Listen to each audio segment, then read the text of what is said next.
I completed your assignment, Professor. I'm ready to learn Bombarda now. Good. Now, this spell comes with a caveat. It should only be used when necessary. The exploding charm, as you might suspect, can hurt people. Use caution when casting it.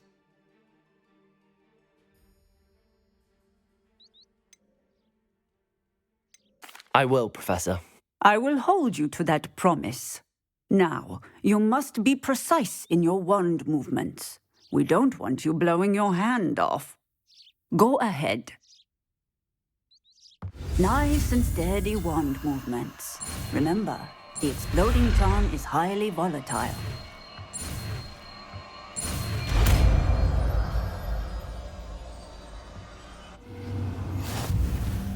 Well done. Now, let us put it into practice, shall we? Go ahead and try it on the pumpkins. Bombarda! Excellent wand work. Cast the spell just like that every time. Assured and in control.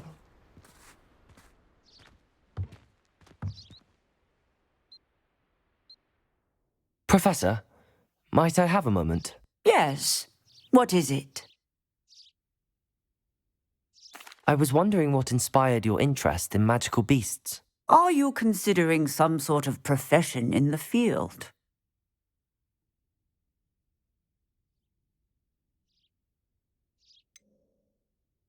Truthfully, I am not. But I am interested to know why you chose this path for yourself. I see.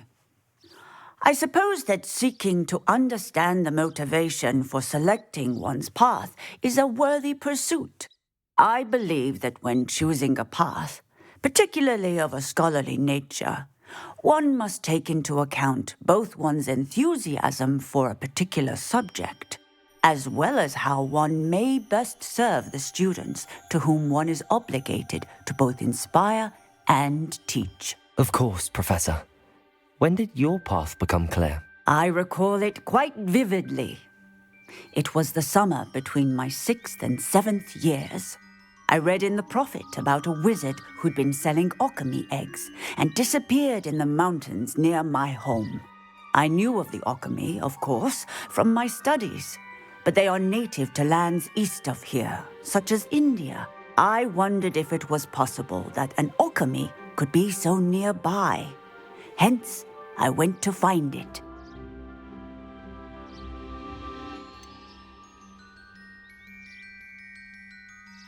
What type of beast is an alchemy?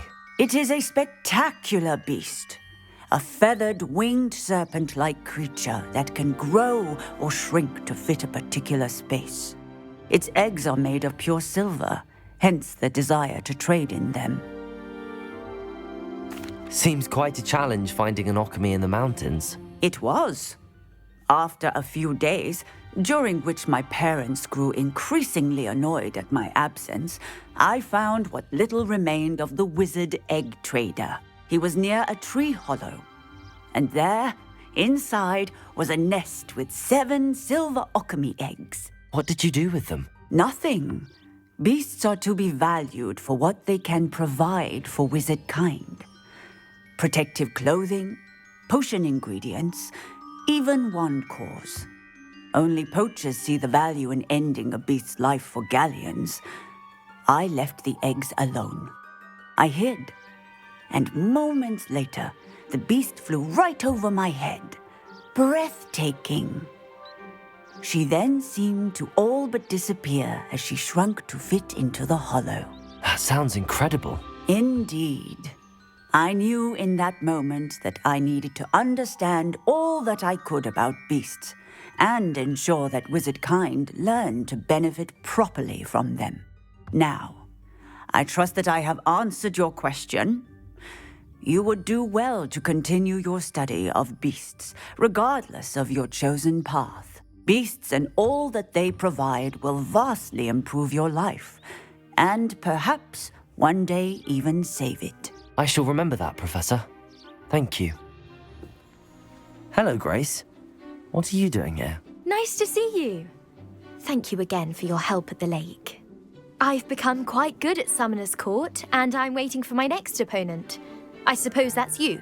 I suppose so. Shall we begin? I'm game. Well, let's see what you're made of.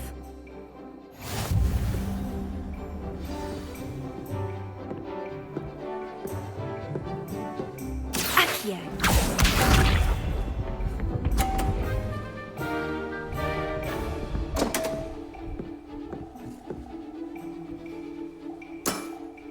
You didn't see that.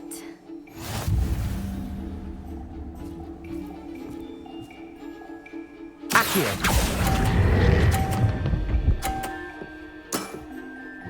What a remarkable shot!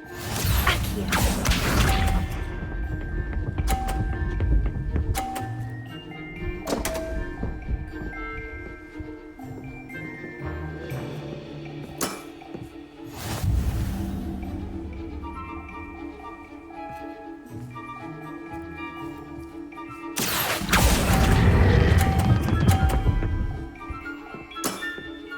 Impressive.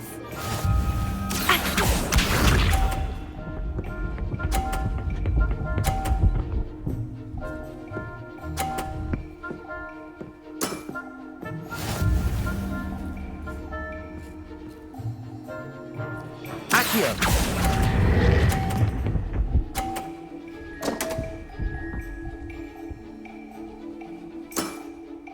Well, it appears I've been bested.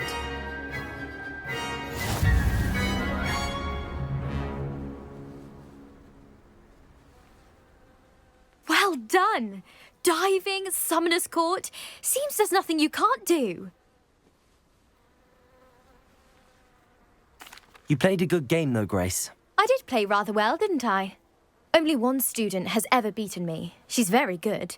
But if you play the way you did against me, you might stand a chance. Hello. Are you here for Summoner's Court? That I am. Don't expect to be as lucky here as you were in Crossed Wands.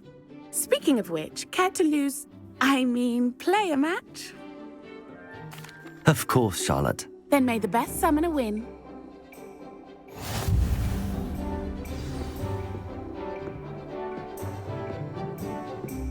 Accio!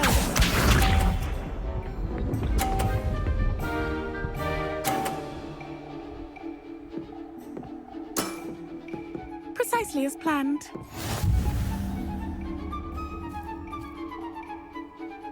Accio.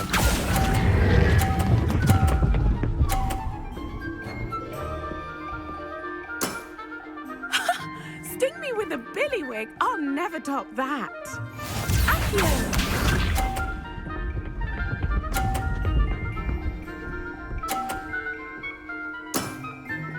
Precisely as planned.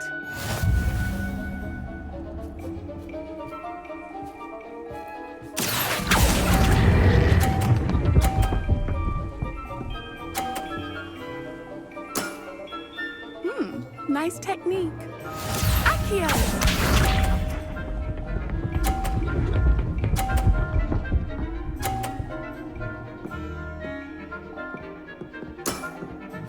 Precisely as planned. Accio.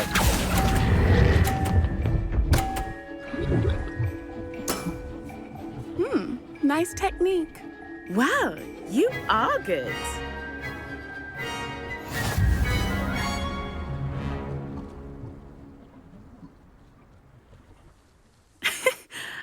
I'm not too proud to admit when I've lost. Where did you learn to play like that? I play by intuition, natural skill and all that. That's been my strategy. I suppose it only gets you so far, though. Well, you've only one opponent left now.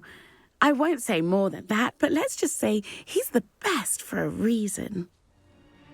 You're my Summoner's Court opponent, Professor Ronan. Indeed I am. Professors are allowed to have fun once in a while too, you know. Of course. I look forward to playing against you. And I you. I've been playing this for eons, so you haven't a chance of winning. How about we get started anyway? I'm ready. No time like the present.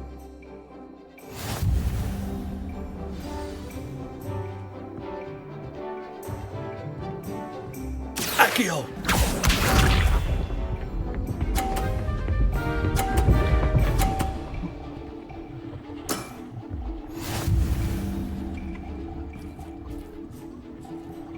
Accio!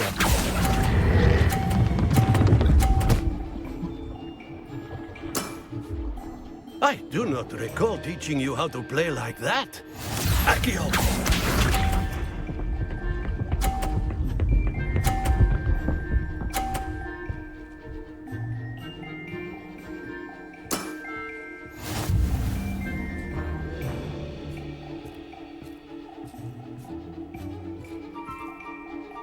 Accio! Well now, nicely played. Accio!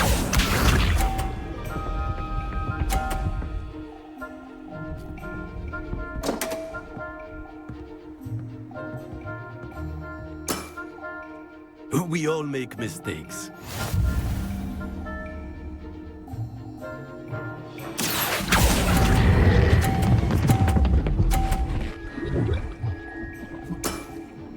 Well now, nicely played.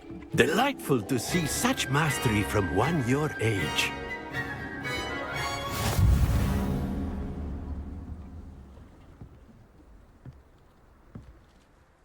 Well done. You've beaten me at my own game. I had a good teacher. A flatterer, I see. Although I dare say it's not unwarranted. I shall accept the compliment humbly. As the new Summoner's Court champion, you have earned a token of recognition. Do not let it go to your head. Pardon me, is everything all right? No, it's not.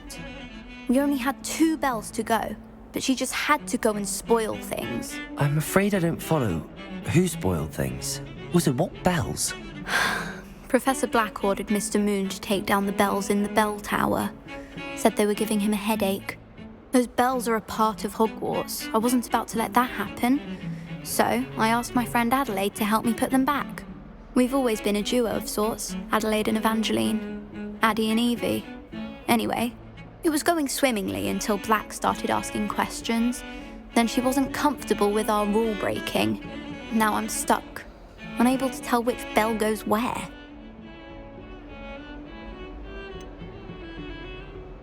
Is it really that important that the bells go back up? Is it really that important? They're part of the school's history. Those bells likely told a young Merlin that he was running late to Charms, or called Ignatia Wildsmith to dinner. We can't simply fiddle with history. We're meant to be its stewards.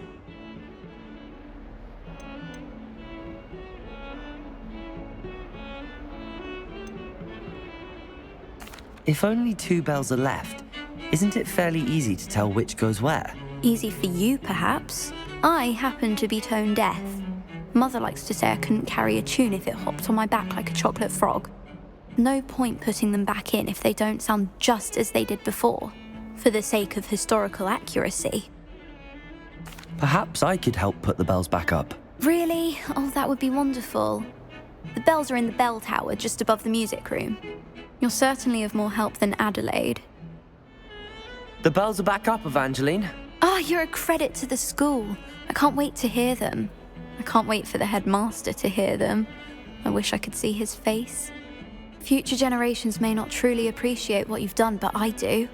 And I hope that you do as well. Professor, I wondered if I could ask how you came to Hogwarts. I suppose that is not an unexpected question. After I told you about my time in Mahutokoro, it was a simple matter of fate, really. After my experience with the Toyohashi Tengu, I was determined to find work that would fulfill me. I accepted a position with the Japanese Ministry of Magic. I cannot tell you the specifics of my work. A few years into my post, I had the honor of working with Professor Weasley, at the time a curse breaker for the British Ministry. Professor Weasley was a curse breaker for the Ministry. She was. But I would advise you not to inquire upon it. She is quite clear that her focus is now Hogwarts. We coordinated, shall we say, defensive efforts on a particular matter, and were talking one evening about the rigors of our respective positions. She mentioned plans to return to Britain and Hogwarts specifically. I noted I could appreciate her decision. Her description of the school was so enchanting that when she wrote to me a few years later about the open position of flying professor, I was intrigued.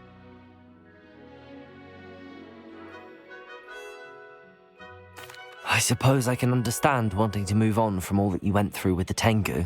But that is not at all what happened. I was not moving on. What happened will always be a part of me. I learned from it. My reason for coming to Hogwarts was to expand my horizons. Then you enjoy being a flying instructor, even after all that happened? I do. And not despite all that happened, but because of it. You would do well to let lessons be just that, lessons. Learn from your errors, in judgment or otherwise. I am proud to impart such knowledge upon students, no matter where in the globe they may reside. Professor Weasley asked me to, get something from that book. May I have it? Did she now? I'll give you this book if you humour me by answering a few questions from my quiz. Quiz? Some people call bits of knowledge trivia. I would argue that no knowledge is trivial. Hence, I have created a small quiz, just for fun, focusing mainly on the lore of the wizarding world. None of the other students will try it, no matter how many times I ask. They all say they have enough with schoolwork. Ugh, they don't value knowledge the way I do. Surely you're interested. I'll even start you off with a few of my easiest questions. A quiz sounds like fun. Splendid! Just a few questions, and then I'll hand over this book. Let us begin. Before the invention of the golden snitch, which magical creature was used in a game of Quidditch?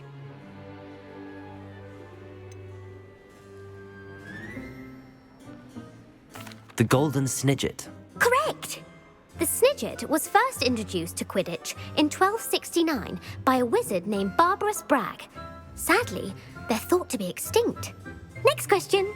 Which potion is commonly referred to as liquid luck? Felix Felicis. Well done! Since it makes the drinker temporarily lucky, Felix Felicis is a banned substance in all organised competitions. The tale of the three brothers involves which magical artifacts? The Deathly Hallows. Correct. According to Beedle the Bard, the Deathly Hallows consists of the Elder Wand, the Resurrection Stone, and the Cloak of Invisibility. Which ball in Quidditch is the largest? The Quaffle. That's right. When a chaser throws the quaffle through one of 3 hoops in a Quidditch match, their team is awarded 10 points. True or false? Polyjuice Potion allows the drinker to change species. False. Correct. While Polyjuice Potion can be used to change things such as age or race, it cannot be used to change species. Well, I suppose this has gone on long enough. I'll put the book back on the pedestal now.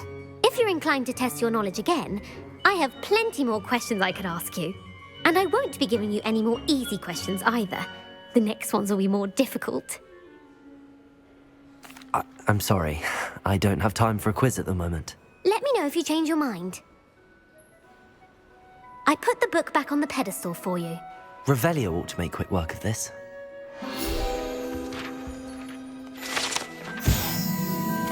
Professor Weasley's tasks are complete. I should attend Transfiguration.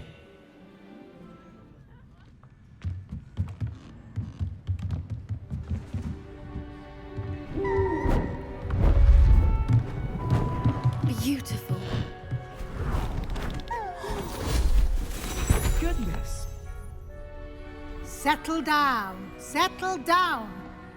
Transfiguration, as you may be weary of hearing me say, is an exact science that can take a lifetime to master.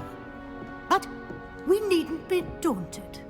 Almost anything can be transformed if you can just perceive the potential within it. As I see in all of you, tremendous witches and wizards, every one of you. Or it could just be my eyesight. Now, you all know what to do.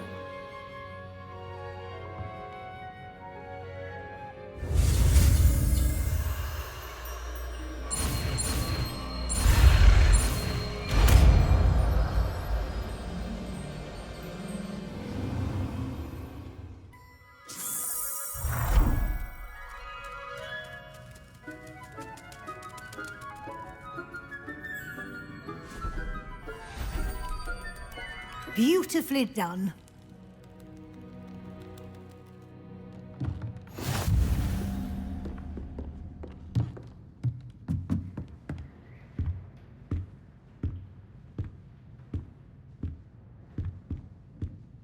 You wanted to discuss my progress so far this term, Professor? I did. You seem to have had no trouble in getting up to speed, and frankly, excelling in your schoolwork this year. Thank you, Professor. The extra assignments have been helpful. As I suspected they would be. Now, it seems you've been making excellent use of the opportunities presented by your field guide. Of course, the guide isn't the only measure of success. Deke tells me you captured a unicorn and brought it back to the Room of Requirement. Protecting so rare a beast is an accomplishment of which you can be quite proud. Thank you, Professor. I will say I'm especially impressed with all you've accomplished in light of the rumors of your extracurricular activities. Was your extended conversation with Mr. Ollivander after you'd obtained your wand, or subsequent search of the owlery, connected in any way to Professor Fig? Professor Fig has encouraged me to explore when I can in an effort to complete my field guide. I see. I admire your penchant for learning, but do remember that your classwork and field guide are designed to educate you thoroughly. It'll be the end of the year in no time, and you'll want to be well prepared for your OWLs. I'll provide a final assessment at that time to ensure that you're ready for your exams. Until then, well done. You are dismissed. Hello, Gareth. So, has your aunt been taking it a bit easier on you lately? Unfortunately, no. In fact, a few days ago, she gave me a detention. I was only testing a new recipe in a mostly empty classroom, and the fire was put out quick enough.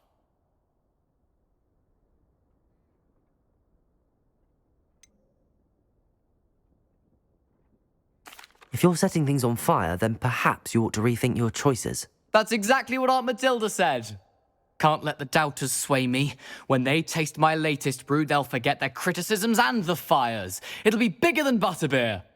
Oh, that gives me an idea. Better write it down. Best of luck to you.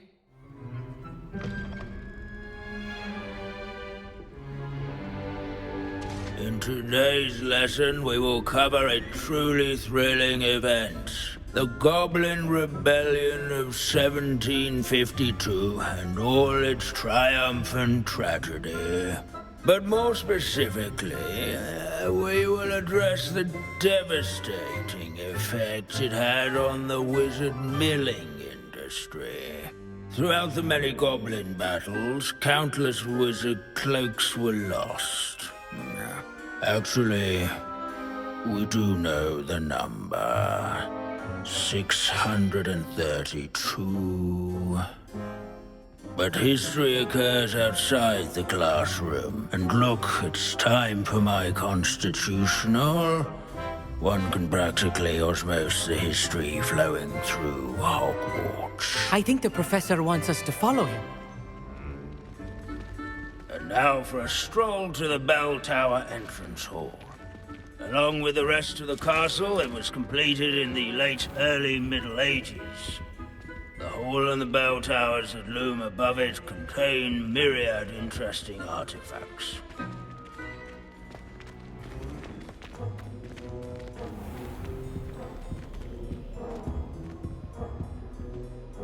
Good to see you again. Recovered from that nasty bout of dragon pox, have we? That wasn't me, Professor. I'm new here. Are you? Well then, welcome.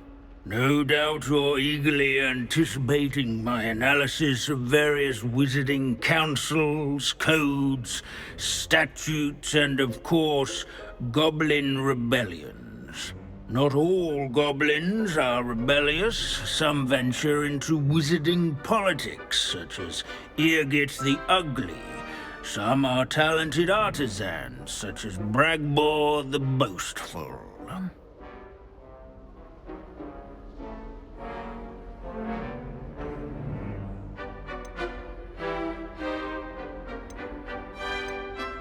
Did you say Bragbor? think I know that name. Well known for his metalwork. I would imagine much of his goblin-wrought iron and silver has survived to this very day. Oh, of course. Odgok said he was an ancestor of Ranrock. Where were we? Oh yes. Back to our class topic for today. Grimbold Weft. Another notable historical figure. He's right nearby. Oh yes, I see you found Grimbold Weft.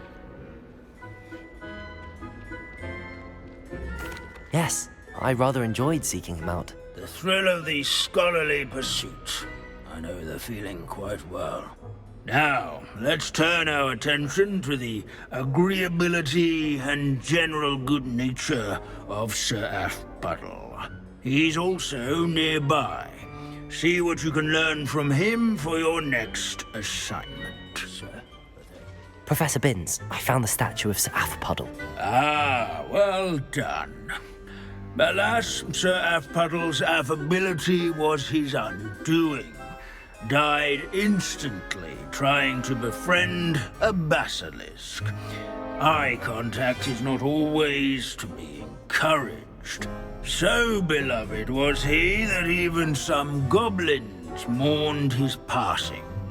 Of course, that did not bode well with the rest of the goblins, most of whom could not abide mourning the loss of a wizard.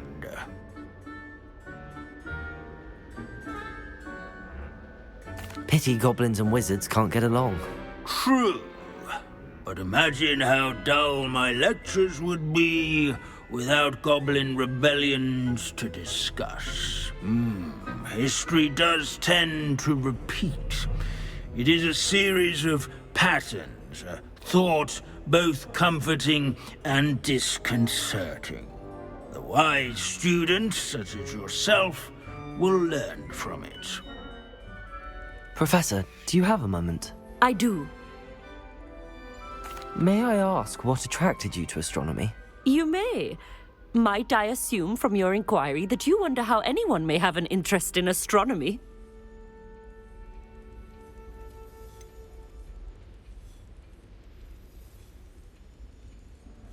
Apologies, Professor. I suppose I do wonder about its relevance to us. I fear such a perspective is far too common among those who do not fully understand all that can be gleaned from the stars. Misperceptions frequently arise due to the confusion of astronomy with astrology, the ridiculousness of which I shall not deign to discuss.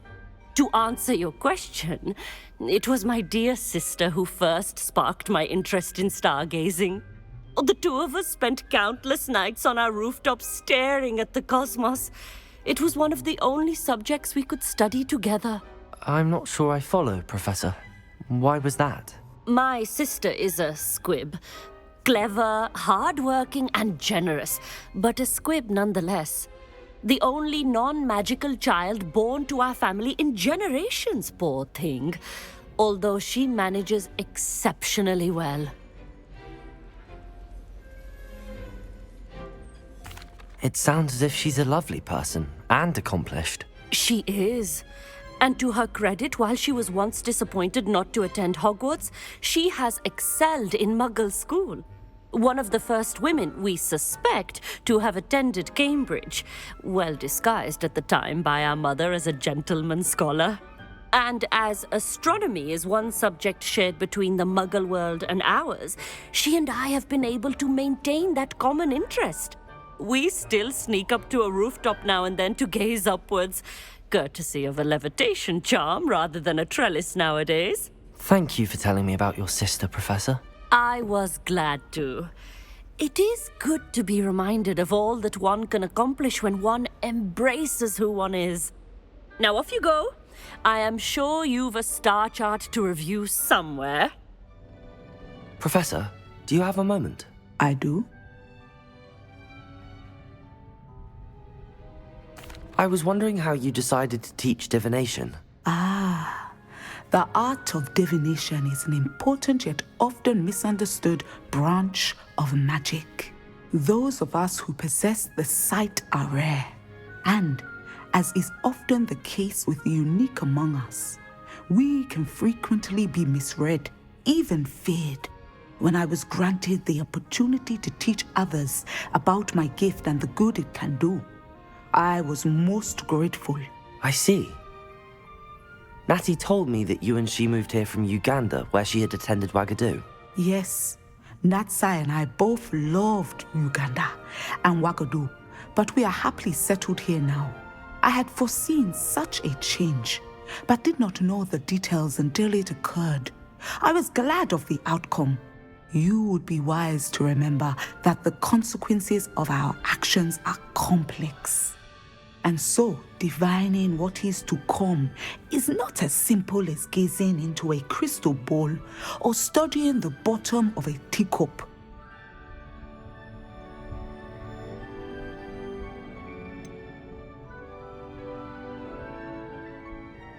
I'm not sure I really believe that one can see the future. We often do not believe in what we ourselves have not seen. I should hope that you will open your mind.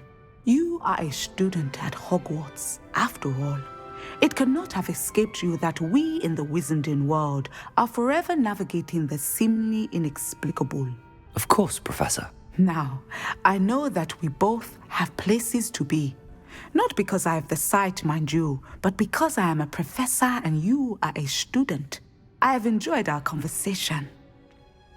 Samantha, is everything all right? No, it's not. It's my brother William, the one I told you about after Charms class. He's been cursed. He ignored my warning and now he's lying in St. Mungo's looking completely pathetic. He simply never listens. I'm sorry, how exactly has he been cursed? Oh, you won't believe it. Truly, but his feet were turned into purple beets. You can imagine his distress. And mine. I won't even go into the attention he was getting from our garden rabbits before he admitted himself to hospital.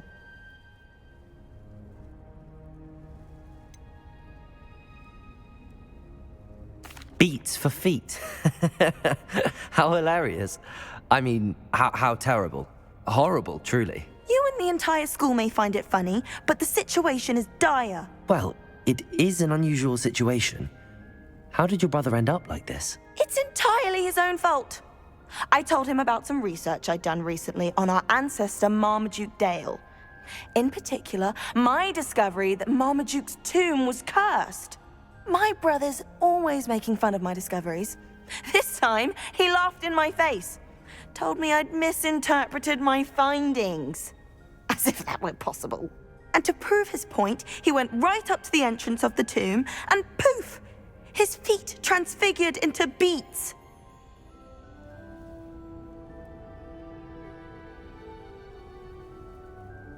How awful. I can see why you're upset. He definitely needs some help. Exactly. He may be a cape flapper, but he's still my brother. And no one deserves such a fate to last forever, especially as the result of a single brainless mistake. Now I worry that if the curse isn't reversed, it could become permanent. Can't the curse be broken? Possibly. The curse stems from a crest that was stolen from Marmaduke. If the crest were returned to its rightful place upon his sarcophagus, then I believe that William's feet may be restored. You battled trolls when they attacked Hogsmeade, escaped a dragon, and I could tell by your work and charms that you're a skilled spellcaster. Returning a crest to a sarcophagus should be almost effortless for you. So, will you help us? I can take the crest to Marmaduke's sarcophagus for you. Oh, thank you! Thank you so much! You'll simply go into the tomb where Marmaduke was laid to rest and place the crest on top of his sarcophagus. According to my research, the tomb's been abandoned for centuries, so it should be a fairly simple task. You'll find it just east of the hamlet of Brockborough. A sarcophagus? This must be Marmaduke. That should reverse the curse. Hopefully. I'm happy to tell you that I returned the crest to Marmaduke's sarcophagus just as you asked. I thought as much. I received word from St. Mungo's that my brother's feet are back to normal. No more beets. Oh, I cannot thank you enough. It wasn't too much trouble, I hope. Just a measly old troll. Nothing significant. A troll? Oh dear, I'm so sorry. That's awful. No one has been in that tomb for centuries. But I can't say I'm surprised. Marmaduke seems to have been full of surprises. Indeed he was. Well, I suppose I should be going. I'm anxious to see my brother, who must be elated to have his feet back. Of course. I certainly would be. William and I are forever in your debt. Hello, Deke. You wanted to talk to me? Indeed. Deek thought you might want to learn how to build a breeding pen so that you can breed beasts. That sounds like a very good idea. Rescuing and breeding beasts go hand in hand. Young beasts are particularly vulnerable to poachers. Breeding beasts here in the room will allow us to keep the younger ones safe. I see. What do I need to do? First, bring a pair of beasts to the room. One male, one female. Deek suggests rescuing thestrals, as they're at great risk from poachers. Noble creatures, but their relationship with death gives them a bad reputation. They're prized by poachers for their tail hairs. I've seen thestrals before, but where would I find a pair of them nearby? Deek has seen some wild thestrals not too far from the Hogwarts grounds. Then you'll need to purchase a spellcraft for the pen from Tomes and Scrolls and gather the materials it requires. Once you've rescued the thestrals and you have the spellcraft, you come and find Deek. I've rescued the thestrals and bought the spellcraft for the pen. Excellent! Now, to breed your thestrals, simply release them into the same vivarium in which you conjure the pen. Then use the pen to start the process. Come and see Deek when you're finished. I shall. I wonder where I should conjure their pen.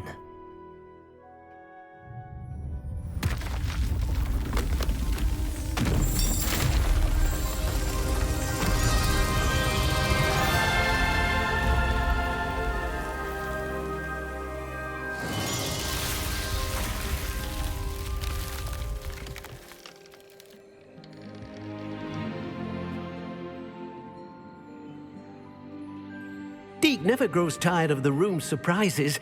We now have the perfect place for those thestrals. Please let Deek know once you've bred them. Hello, Deek. You'll be pleased to know that a little thestral was born. How wonderful to have more thestrals in our world. Such misunderstood beasts. I'm sorry that we can both see thestrals, Deek. Deek is privileged to see such majestic beasts, but sometimes wishes Deek couldn't.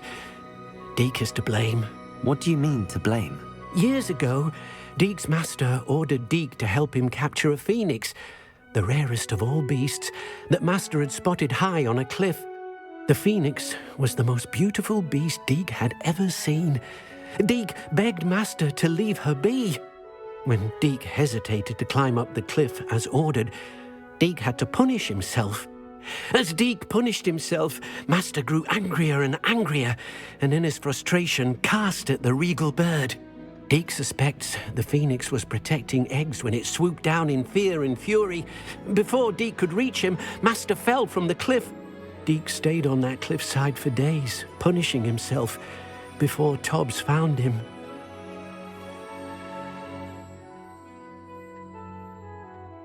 What a horrible tale, Deek.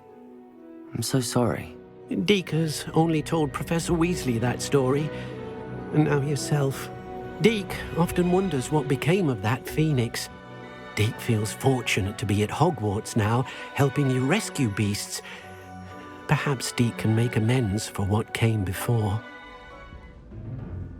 You wanted to speak with me, Mother? I had hoped to speak with you alone, Natsai. Your message mentioned your concern about an unusual creature that was spotted in the woods near Hogsmeade. That could have been anything. You know what it was, Natsai. I am allowed to leave the castle. I am always careful, Mother. Careful? Officer Singer disagrees. She sent me an arrow telling me that you have been trying to collect evidence of some kind against dark wizards. She berated me for not keeping a closer eye on you, and she is right. I do not want you visiting Hogsmeade for the near future. But Mother! My little gazelle, you are well-intentioned, but you must not meddle in the affairs of dangerous people. If someone had meddled in Matabilaland, Father would still be with us. I must get to class. Perhaps your friend can get you to listen to reason. So frustrating. She never listens to me. She called you her little gazelle. Is that a term of endearment where you're from? It is specific to me. I am the unusual creature in Hogsmeade she mentioned.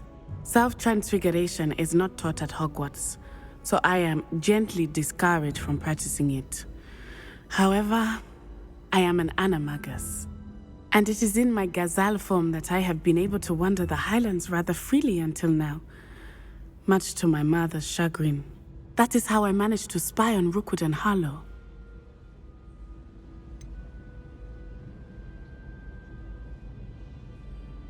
Were you born an animagus, or did you learn to become one? Animagi are not born. The process is quite elaborate. It involves holding a mandrake leaf in one's mouth for an entire month, then placing the leaf in a crystal phial so that it is imbued with moonlight, then adding one of your own hairs. And that is just the beginning. Self-transfiguration is common among students at Wagadu, but Professor Weasley considers it much too dangerous to teach at Hogwarts.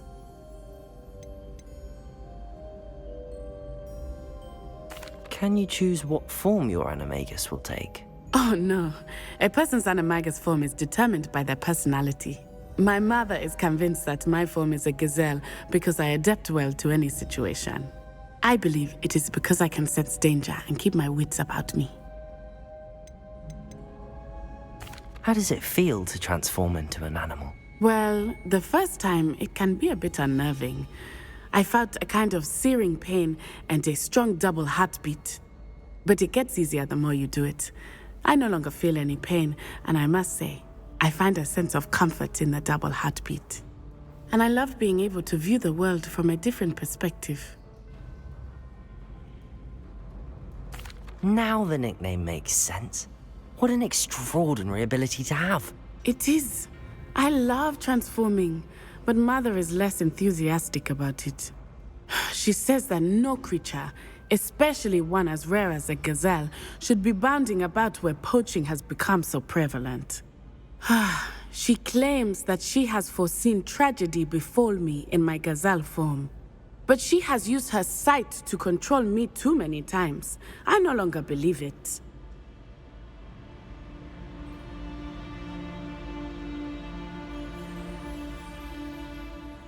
She's concerned for your safety. It may be best for you to stay away from Hogsmeade for now. That may be safe, but I do not believe that it would be best. Do you? You could have fled the moment you discovered that Rookwood, Harlow, and Ranrock were after you, but you did not. I choose to act as you have. I must deal with Rookwood and Harlow, not hide from them. My mother cannot know where I am all the time. I'm ready to do what's needed to take Harlow down. I know you have a plan. We must gather information from the friends of Mr. Bickle that Archie and Mrs. Bickle mentioned. Agabus Filbert, Otto Dibble, and Mr. and Mrs. Rabe. All right. I suggest that you speak with each of them while I head to the Hog's Head. I saw some Ashwinders heading there. And as my mother would never go near the Hog's Head, she is less likely to learn of my activities than if I were to wander the village questioning its residents. Where am I to find these friends of his? I do not know about Mr. Rabe, but his wife, Daisy, is often in Hogsmeade, as is Agabus Filbert. And Otto Dibble, he works at Gladrags, so you will likely find him there. Very well. I'll speak with them, see what I can learn. I knew I could rely on you. We need to know how they are being blackmailed by Rookwood and Harlow. Meet me here after you have spoken with them. Mrs. Rabe, I wondered if I might speak with you about Theophilus Harlow. I'm a friend of the Bickles and am trying to gather evidence against him. Poor Joanna and little Archie. And now Harlow has taken my darling Isco. What do you mean? Why? I'm a security guard at Gringotts, and my husband is a curse breaker for them. Harlow approached me about helping him extort my colleagues into giving him treasures from the vaults. And you declined? Of course I declined. Repeatedly. I thought they'd given up, until I came home one night and found my husband gone, and a note affixed to my door with a knife. The note stated that I only had a few days to reconsider helping with some banking needs, and that my husband would appreciate it if I acted quickly. But the help Harlow wants is help that I cannot give, and my dearest Isco is paying the price.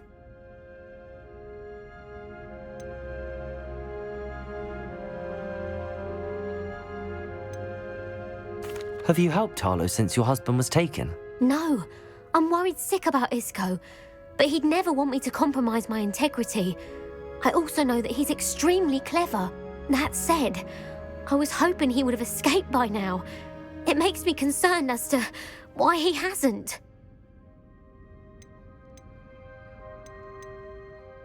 Thank you, Mrs. Rabe. Knowing the lengths that Harlow will go to is helpful, albeit more than disturbing. Mr. Bickle was trying to help us, but now he's gone. I don't know what to do. I shall do all I can to get evidence against Harlow, Mrs. Rabe. Very well. Here's the note I received. You must be careful as well. Please don't put yourself in danger.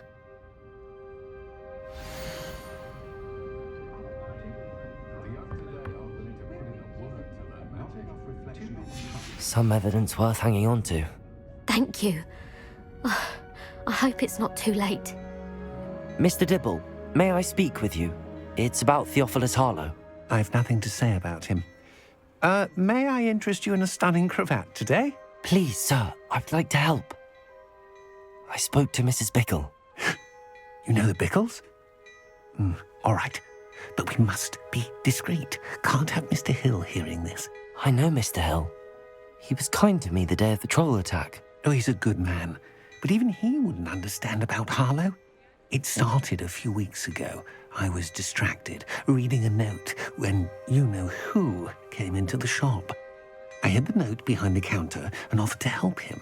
He stared at me for a moment, then asked me to check on an order he'd placed. I went into the storeroom to check on what turned out to be a non-existent order. When I returned, he was holding the note. What was in the note? It was a note from Rosie Hill, Mr. Hill's daughter. You see, we've been, secretly engaged these past 6 months. We haven't told Mr. Hill yet. I dare say he has higher hopes for her. Harlow advised me in no uncertain terms that my relationship with Rosie, not to mention my employment here, depended upon my cooperation. What did he ask you to do? It all happened so quickly. In an instant, he took a very expensive scarf from the counter, pocketed it, and smiled. He said, "Your secret is safe as long as I can supply my lady friend with delightful items like this every so often." I've been able to cover for his requests until now with some creative bookkeeping, but I can't keep it up for much longer. I'm terrified to say anything. I could never live without Rosie.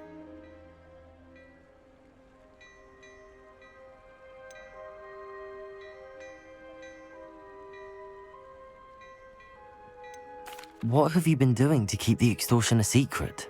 Well, as I mentioned, creative bookkeeping. And I've also been trying to cover the costs with my own savings, but I'm running out of money. Of course, none of this bodes well for my efforts to improve my circumstances and to be worthy of Rosie.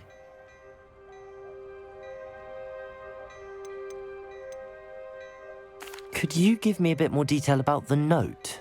That might help me to identify it should I come across it. It's on Rosie's special pink stationery. It has her monogram at the top, RH. That's how Mr. Hill would know it was real. Thank you for telling me. I'm gathering evidence to take Harlow down. I would love nothing more than to see him rotting in Azkaban, but be careful. He's an awful man and incredibly dangerous. As for Rosie's letter, should you happen upon it, I have committed it to memory. You may destroy it immediately. Understood. Now hurry off before Mr. Hill returns. Where was I? Excuse me, Mr. Filbert. I wondered if I might speak with you about your dealings with Theophilus Harlow. I hope to ease Mrs. Bickle's mind by gathering evidence against him. Tragic, what happened to Bickle. He wanted me to speak out against Harlow for an act of violence committed against me. But I feared Harlow's retaliation, and so I refused.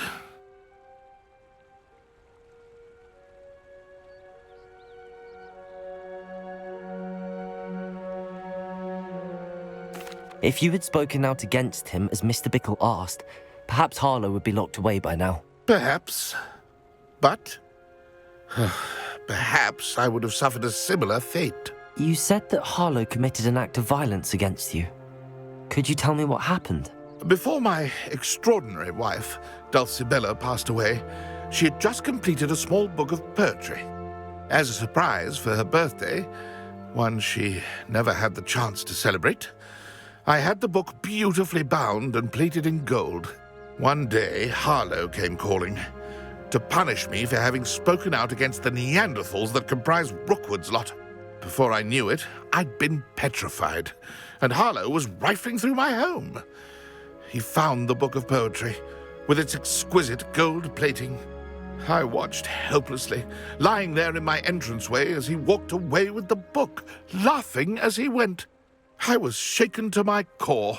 Still am, to be honest. I imagine you fear Harlow retaliating again, but do you mind if I share this information with Officer Singer? I suppose I have no choice. This extortion can't go on forever. You can pass it on to anyone who may be willing to help. Harlow does not like people talking, as you already know. I've spoken with Mr. Bickle's friends. Now to find Natty.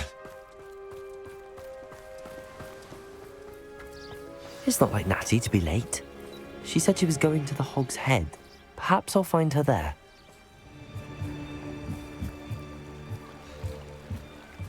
Natty's wand. She can cast without it. She wanted me to find this. She's in trouble. Revelio will show me where she was taken.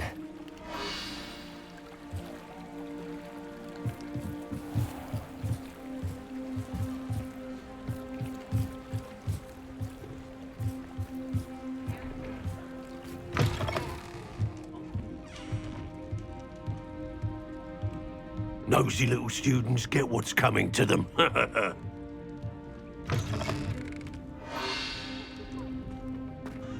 Centaurs have never had much use for have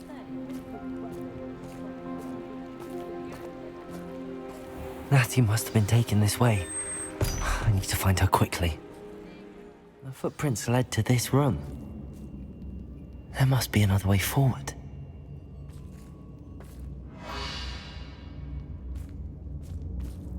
Accio!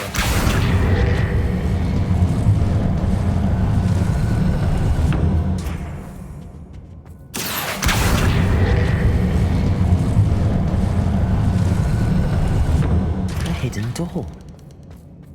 Natty must have been taken this way. I need to find her quickly.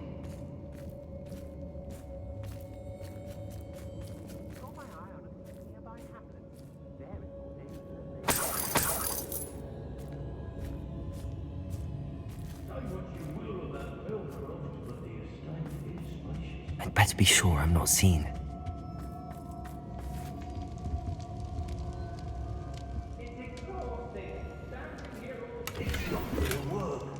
Using that girl as bait.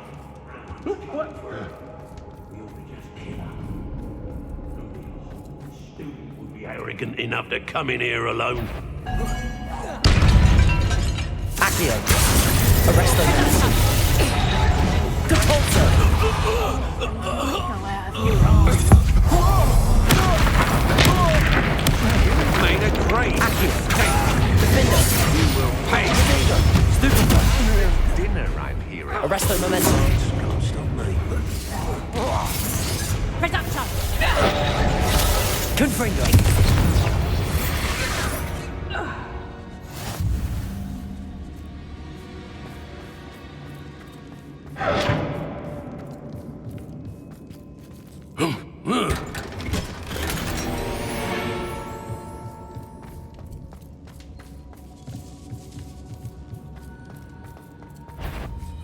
Descendo! Glacial! Confringo! Levioso! You should Descendo! I sense it. Glacius! Levioso! Confringo! Glacius! Descendo!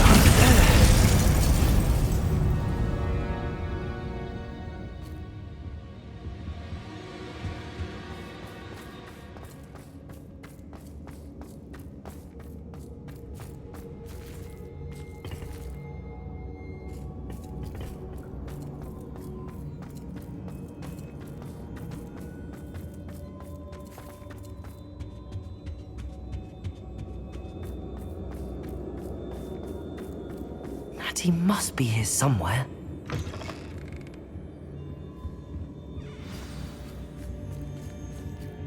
You found us. I knew you would bring us. I had left my wand for you.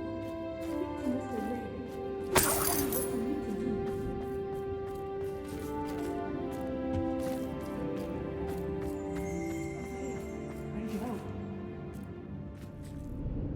do. Mr. Rabe, Daisy told me you'd been abducted. You spoke with my wife. How is she? Worried about you. Are you all right? I am all right. Thank you for coming. These locks are cursed, and there's an anti-apparition jinx on the cells. Even Natty's skill with wandless magic cannot free us. I need you to find my wand. Use mine. We'll find yours together once you're out of there. I need my wand for this. Using one with which I have no connection may not work as well or as quickly, and we cannot risk detection. I shall do my best. Any idea where it might be? It's nearby. I can sense it. Understood. I'll find it. Your friend Natty was not able to summon my wand. It must be blocked by something.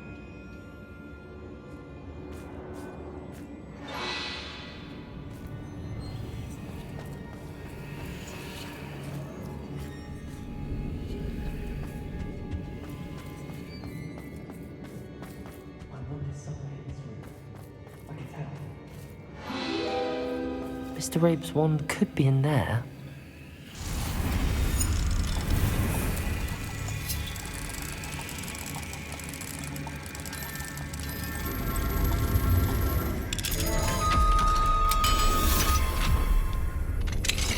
Mr. Rabe's wand! He'll be glad to have this back. Mr. Rabe, I found your wand. Well done. I knew it was nearby. Now, you best stand back. One never knows how a curse will react to being broken.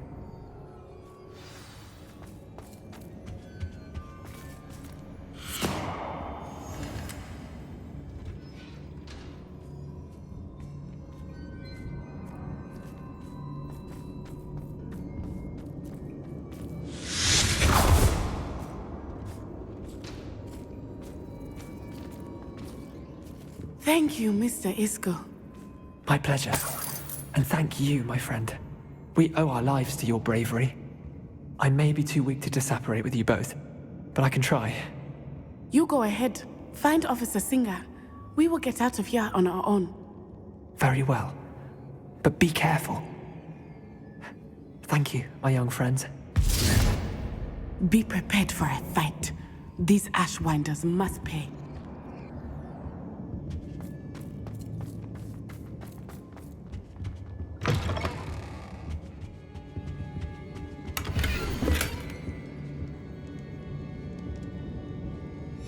The book of poems that was taken from Agabus Filbert.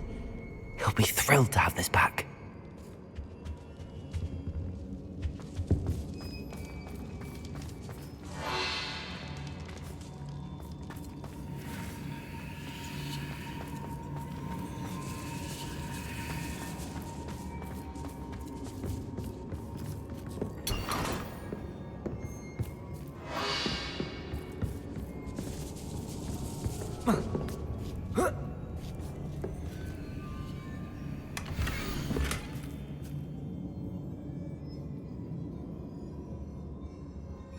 Otto Dibble's love letter from Rosie.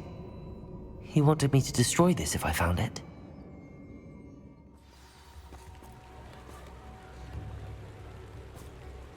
Natsai Onai. I should have known. And you, the troll dispatcher.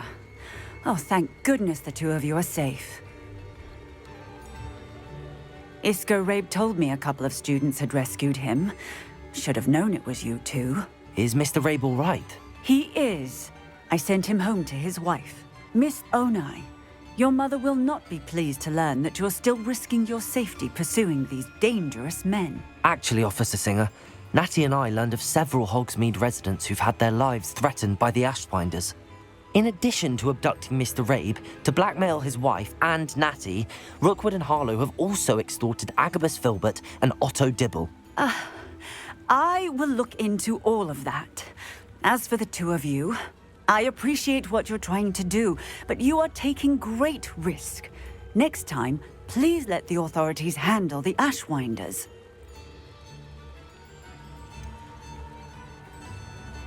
With all due respect, officer, the authorities haven't done much about any of this. There's more to taking down an organization like the Ashwinders than simply storming in and hauling them off based on a few accusations.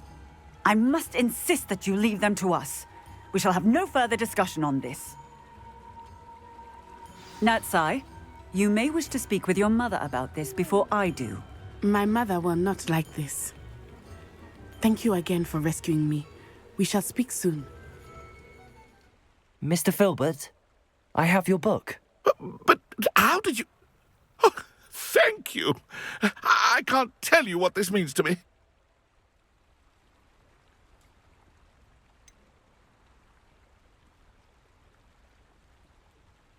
You ought to be more cautious in the future. Men like Rookwood and Harlow could do much worse than stealing a book. Oh, I've learned a lesson indeed about dealing with those sorts of monsters. Best not to upset them, isn't it? Oh my, I cannot believe I have this bit of my dearest Dulcibella back. Thank you, my young friend. Thank you. I have been meaning to speak with you. I still can't believe we escaped the Ashwinders. You may not realize it, but you are the talk of the school since you saved me that day. I wonder how everyone knows about it. I told my mother in the hope that she would be more forgiving of what I have been up to if it came from me. She likely told other professors, and news travels quickly. Unfortunately, she might, in fact, have been even less forgiving than I'd hoped.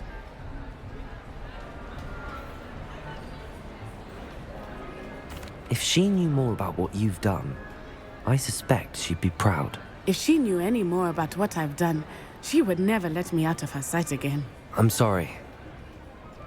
Has Officer Singer done anything with the evidence we provided? She has not. Harlow is as strong as ever. Someone needs to stop him, whether it is us or Officer Singer. If someone had stopped the monsters like him in Matabeleland, my father would be alive today. What exactly happened to your father? It was a beautiful day. My mother had gone to tend to a neighbor who was ill, and so my father and I were galloping in the savannah. Galloping? Your father was also an animagus, I take it? He could become the most majestic giraffe, and he would carry me on his back, my arms around his neck. We were on our way home when we surprised a group of bandits who had come from our village. One of them saw me just as he removed a scarf from his face. He shouted and then aimed his rifle. He didn't want you to identify him. Exactly. In an instant, my father bowed his neck to protect me and was hit. As he fell, my father changed back into his human form. When the bandits saw this, they turned and ran in fear. Magic terrified them, and then he was gone. And it was all my fault. Your fault?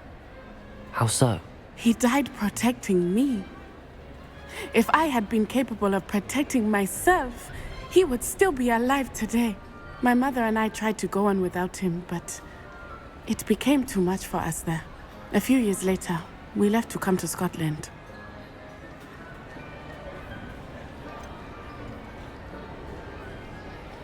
Do you think taking down the Ashwinders will avenge your father's death? No. Vengeance is not what drives me. My father would not want that. He and my mother raised me to believe that it is a privilege to be able to fight for those who cannot. I know there is risk involved, but I feel it is worth it. I am glad you seem to think so too.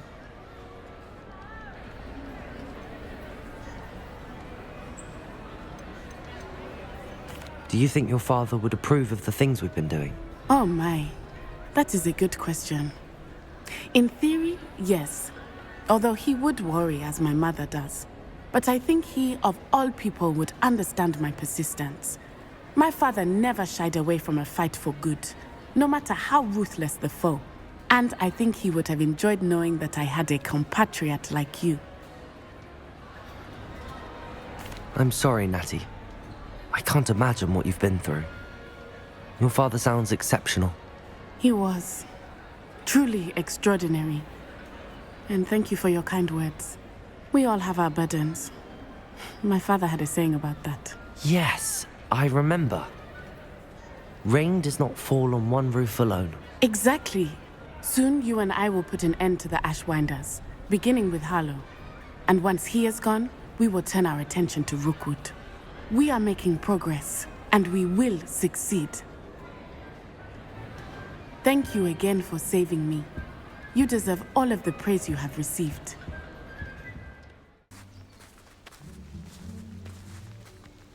Is Highwing all right? Natty told me what the two of you did. Highwing's fine. I'm keeping an eye on her. She's safe, Poppy, I promise. Good. Whatever the poachers are up to, I want Highwing far from it. You said you had news about the poachers, and that some of it had to do with me. It did. I overheard them talking in the Hogshead, and did you know that they have orders from Victor Rookwood to capture you on sight? Does this have anything to do with Rookwood and Harlow coming for you in the Three Broomsticks after the troll attack? It does, somewhat. But at the moment, I'm more concerned about what else you heard the poachers are up to. Fair enough. But I hope you'll let me know if I can be of help, especially after what you did for Highwing. Does the name Horntail Hall mean anything to you?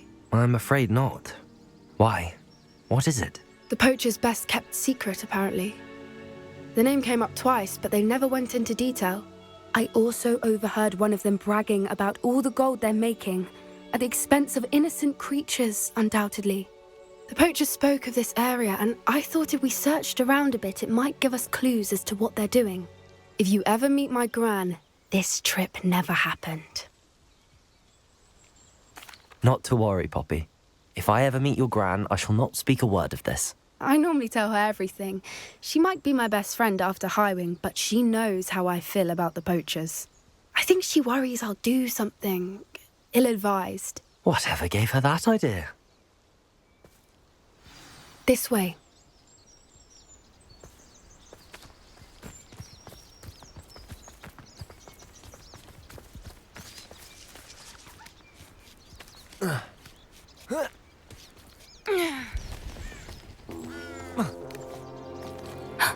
A centaur. Tread carefully. An entire castle to roam, yet you choose to wander here. Please, we don't want any trouble. We're simply passing through. Do you take us for fools? That we do not notice more and more of your kind around here, in league with the poachers? We aren't involved with them. If anything, we want to see them stopped. I hope for your sake that is true.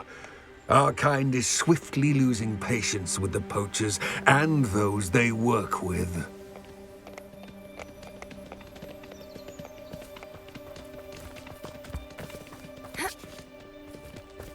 He was certainly a charmer. That could have gone worse. Centaurs aren't exactly fans of wizard kind, and the poachers aren't helping matters. But why would he think that we had anything to do with poachers? I did notice the poachers talking with a few villagers in Hogsmeade. I'm not sure why. Perhaps that's why the centaurs are suspicious.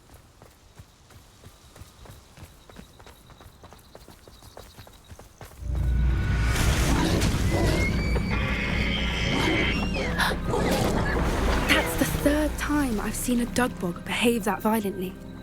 It seems that a lot of beasts have been more aggressive than usual lately. I've noticed that too. It's almost like there's something in the water. This is odd. What is it?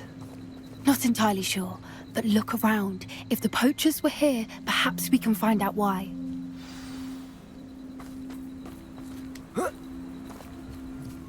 Why wouldn't they take their cages with them when they left?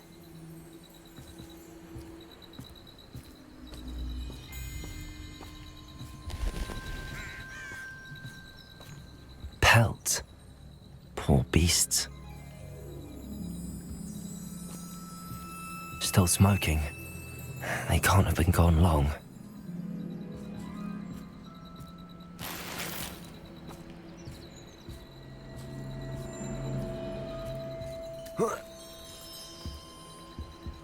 This is goblin metal. Seems out of place in a poacher camp. I should tell Poppy about it.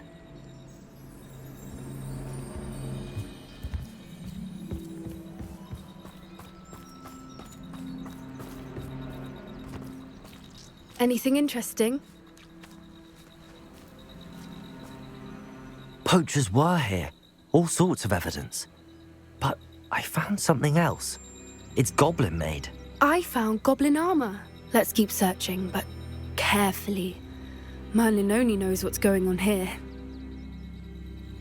I don't have a good feeling about this.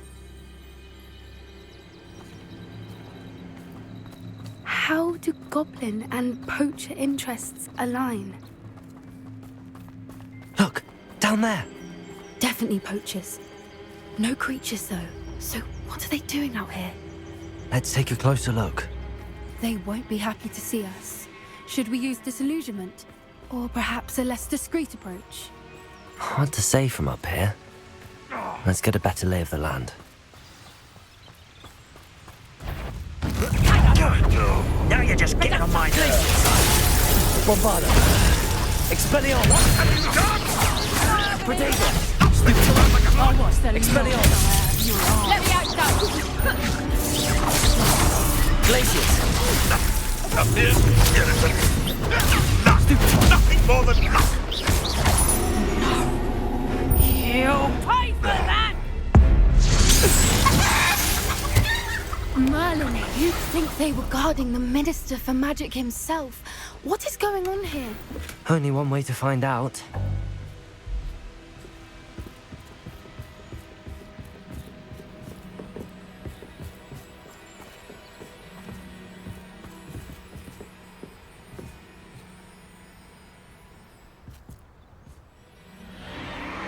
What in Merlin's name?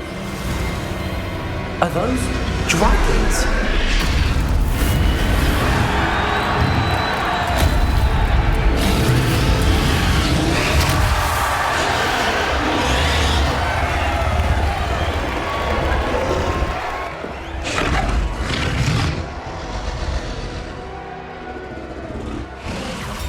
It's a dragon fighting ring. This is Horntail Hall. The name makes sense now, and the secrecy. No wonder the poachers were in Hogsmeade so much. Likely taking bets and spreading the word, given how crowded it is here. How could they possibly enjoy this? The centaurs have every right to be disgusted with wizard kind.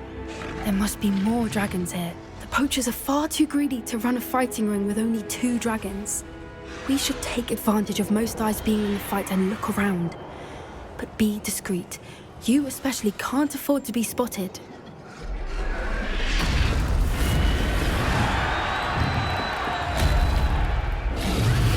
Arresto momentum. Descender. Confringo.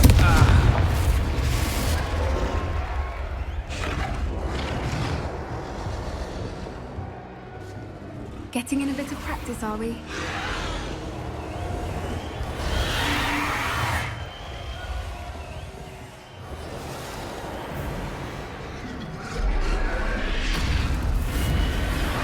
Have you heard from your family? Has either of your brothers come round to our way of thinking? Will they join us? Nah, they say we go too far. The violence isn't going to get us what we want. I say, if every last wizard is run through with a blade, come here. Confringo. Predator. Stupefy. Confringo.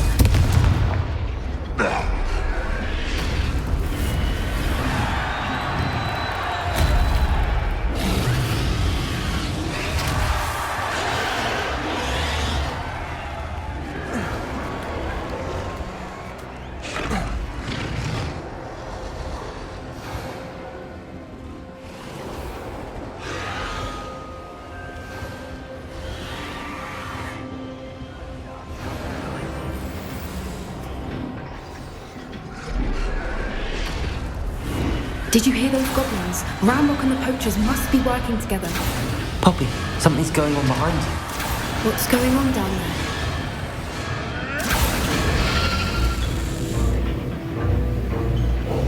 They must have only just captured her. She's putting up quite the fight. Not a fair one, though. Not with her chained up like that. Let's even hands, shall we?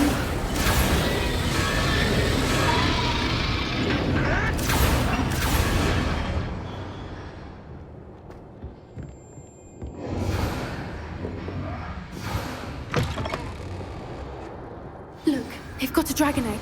Hebridean from the looks of it. We can't leave it here, not with the plans they likely have for it.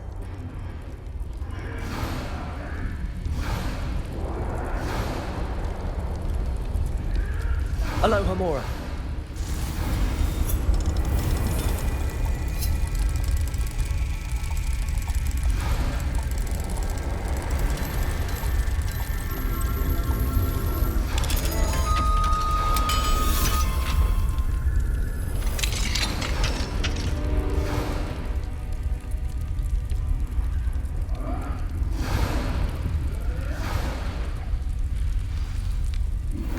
All right, I have the egg.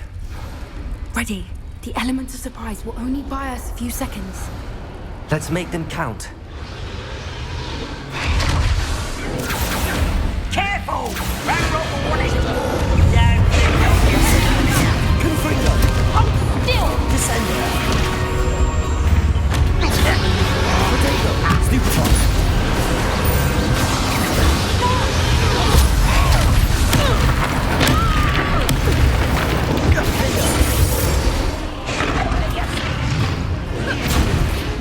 Descender!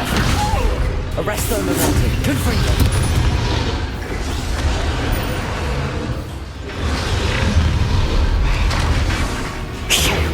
You're the one we're looking for, and you brought a friend. Careful. You made a mistake. Stop right there.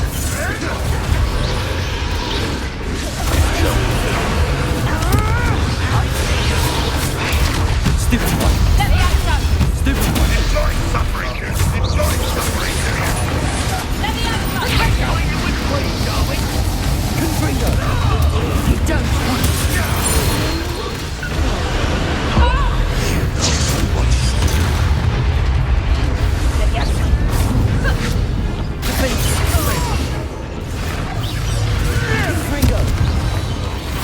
We don't have time. We need to free her now before more show up. Accio!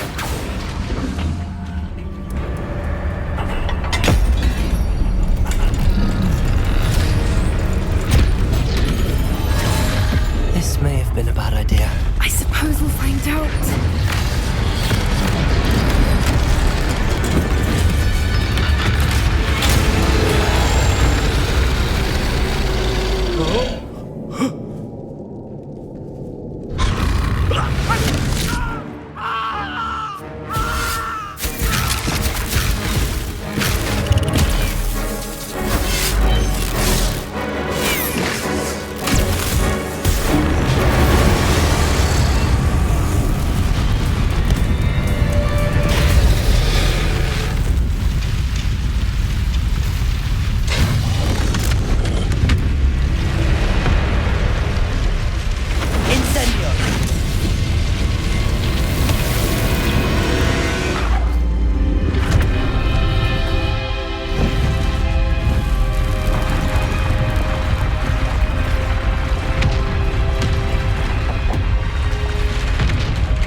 This way!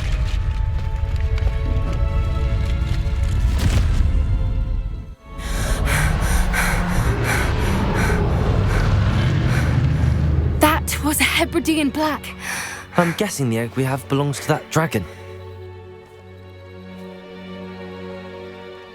I don't think she knew they had her egg. She wouldn't have left without it. What now? She didn't exactly leave us a calling card. I don't know. Nothing about this day was expected. Not the goblins, and definitely not the fighting ring. The last thing I planned on was a dragon egg. And the poachers saw us, which cannot be good.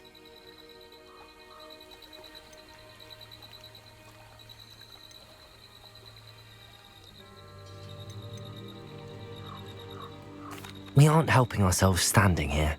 Let's get to safety. We can sort this out later. You're right. If there's anything the poachers are good at, it's tracking their prey. And right now, we're it. Over here.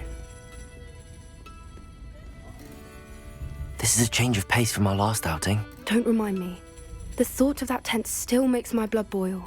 I've been thinking about those poor dragons in the fighting ring. The collars they were wearing, they appeared to be goblin silver. I think a collar is precisely what we found at that poacher camp. I've never known poachers to use anything like that before. The dragon that attacked my carriage was wearing a collar, and Professor Fig was genuinely baffled by its behavior. That attack always did strike me as a little strange, seemingly coming out of nowhere. Surely you aren't suggesting that the collars somehow control the poor creatures? Exactly.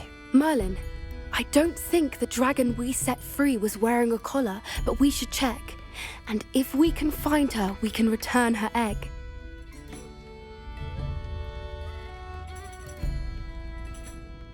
That's a good idea. We need to see this through. I'll start looking into it right away. There was something else that I wanted to discuss with you. I didn't want to press it before. It seems I may have caused you more trouble with Victor Rookwood. Why is he after you?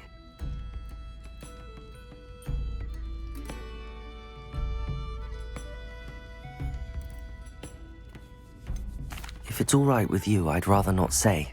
At least not at the moment. Understood. We all have our secrets. I shan't press for more details. In fact, I should probably be going. I'd like to track that dragon down as soon as I can. I didn't keep you waiting, did I? Not at all.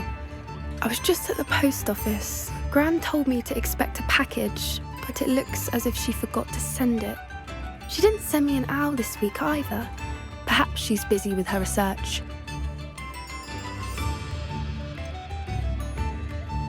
What was she sending you? Only some feed she's been developing. I was going to give it to Professor Howen for the measles. What kind of research is she doing? It varies from week to week, but it's always to do with creatures. Last week she was studying leg knots in plimpies. What did you find out about the dragon you were tracking? I realised that she didn't know the poachers had her egg, so when she left Horntail Hall, she would have headed straight to her nest. I went back to the tent and tracked her flight. How do you track a dragon long after she's gone? Tree canopies, burn marks, things like that. Well done. You certainly know what you're doing. I can't be certain, but I have an idea of one place she may have been heading. I thought we might go and see it for ourselves. Of course. Shall we leave now? If that's all right. I want to see how she's faring if she had a collar on. And she's likely frantic about her egg. Here we are. I do think this is where we'll find her. The terrain's typical of where the breed would nest. I suspect it's how the poachers found her to begin with. They likely camped here and logged her patterns. Perhaps nabbed her first and then her egg. Dragons are hard enough to wrangle, let alone maternal ones. You got all of that from simply standing here? You'd be surprised how easy it is to think like a poacher. Shall we see if she's home? We only need to return her egg.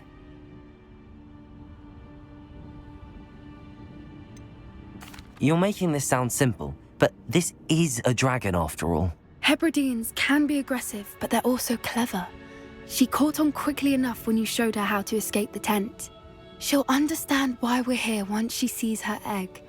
Then we can be finished with the poachers once and for all.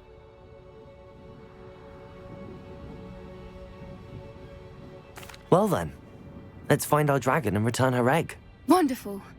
If she sees us flying about, she might take it as a sign of aggression or food. We should stay on foot. Oh, and one more thing. Let's not agitate her. Goodness knows she's been through enough already. I'm ready when you are.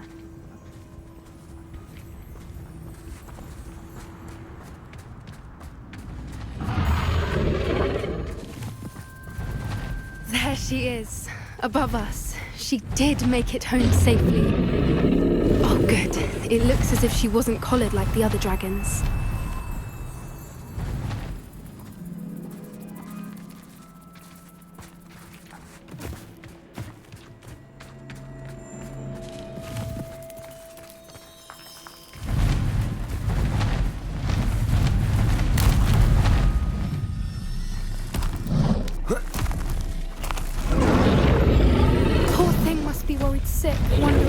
happened to her egg?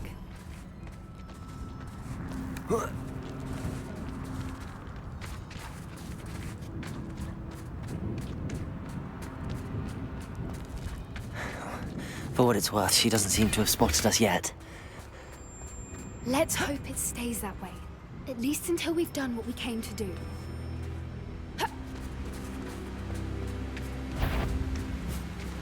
Accio! Expelliarmus! Bombard!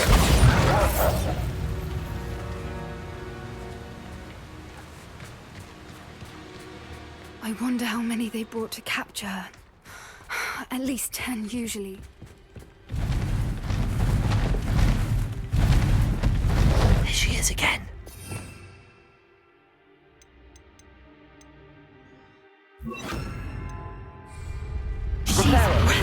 Fantastic. From a distance.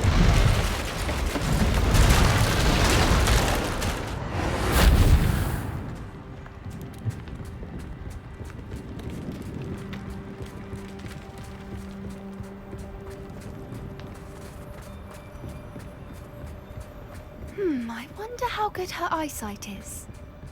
I beg your pardon? I don't imagine the poachers fed her well. And from a distance, we probably look exactly like sheep to her. Hebrideans love sheep. How lucky for us.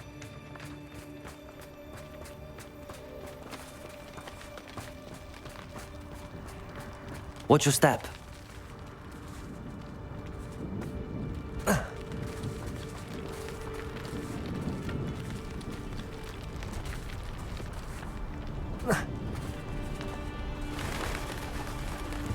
Pity. She must have been starved to pick off a grapple. Or just raring for a fight.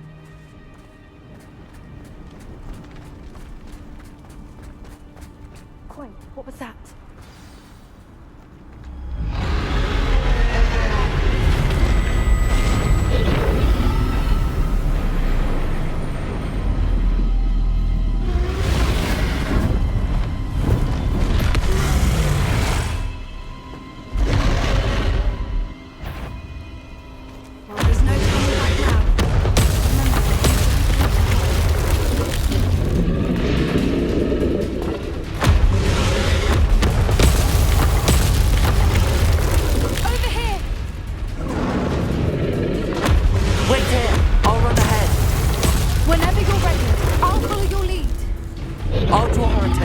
Follow when it's safe.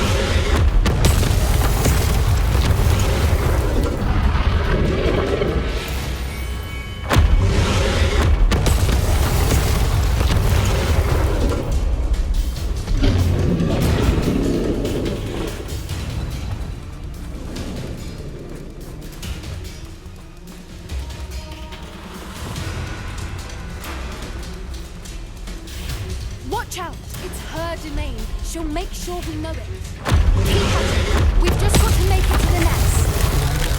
Oh, she isn't making it easy.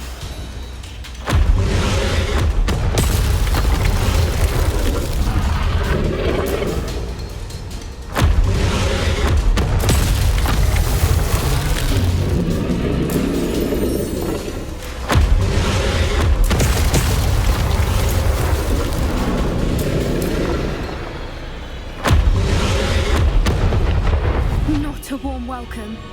It's a little too warm, if you ask me. I don't suppose she listened to reason. I'd normally try, but we're well past that.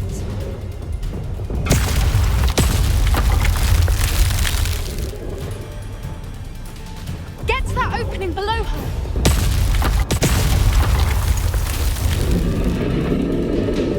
If we can get to that, we can get to the nest.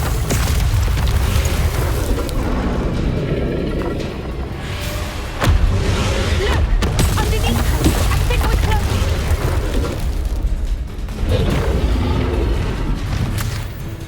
She's leaving! Quickly! Brilliant. There's the nest. We're almost there.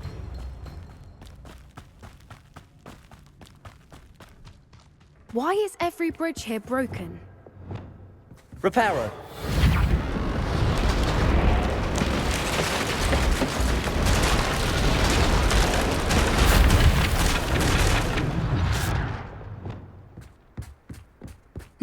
If we just return her egg, we can hopefully make it out without too much fuss.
That was brilliant! And did you see how clever? She left us perfectly unharmed.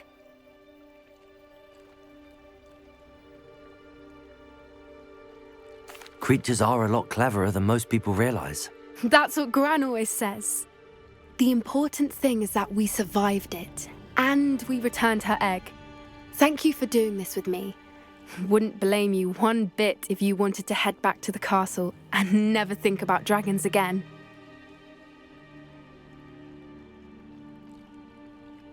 Shall we head back? I'm ready if you are. I am. After our dragon rescue at Hauntow Hall, I half expect to be ambushed by poachers any time I'm not in the castle. Understandable. We did sabotage their fighting ring and steal a dragon egg from them. True. So why haven't they come after us? It's not like them to let things lie. Unless what? Unless they haven't let things lie. Oh no, I can't believe I didn't see it. We need to leave. I need to send an owl. There you are. You were in such a state when you left. The poachers got to my gran. Someone recognized me in Hauntow Hall and they got to her. What do you mean?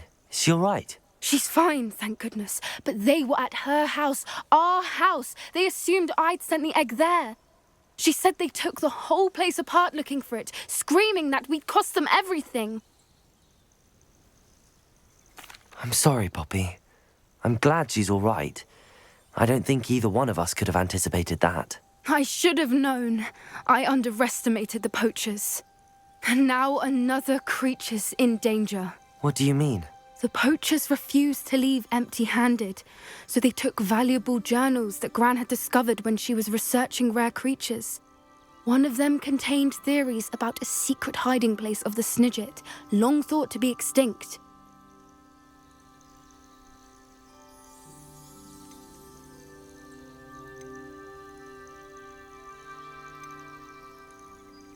Where exactly are these Snidgets allegedly hidden? Gran says the journals were a bit cryptic, which is good. Perhaps the poachers won't be clever enough to find the birds. From what she recalls, the journals only noted that the key to finding them lay in the moonlight. Gran thinks it can be narrowed down to a handful of locations. I take it you aren't going to let the poachers anywhere near the Snidgets. Gran wants me to stay out of it, but I know she's devastated that poachers might go after the Snidgets, if they still exist. We had the element of surprise on our side when we saved that dragon, but the poachers will be watching for us now. We need allies. Others who hate the poachers enough to help us, who value creatures as much Merlin's beard! You're a genius! The centaurs! They'd want the Snidgets protected at all costs.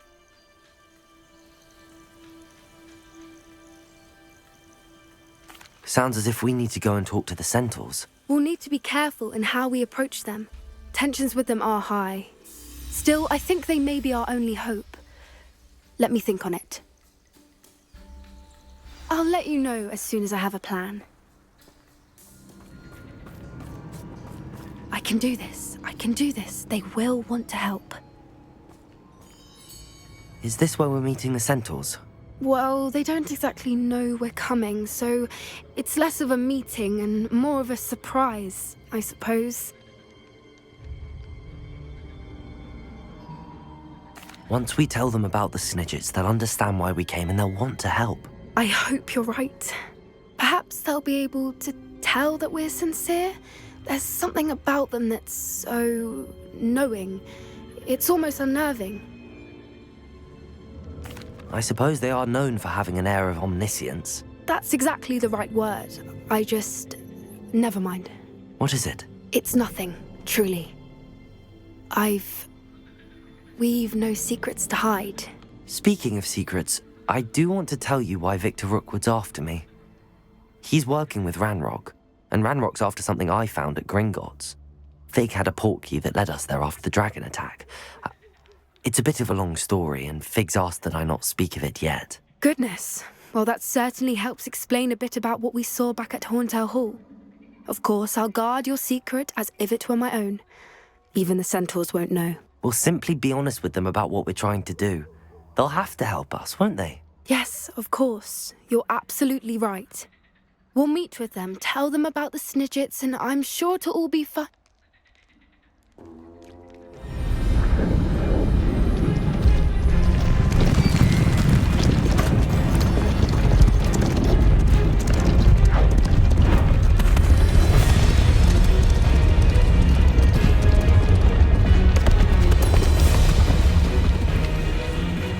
What do you think you're doing here, humans? Please! We were hoping to speak with you. Ah! I suppose you'd like a tale for your friends of the time you spoke to a centaur, and it spoke back. No, never! We're here because we need your help. Enough! You made a grave error in judgment in coming here, little witch.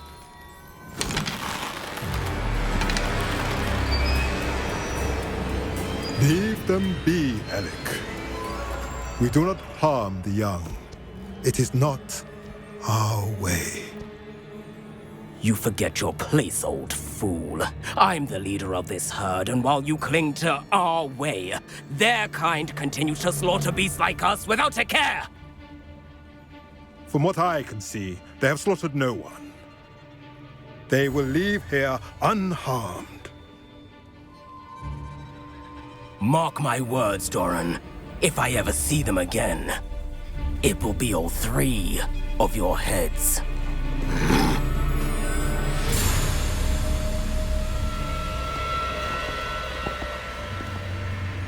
Foolish children. Do you know what happens to wizards who wander here? Now, follow me before Golden Snidgets are still alive, and the poachers are after them. They know that the key to finding them lies in the moonlight, but they don't know what that means, yet. Please, help us find the Snidgets before the poachers do. Could it be?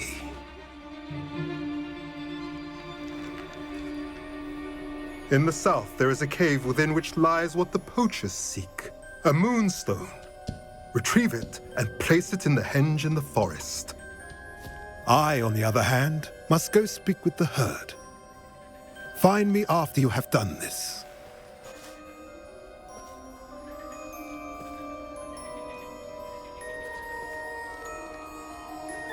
I don't understand.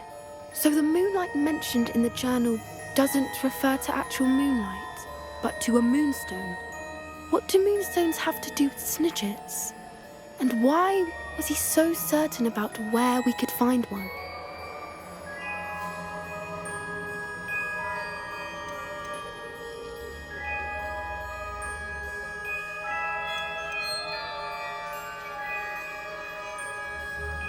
I don't know, but I am inclined to believe him, what with his being a centaur and all.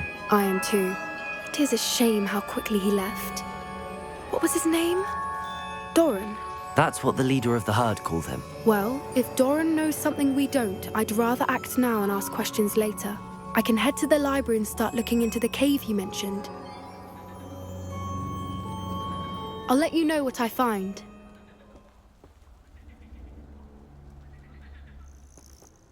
What seems to be the problem? You may well ask. I'm convinced I saw a Grim, an omen of death.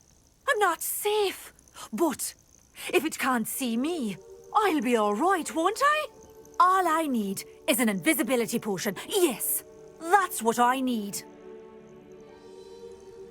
Well, as it happens, I have what you need. Here. Not sure it'll help you, though. Be careful, won't you? Oh, you're a gem, you are. I'll be sure to be very careful. And you be careful too. No Grim is going to get me. Thanks to you, kind child. I must insist that you accept this small token of me gratitude for your thoughtfulness. Oh, only I'm desperate. Please, won't you help me? Everything all right? Far from it. I wandered into a ruin and was attacked by spiders. Oh. If you've got some Wiggenweld potion, though, I'm sure that would put me right. Spiders do tend to appear in ruins. Here, I have enough to spare. Stay away from the ruins, though. You've saved me life. Oh, I can never repay you. Yes, I shall stay away from them, you'll see. Must stay away from ruins with spiders. Ruins with spiders. Oh, and thank you. Please accept this token of my appreciation. What is it? What's wrong? Goblins, that's what. Ranrock's lot. Nasty creatures. Ambushed me, they did. Nothing's safe anymore. I need a little something. Something to protect me if I run into them again. Maxima potion, that would do it. You're right, the world's not safe at the moment. It's best to take precautions. Here, use it wisely. Oh, I will. You can be sure of that. Ranrock's lot won't take me down. And I've you to thank. Please, accept this gift in exchange for your help. Excuse me, sir. Are you all right? Just barely. But I don't want to trouble a student with my woes. I am indeed a student, but I could very well be able to help you. I'm not so sure. Name's Crispin Dunn, by the way. I trade in the surrounding hamlets. Do the most business in Arranshire. A lovely little hamlet. Just stunning gardens. Just the other day, the Daily Prophet ran an article on its scenic hedgerows. Actually, before I go on, I should ask, are you afraid of spiders?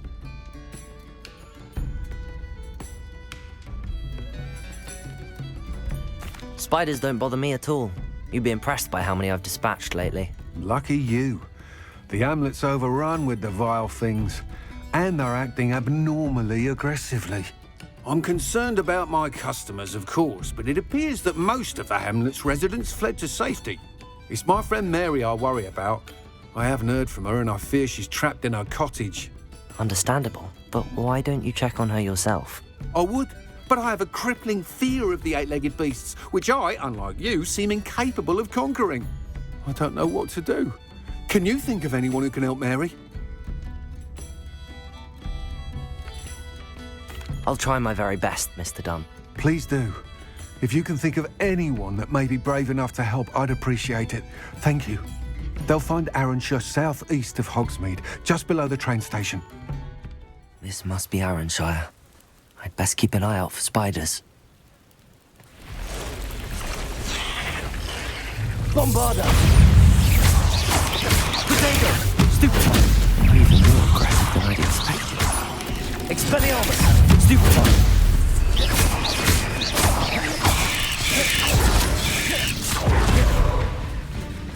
Bombarda! Stupefy! Glacial!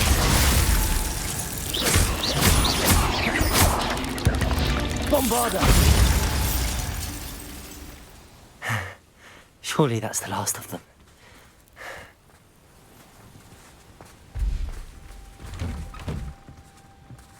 Oh no, this must be Mary. Poor woman.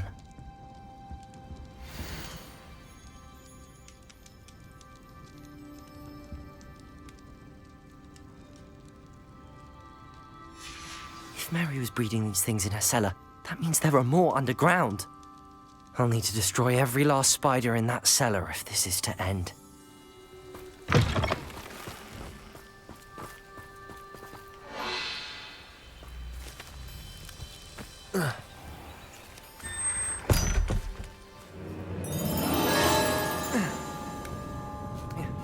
I'd best be ready for whatever I may find down there.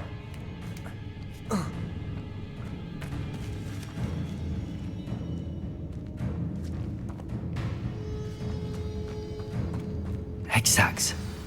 I need to find and destroy all of these before the situation gets even worse. Bombarder! That's one exact destroyed. I should get the rest.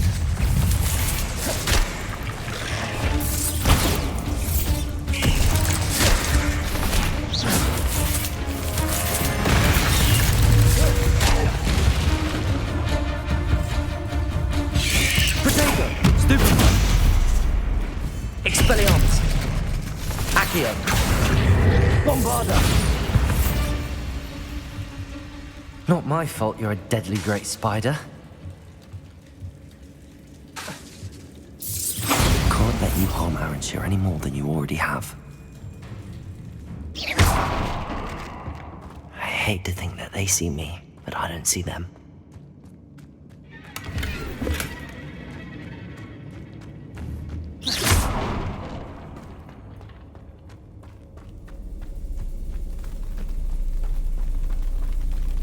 Bombarder!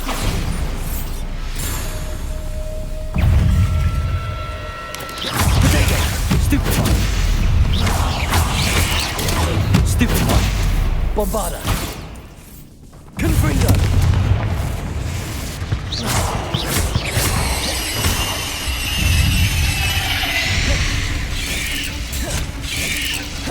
Defender! Confringo!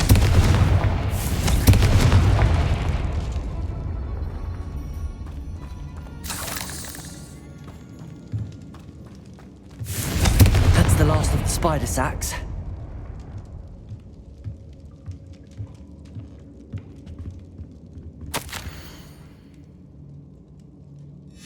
I suppose I know what happened to Mary Portman now. She was breeding the spiders.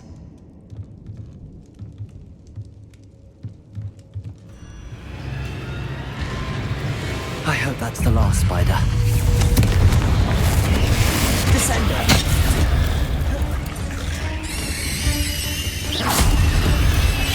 Potato! Stupefy!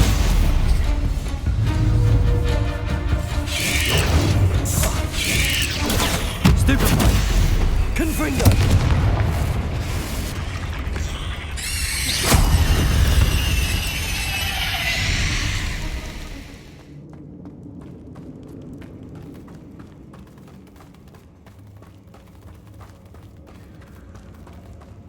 Oh, wait. That's the last one. She's angry. Descender! Confringo! I'll be having nightmares for the rest of my life after that.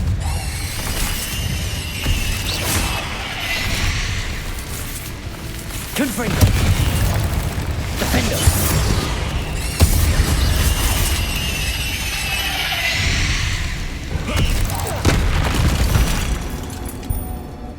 Cursed fiends. Mr. Dunn, I have some news. Thank Merlin. About my sweet friend Mary.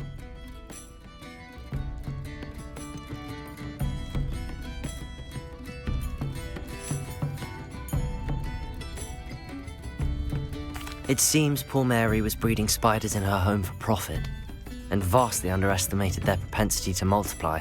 Oh, Mary, what untoward scheme were you involved in? If she needed financial assistance, she could have just come to me. She didn't deserve this. Few do. I am sorry about your friend, but you'll be relieved to know that I cleared out the spiders. It's safe to return now. You? You cleared out the spiders?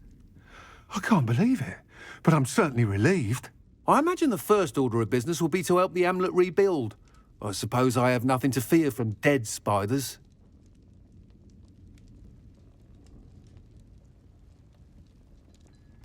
That's the spirit. I wish you the best of luck. Thank you again for all you've done. I shall keep you apprised of the hamlet's rebuilding. Glad I could be of help, and I look forward to visiting your shop the next time I'm in Arrynshire. You're all set with the new upgrade. I can't wait to hear what you think. This may sound presumptuous, but... You'd like me to report back with even more flight details. You know me well. I feel I'm almost there. I just think I can improve broom flight a bit more. Miss Ray's is running a time trial at the South Coast course. Not ideal, really, what with rumours of Ranrock's lot and Ashwinders infiltrating the place. However, if you're flying high above them, you should be all right, I think. I'm not worried, Mr. Weeks. I'll see if I can find Imelda. I hope you are able to complete these trials. I have a feeling this final upgrade is going to be a sweeping success. Do be careful, of course. I shall look forward to hearing from you soon. I look forward to our next meeting. The course looks rather deserted. I hope everything's all right. Ravenclaw, over here! Hello again, Imelda. This course is a bit far from the castle, isn't it? Obviously. Evidently too far for most of our classmates. Pathetic. They should be begging me to keep these trials alive, not running scared. I'm surprised our new 5th year showed up. I suppose I appreciate the effort. That's actually... thank you. I know I can be impatient, but I get frustrated by those who don't take things as seriously as I do. And in my experience, that's everyone. Anyway, don't let it go to your head. Right then, enough chatter. I'm confident I've posted a time you won't be able to beat.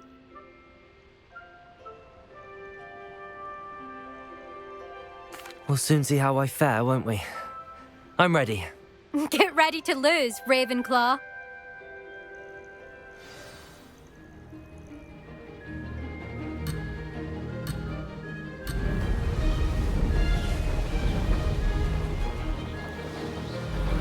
That wasn't too difficult. Excellent.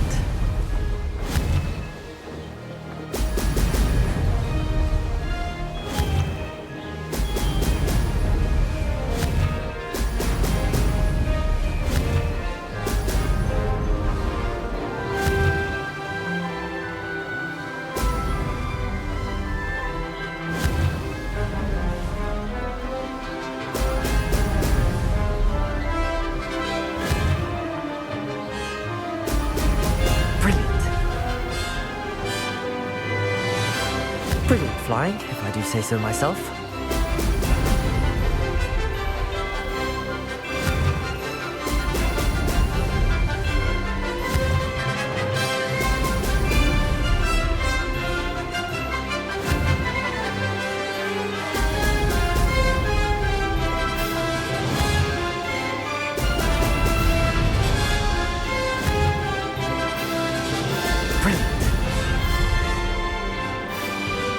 Made it.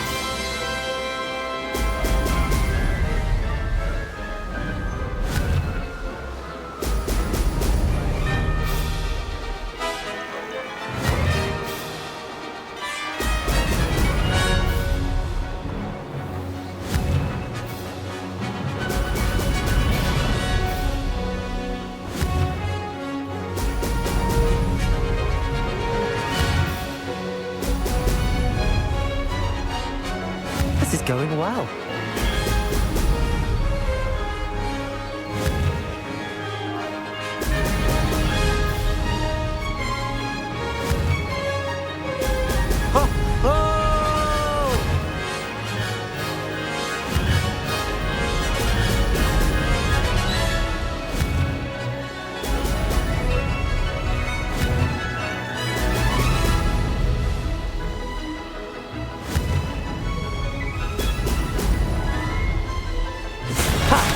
Good. I've got this. Impressive work today, but don't get too comfortable. I'll be on your heels in no time. My family's not going to believe the news when I tell them. They're almost as competitive as I am. Almost.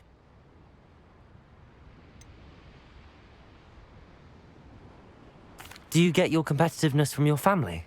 You could say that. My grandfather played Quidditch for Puddlemere United. And my father, well, he was a chaser for Slytherin, but had to stop after a curse took his knees out. Said it was the Gryffindor beater. And me, I fell in love with flying the first time I saw the ground disappear beneath my feet. Something about the freedom you feel on a broom. I've not been able to stop since.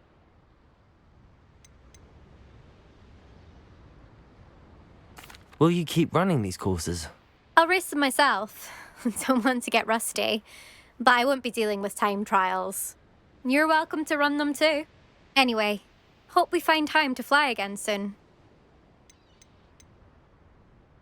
I take it you want to play for a team, but which one? And which position? I'm my father's girl. A chaser through and through. You'd know that if Black hadn't cancelled Quidditch this year. As for a team, it's the Holyhead Harpies I've always dreamt of. When I'm finished with school, I'll try out. If for some reason I don't get accepted, I don't know what I'll do. Herbology, perhaps? Because if that did happen, you might as well pop me and call me a mandrake. I'd never stop screaming. It's been fun competing against your records, Imelda. It has been fun. Glad you're here. 5th year. Not bad for a Ravenclaw. You take care of yourself. Hello again, Mr. Weeks. I set a new record at the South Course. Fantastic! Your broom performed well then? The best upgrade yet. It flew beautifully, incredibly nimble. But with the speeds it now reaches, I can feel the wind catching beneath the seat a bit, preventing it from reaching its full potential. Of course! Should have anticipated that. Exactly the kind of report I've come to expect from you. At last, I think I know what needs to be done for my final upgrade. What will you do after the final upgrade is complete? I aim to make Spintwitches the most sought-after shop in Hogsmeade. And I wouldn't mind getting back on a broom myself, just for the thrill of it. Couldn't be more pleased we made headway with the upgrades, proved the naysayers wrong, made all the hard work worth it. I shall look forward to speaking again. I'll be sure to send you an owl when I'm finished. Thank you again for your help.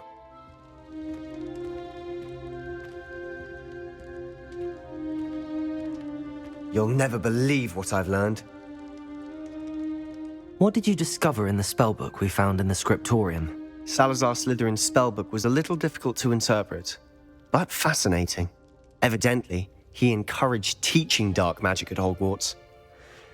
Neither the Imperious Curse nor the Killing Curse was unforgivable during his time. He believed students should be prepared to use dark magic when necessary, not to fear it. That's why we had to use Crucio to gain access to the scriptorium. He didn't want his knowledge shared with anyone who was afraid of the power of dark magic. It was hard to do, but casting Crucio was our only option. And I'm glad we did it, because in the spellbook I also found something else. References to a lost relic, which, from what I can tell, grants the holder the power to reverse dark magic curses. And you think this relic might be able to save Anne?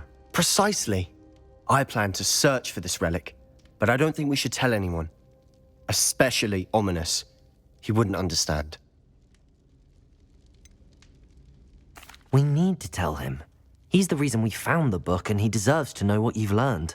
You've seen how he frets about the dark arts. I promise I'll tell him when I found the relic. When I know more, I shall send an owl. And don't feel sorry for Ominous. Keeping this to ourselves for now is for his own good. I'll decide what's for my own good. Ominous, we were just about to get some air. Care to join? You're a liar, Sebastian. I heard everything. You swore you'd never engage in anything to do with dark magic again. No, I didn't. I said I understood you wanting that. I'd never swear to give up on finding a cure for Anne. You don't know when to stop, do you? I know when not to stop. Leave this alone, Ominous. I'll be on my way.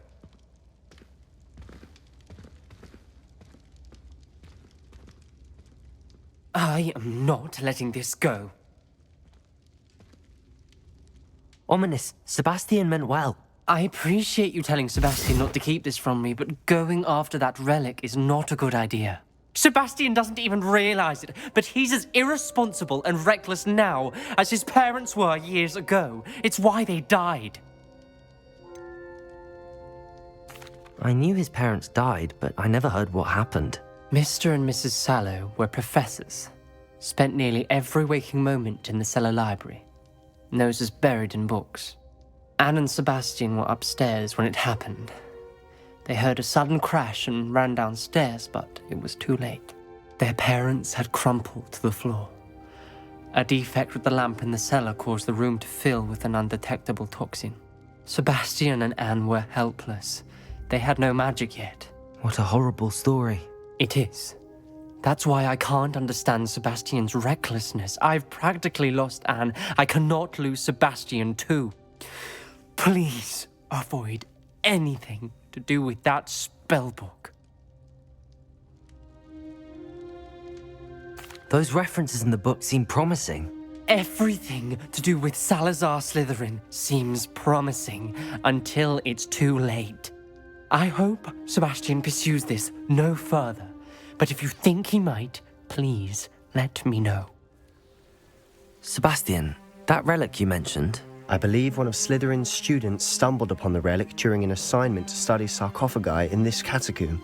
From what I read in a report by the student, they weren't permitted to take it with them, so I must assume it's still here. As I mentioned earlier, this relic grants its holder the power to reverse dark magic curses. If it's in this catacomb, I have to find it. For Anne. I need to see her. I'd be interested to know what else the student discovered. Have a look.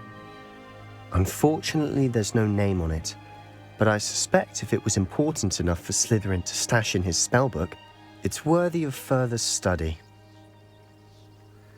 I'm ready to explore the catacomb. Perhaps we can visit Anne when we've finished. Perfect. By the way, Ominous has been asking about you. You didn't tell him what we were doing, did you? I didn't. I promise. Good. Ominous would be livid if he knew what we were about to do.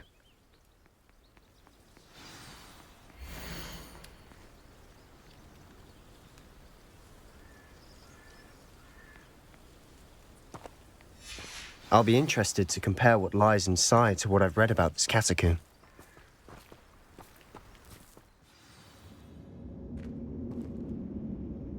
I'm sure that foul smell is the scent of success. Try not to lose your nerve just yet.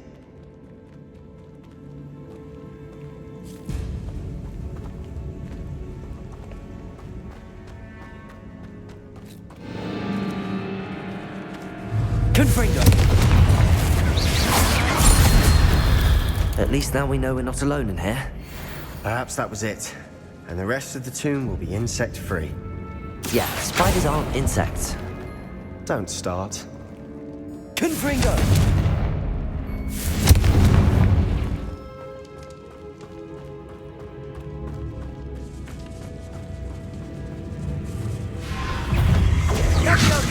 Levioso! Descendo! Potato! Stupid one!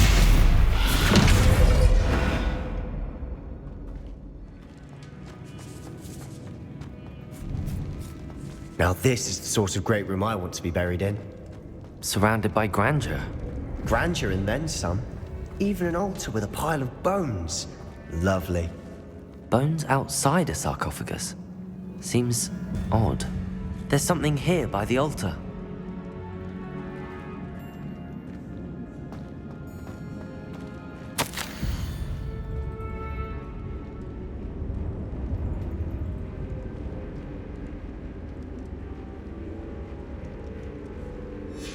What did you find?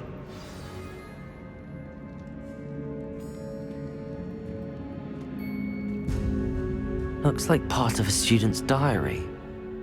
It mentions plans to return for the relic and conjuring barricades using bones. Of course.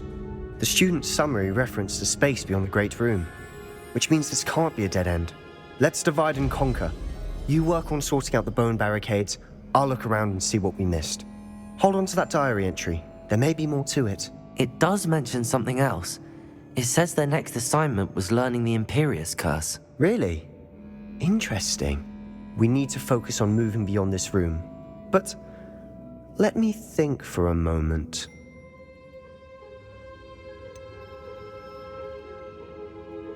Do you think the pages were left here on purpose? Slytherin mentioned a student who excelled in charms and always carried a satchel stuffed full of notes. They might have been left on purpose, or the student may have simply dropped them. Of course. I'll start to search for those barricades. Brilliant. There's more to this than even I imagined. Look, bones stacked oddly on either side of this archway. Leave no stone unturned. Or in this case, no bone.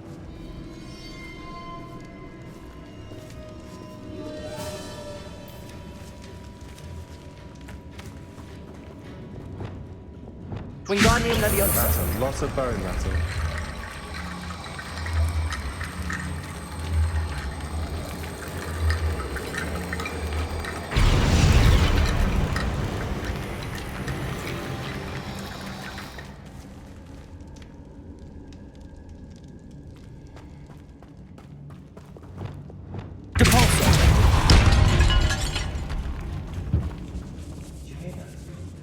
We're in a tomb. I assume eerie sounds come with the territory.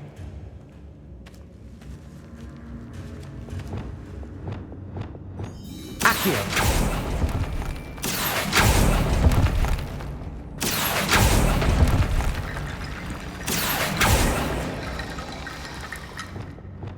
Wingardium Leviosa.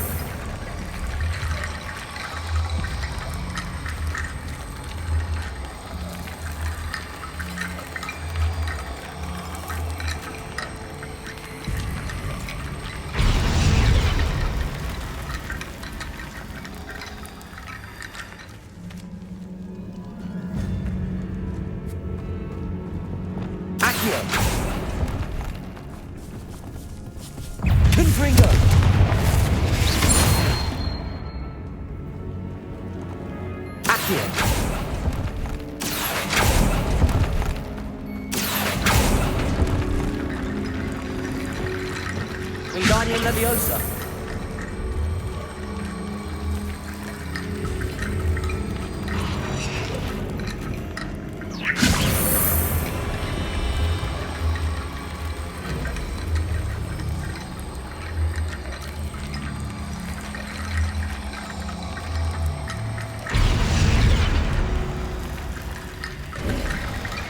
You've done it. I knew we'd get through. I felt it in my bones. Nice. Before we trudge on further, I've just realized something. The student's diary mentions the Imperious Curse. I wouldn't be surprised if we're going to need it here. It's an unforgivable, but useful when you're outnumbered. Places the victim completely under the caster's control. So, if you'd like to learn Imperio, I can teach you.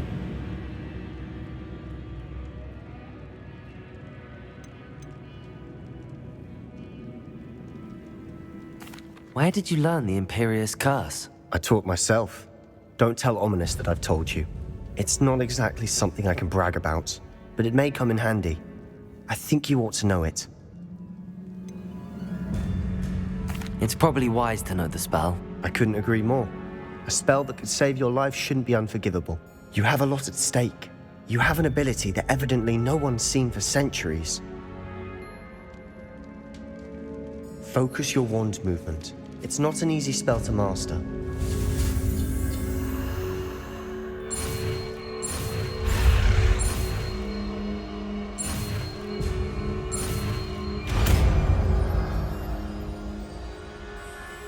There we go. Something troubling ahead. Be on your guard. Confringo! Protego! Expelliarmus!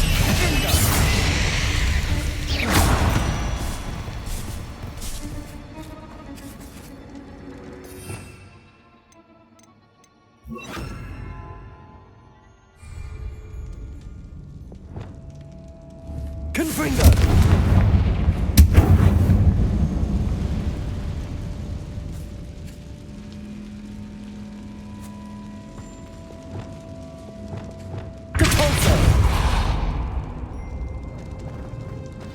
Another barricade.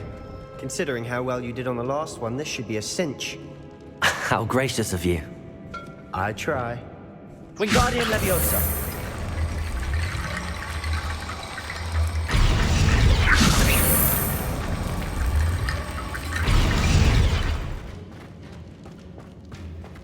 Confringo!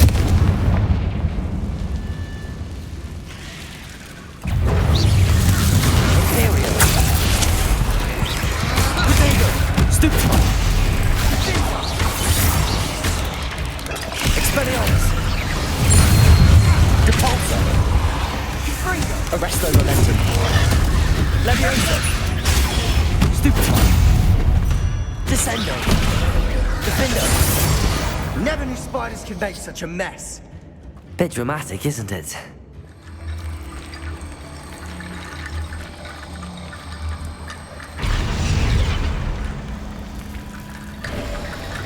You are head and shoulders above these bones. Nicely done.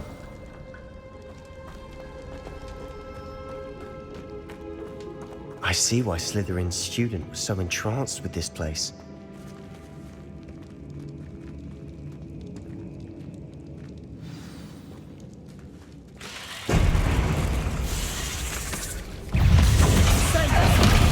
Potato! Stupefy! Bombarda! Stupefy! Confringo! Imperio! Confringo!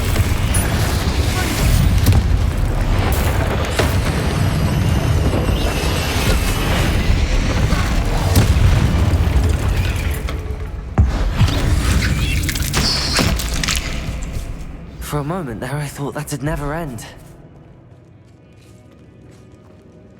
Confringo!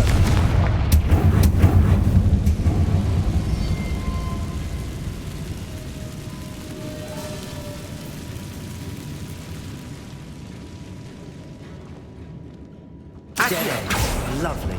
All that for nothing. Hold on. Don't give up yet.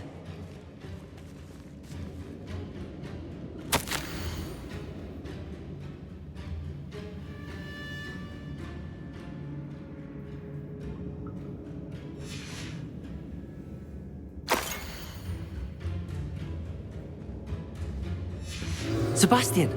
The relic! Look! Could it be? The note and rendition of the relic. It matches. This must be where the student left the relic. I can't believe it. After all this, it lines up. We've really found it. What do you suppose is meant by the dark sacrifice required to realize the relic's potential? I have no idea. But we're here for the relic.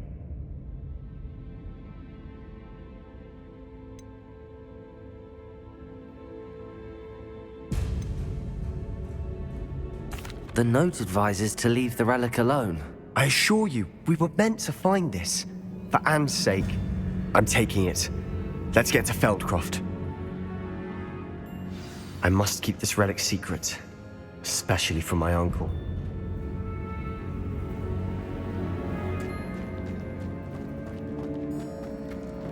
Is that ominous?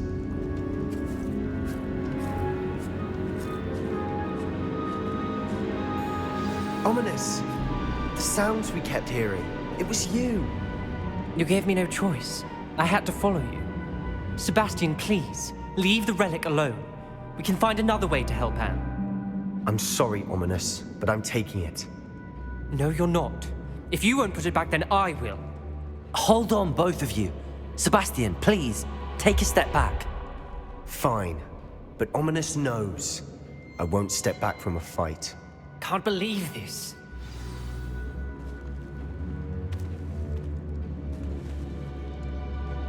How much did you hear? Everything. I was glad to hear you tell Sebastian to leave the relic. We need to stand together. Convince Sebastian this is wrong. And if nothing will change his mind? Something has to. I need your help.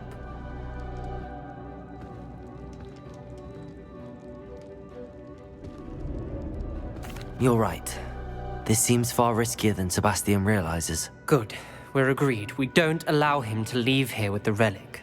I do think we should talk to him, but I fear we won't stop him from taking the relic. What are you suggesting? I'm suggesting we negotiate. We allow Sebastian to leave with the relic under one condition. After this, No more. I feel that's what we agreed to in the scriptorium. I'm being taken for a fool. You're not ominous. This may be the only way to keep your friendship intact. Let's trust him to know what's best. Fine. If I trust him on this, I'm trusting you too. The dark arts seem harmless until it's too late. Go then. Leave with the relic. I'll not say a word more. I hope I don't regret this. Sebastian, we're ready. What is it? I haven't changed my mind. Ominous has. Let's go. What? Ominous? I'll explain on the way. Come on.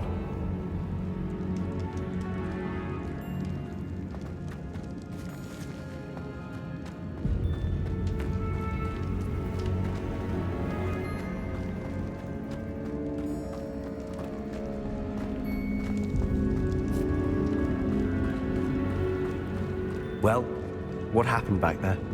Ominous and I found a compromise. Ominous simply needs a moment with you and he'll change his mind. Is that it?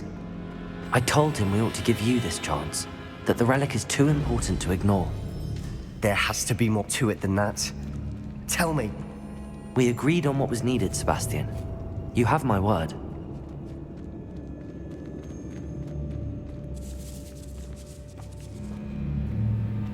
I never wanted to keep all this from Ominous. He just doesn't understand. And I did want to worry him all over again.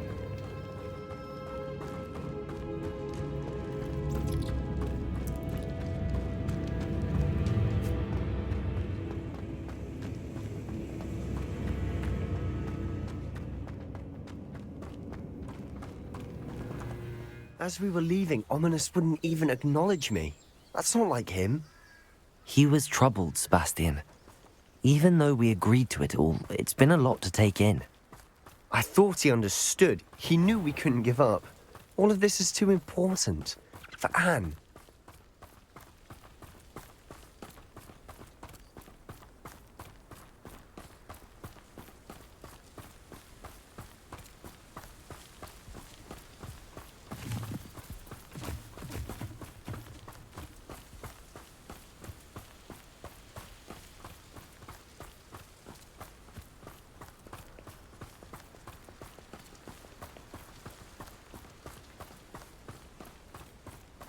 When we get to Feldcroft, I'd rather Anne not know what had to be done to get this relic.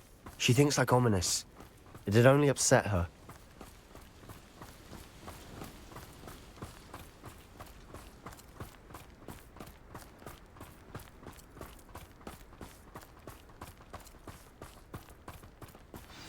Oh no, this isn't good.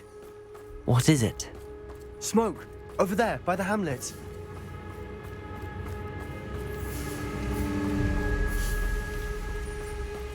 Feldcroft's in trouble.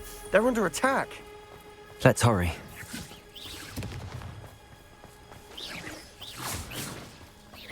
You can't stop us.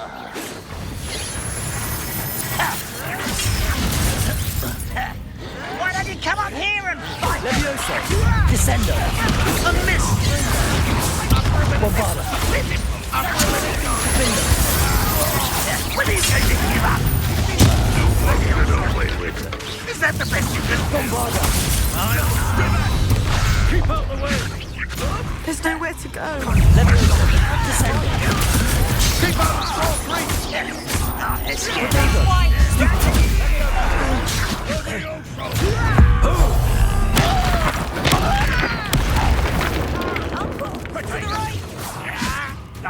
Got him! They're closing in!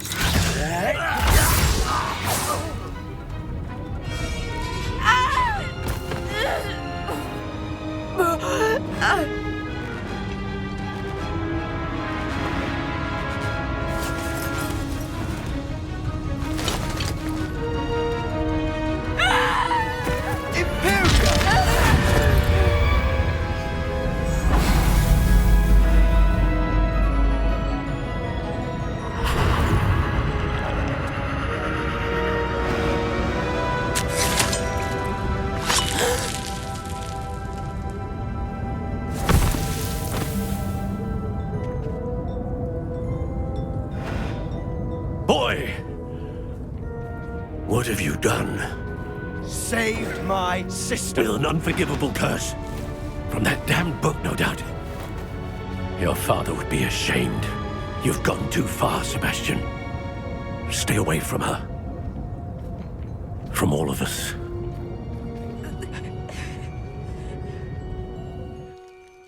What did my uncle expect me to do? The Imperious curse saved Anne's life. That goblin was going to kill her.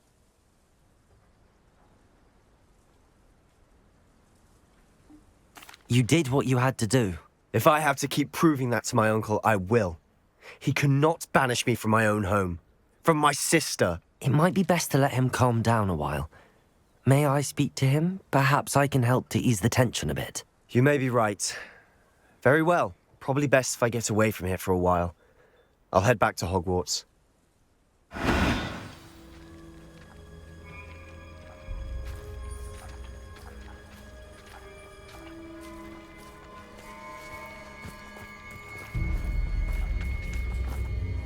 Pardon me, Mr. Sallow. What Sebastian did was inexcusable. You cannot possibly be about to defend him.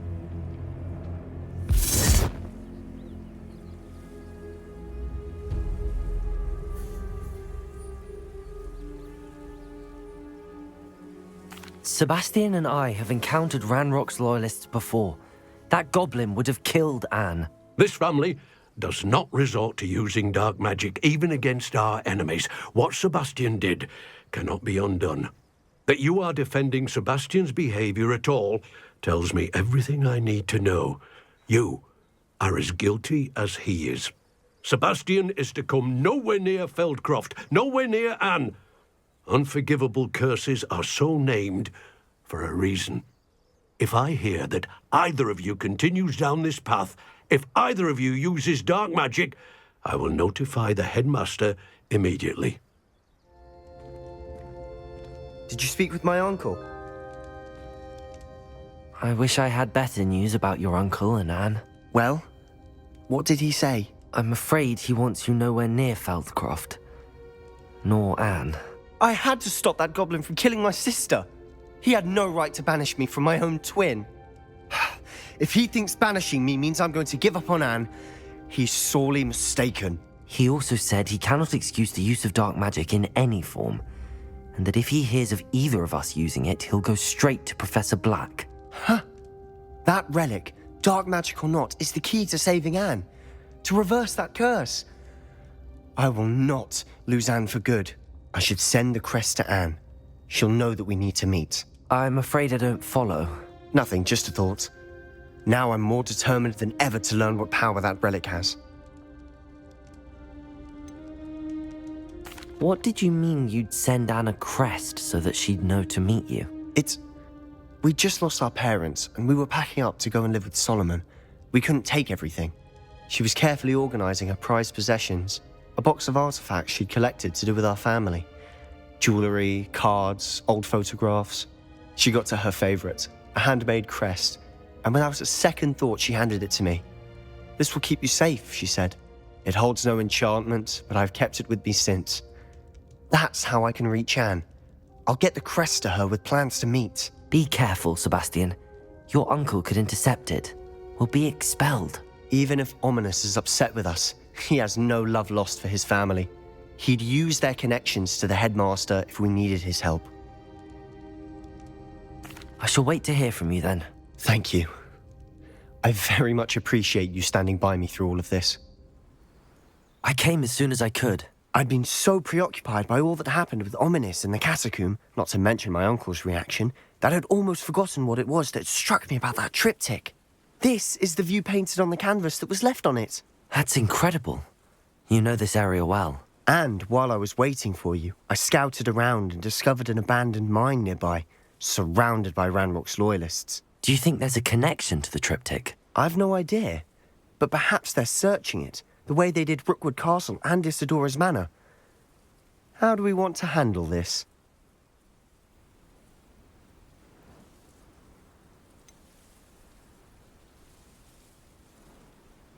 We need to see what they're doing. I say we take them head on. Let's bury some enemies. Very well. And I still have that rune symbol we found on the triptych. If there is a connection, I suspect we'll see that symbol again. After you.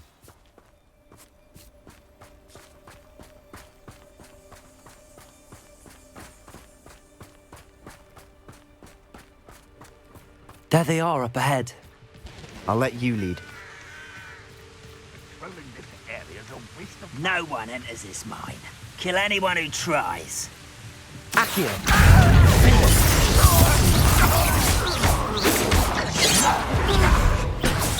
Protego! Kill spells glance on momentum. I'll get you for this! Defender!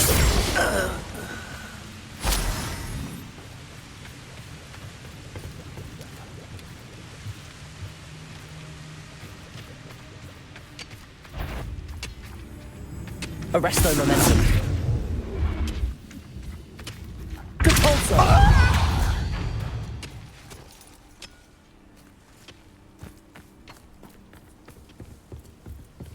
This is going well.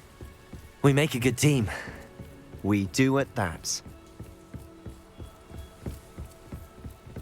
Once again, we could fight our way through or be discreet. You know which one I'd choose. Arresto momentum. Defender! Depulso! I won't rest. Dead. And the fun is over. Fun is a relative term. It is. And that was relatively fun.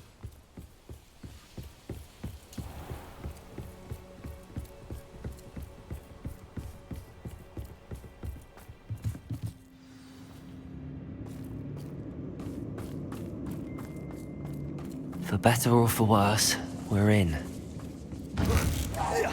Who's that? Arresto momentum. Compulso!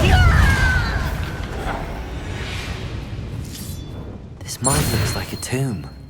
It was closed after accidents were reported. Now I see why.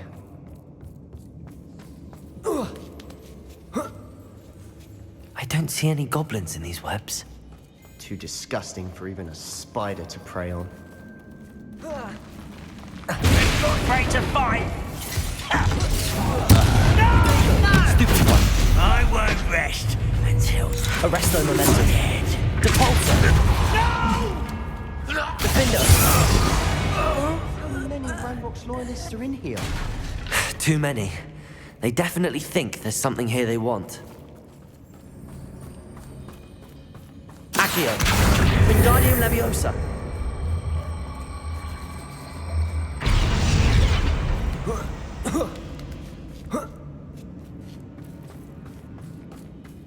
It's no wonder spiders give people goosebumps. Could be the hairy legs, or the soulless eyes, or the venomous fangs. Smashing. Really? Should have thought to conjure stairs.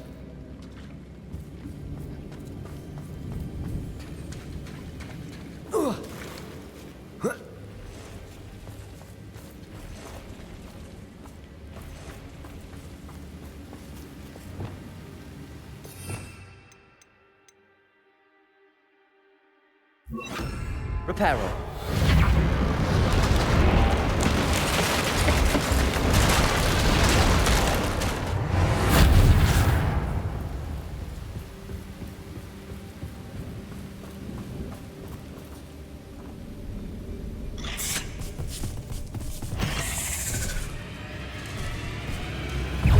Arresto momentum. Defender. Arresto momentum. Depulso. Potato. Stupid.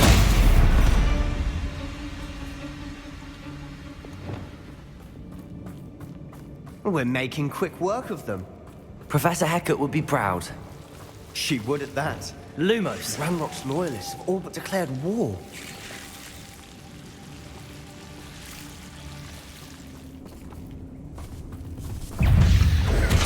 Arresto momentum. Depulso. Confringo.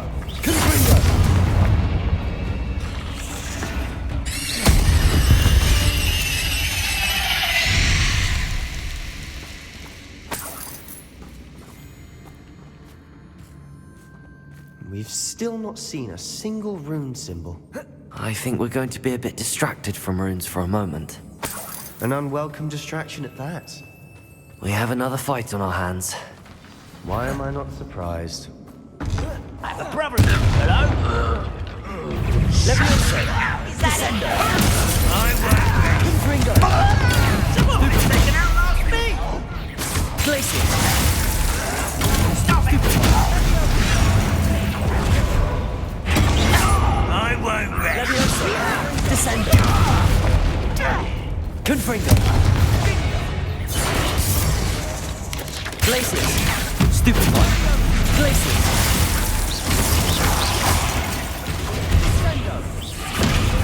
We're not finished yet. Glacius. Descender. Leviosa. Confringo. Glacius. Leviosa. Confringo. Descendo.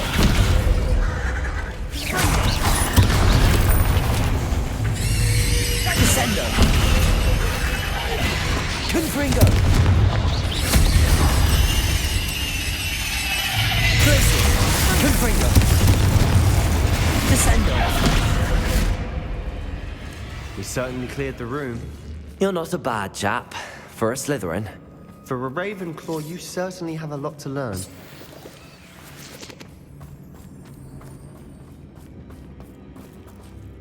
Confringo. Accio. Wingardium Leviosa.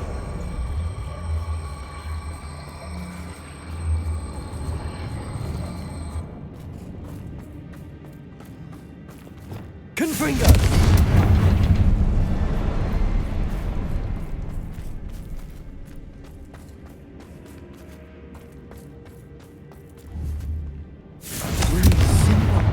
Above the cavern door. Ranrock's loyalists never knew to look for it. Wasn't expecting that.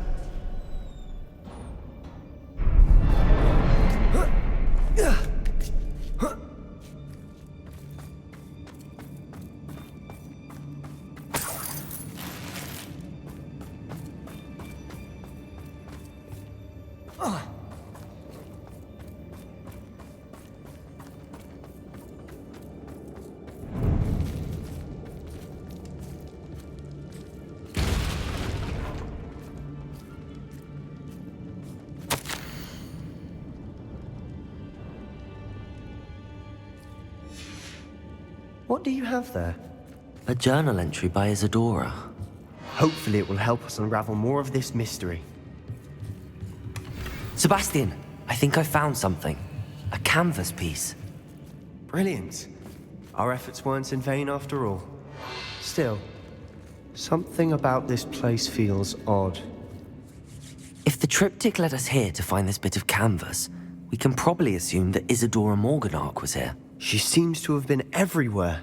But if she was using the Undercroft, and the cellar beneath her manor in Feldcroft, why would she create this space? And why hide it behind cryptic rune symbols? And ancient magic that no one but you could see? Isadora and Percival Rackham, another of the Keepers, could see traces of ancient magic too. Rackham? I haven't heard his name before. Here's some of the memories I've seen. I don't think he and Isadora saw eye to eye on how this magic should be used. This is all rather baffling. Let's take the canvas back to the triptych. Perhaps the answers are there.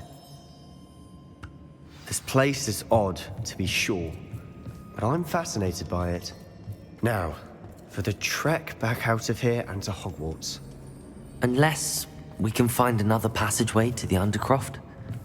Let's have a look around. And now for the moment of truth. It has to fit.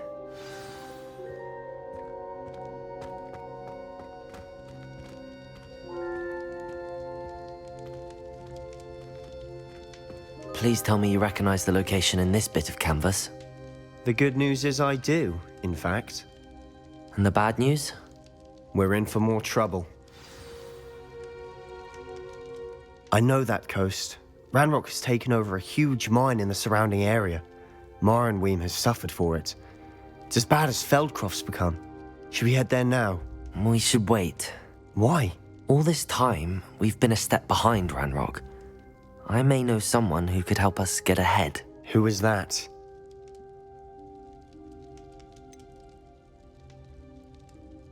Someone who knows Ranrock personally. They asked me not to mention their name to anyone. A goblin? Tell me I'm wrong.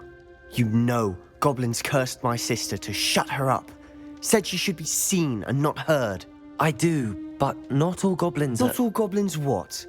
Have you forgotten Feldcroft? Have you forgotten the mine we just went through? No, Sebastian, I haven't. You're not listening to me. Why would I listen to someone so ignorant?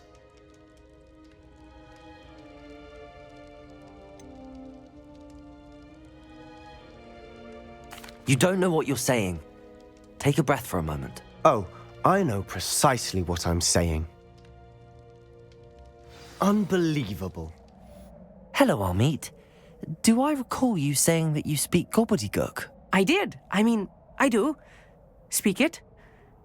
Is this to do with the goblin I saw you with in Hogsmeade? It is. His name is Lodgok. We could use your help with something. He's waiting for me near a goblin mine.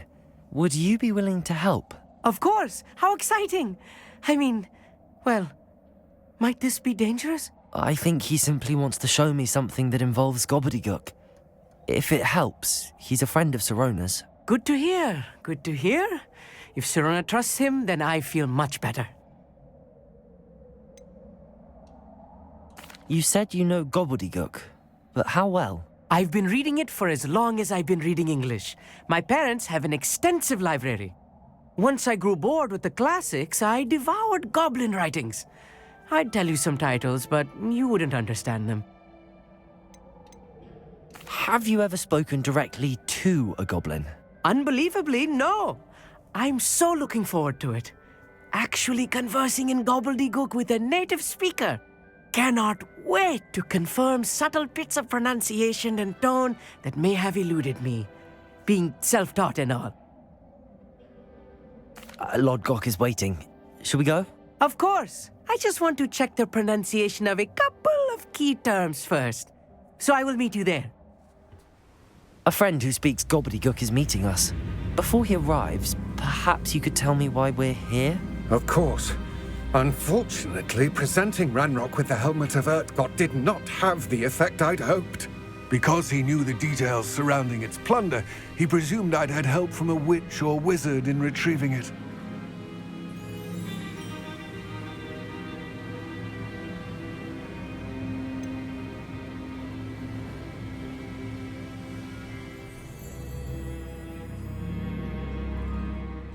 You said this would repair the chasm between the two of you. How did you not expect him to react this way? I'm afraid we do not have the luxury of rational expectation when it comes to Ranrock. Damn Bragbor and his blasted journals. Bragbor? An ancestor of Ranrock's, renowned metal worker. If we are to work together, I suppose I must tell you more.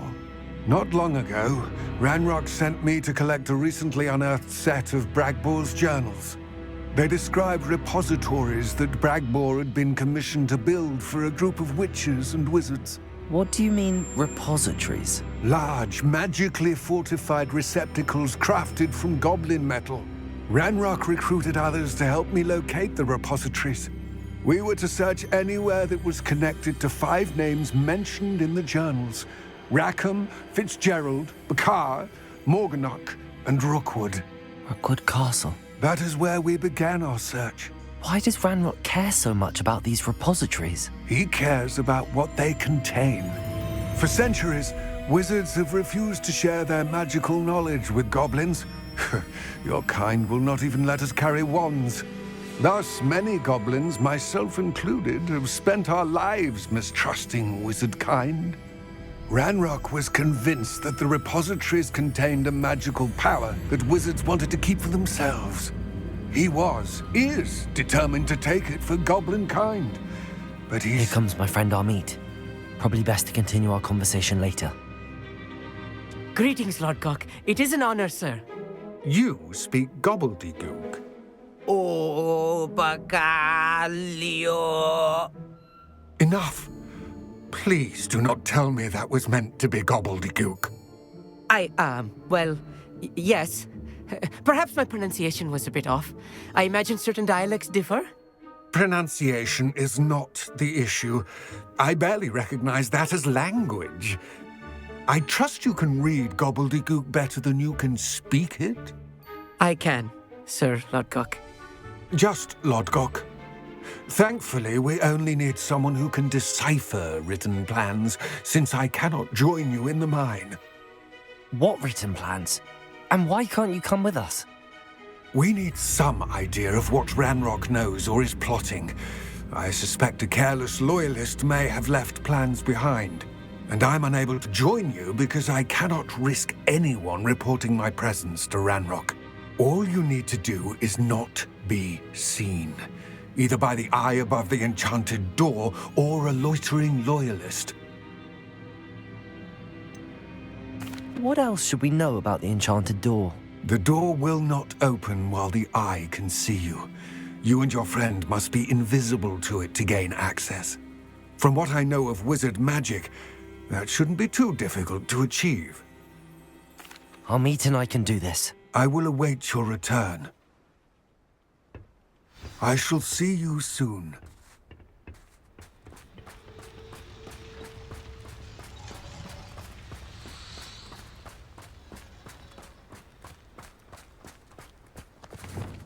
I'm quite good at sneaking about. You'll see. The door is looking at us.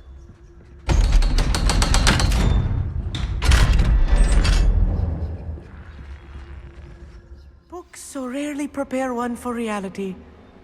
A real goblin mine. It's even grander than I had expected.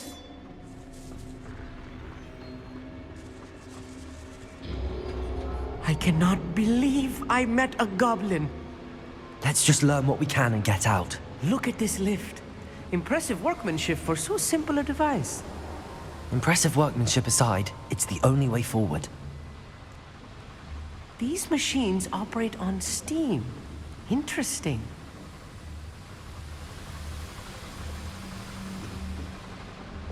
Confringo!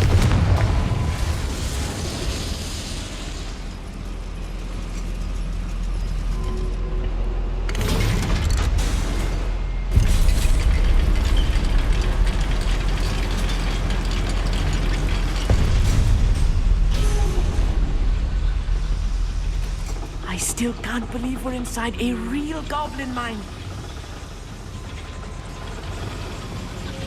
Accio!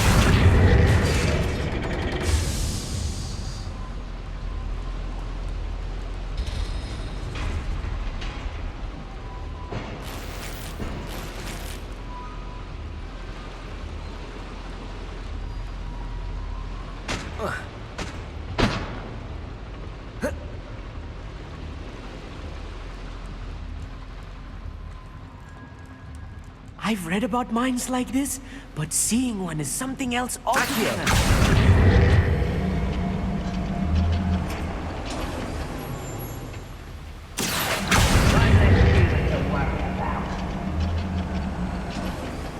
We need to be careful.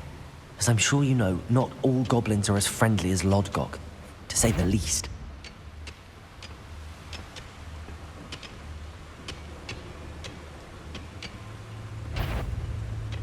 Arrest the momentum. What's that shit?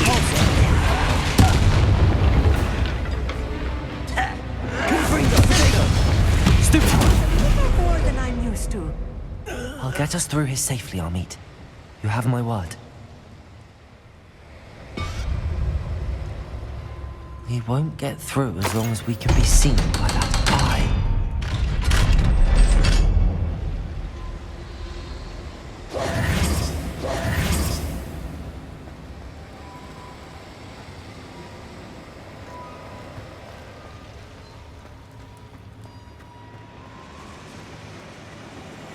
Confringo!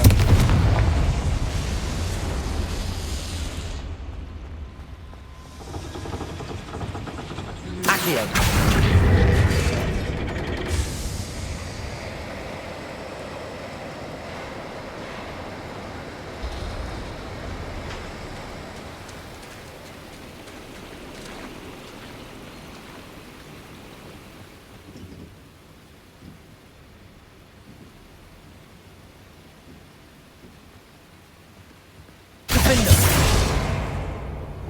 Confringo!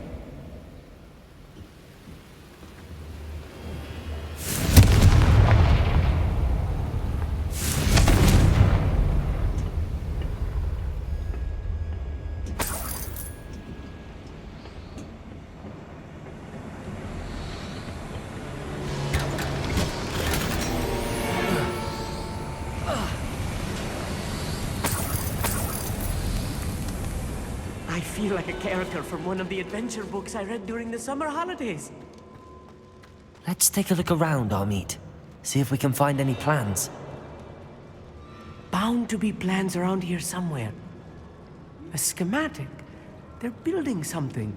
I can't quite make it out. Curious. There must be more notes around here. What could they be building?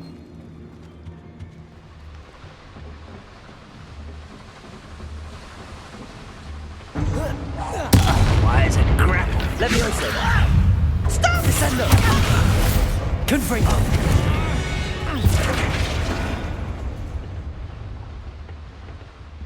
Fascinating to see gobbledygook written in a goblin hand. The flourishes are extraordinary. I will get to the bottom of what they've been building down here.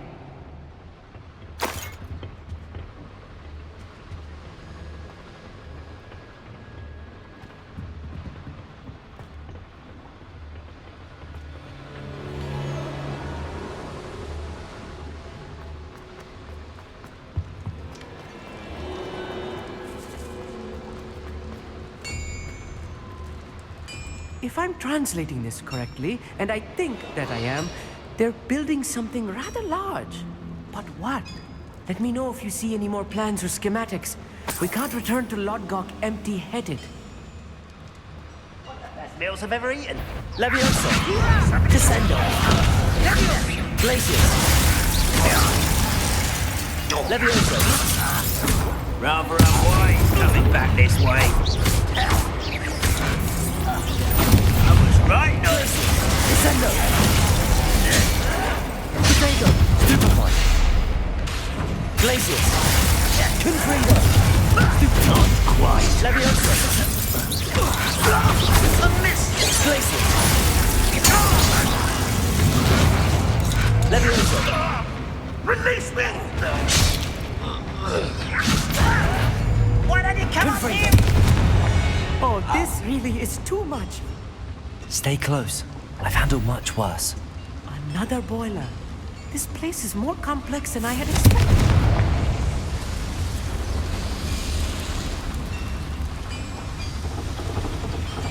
Accio!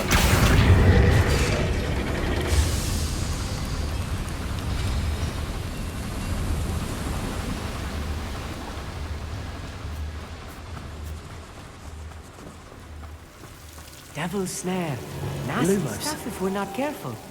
Not an entanglement we need right now.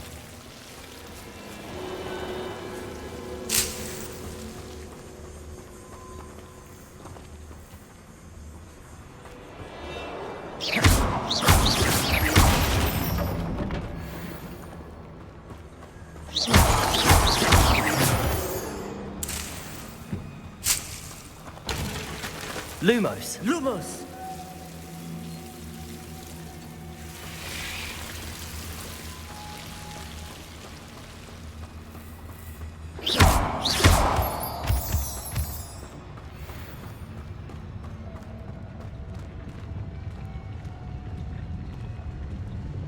What am I doing here? This patrol is worthless.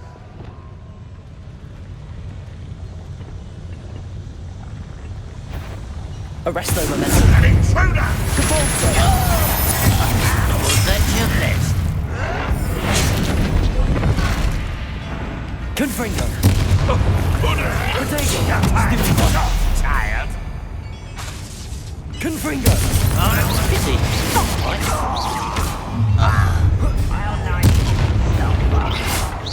Levioso! Return me to the ground at once! Confringo! Such arrogance. I shall avenge your death! Levioso! Descendo! You won't do it! Let's get this over. Rather unwise back this way. I won't bet.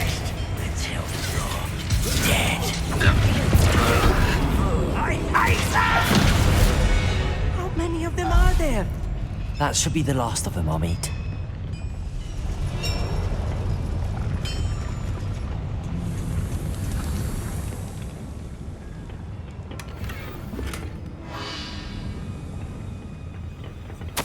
This is not good. They're building enormous drills, bigger than this mine could contain. Let's get out of here and tell Lodgok what we found.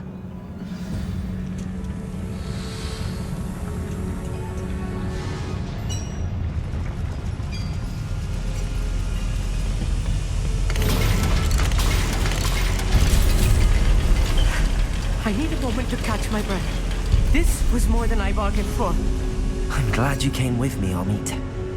Now that we know what they're up to, we can get out of here.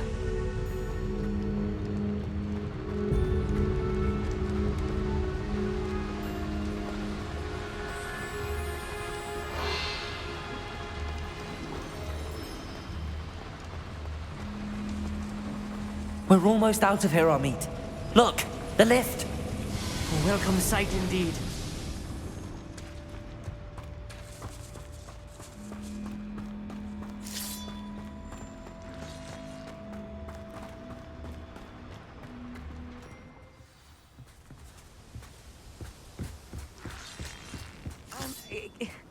Can we please talk about what just happened? That wasn't so bad, was it? It was. It really was. I'm afraid I've had enough adventure for one day. For a lifetime, perhaps. Thank you, Amit. I couldn't have done it without you. Now, if you don't mind, I'd like to have a word with Lodgok. Understood? I'll leave you to it. Your goblin secrets are safe with me, but I get to write the book about this escapade someday. Without further ado, adieu.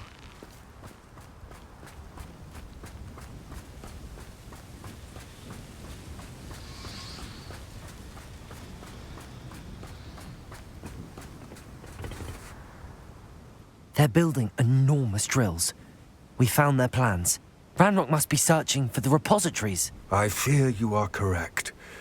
Other than Rookwood Castle, however, I do not know where else he plans to search. I've been wondering about something else you said before we entered the mine. Yes? If you share Ranrock's views, then why are you helping me? I expected Rookwood Castle to be deserted when I arrived to begin my search. So was surprised to find a witch there who had set up a sort of improvised research site. She was studying something so intently that she almost didn't notice me. When she looked up, I thought she would react with fear or disdain. But instead she did something that I will never forget. Without a moment's hesitation, she smiled and asked me to sit with her. She told me that she was a researcher and showed me a small, oddly shaped container with a strange symbol on it. She was certain it was made of goblin metal, but was unable to open it. She wanted to work together. Miriam. Yes. But how did you... Professor Fig's wife. He told me of her research, and I know of the container. Ah. The reverence with which she talked of goblins and their intelligence and skill, it caught me entirely off guard. I'd never been treated with such respect by a witch or wizard. So, to my surprise, I let her study the container if she would allow me to search the castle on my own. We parted ways, with her promising to share what she'd learned. More of Ranrock's recruits arrived, and we began to dig, eventually locating the first repository. Ranrock was thrilled with our discovery, but furious when I told him about Miriam. Berated me for trusting a witch, and I heard she'd been killed. You think Ranrock murdered her? I don't want to believe it, but I don't know. After that, something shifted in me. I had seen how the power from the repositories was transforming Ranrock, transforming all of them. I could no longer remain a part of it. Thank you, Lodgok, for telling me this. I tell you all of this so that you understand what is at stake. Ranrock never found all of Bragbor's journals, but the ones he did find suggest that Bragbor at some point built a repository far greater in size than the one beneath Rookwood Castle. What you've discovered here today worries me deeply.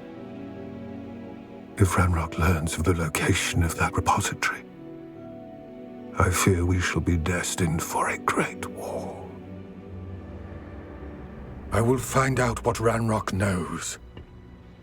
Watch for my owl.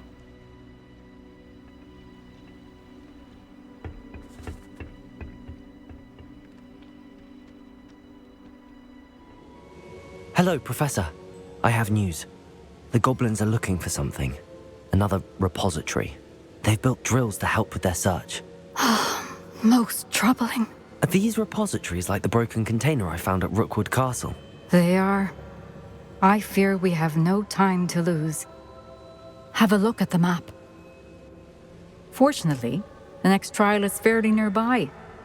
It's Hogwarts. As you know, I was headmistress in my time. My portrait hangs in the headmaster's office.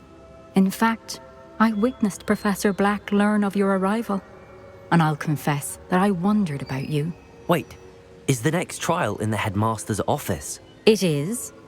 I had hoped that when the time came, the occupant of that office would be of help to us. Unfortunately, this headmaster seems wildly unconcerned with anything but himself. You'll need to access the office while he's away. I understand. Very well. I'll find some way to get in. Good. I shall meet you in my portrait there. Until then. Professor Fig, the Keepers have shown me where the next trial is. Has something changed? Lodgok and I have learned that the goblins are searching for another repository, like the one we saw at Rookwood Castle. And I discovered that they're building massive drills to help in their search. Professor Fitzgerald seemed very concerned. I see. Ranrock clearly knows even more than we suspected. And sir, there's something else. Lodgok knew Miriam. He knew Miriam? They encountered each other at Rookwood Castle. She was doing research. That's where she found the container with the portkey. He liked her so much that he let her leave with it, despite orders from Ranrock. I don't know what to say. She could win over almost anyone. I want to hear more of this. And, in fact, I'd like to speak with Lodgok directly. But we've no time now. Where is the next trial? Believe it or not, it's in the headmaster's office. Incredible. Very well. You'll need the password to get past the stone gargoyle. The headmaster's house elf will know it. I don't know the headmaster's house elf. Will he even speak to me? I imagine he's loyal to the headmaster. He is. So you'll need a disguise. I have just the thing. A polyjuice potion. You'll look and sound like Professor Black. Wait, doesn't polyjuice potion require a bit of the person you want to change into? And take ages to brew? It does. So how do you already have polyjuice potion to change into Professor Black? One never knows when such a thing may come in handy. Let's just say I felt the need to be prepared for anything after my fruitless trip to the ministry on his behalf. Now, time is of the essence. Drink up and I shall explain more.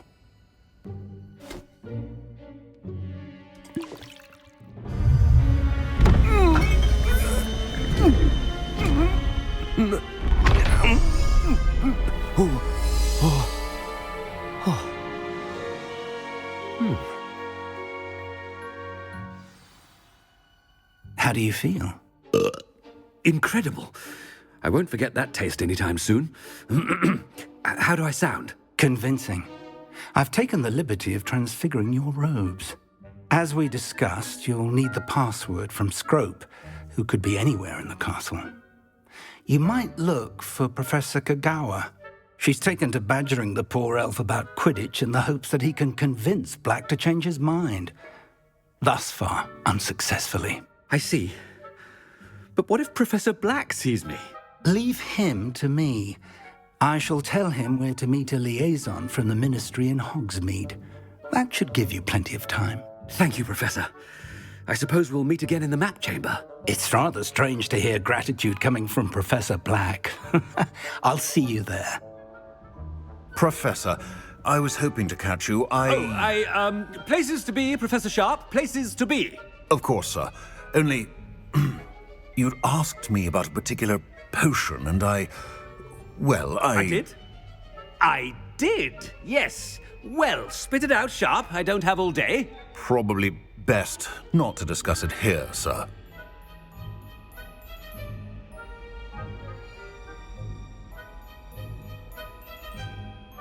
I assure you, Sharp, you may speak freely. Very well. I've brewed the cure for boils you wanted. I can drop it by your office when it's convenient. Of course, yes. No need for all the cloak and dagger. Simply have a student deliver it. A student? Very well, sir, if you insist. I do. And thank you, Sharp. I just hope you've brewed enough for all my boils. Gareth. Mr. Weasley, what are you doing here? Don't you have somewhere to be? Oh, Professor. Yes, of course. All sorts of places I'd rather be right now. Do you need something from me? I'm looking for my house elf. Surely you've seen him? Ah, the little one-eared fellow. I saw him heading to the Great Hall moments ago, muttering on about your, sterling graces, sir. I am watching you, Mr. Weasley.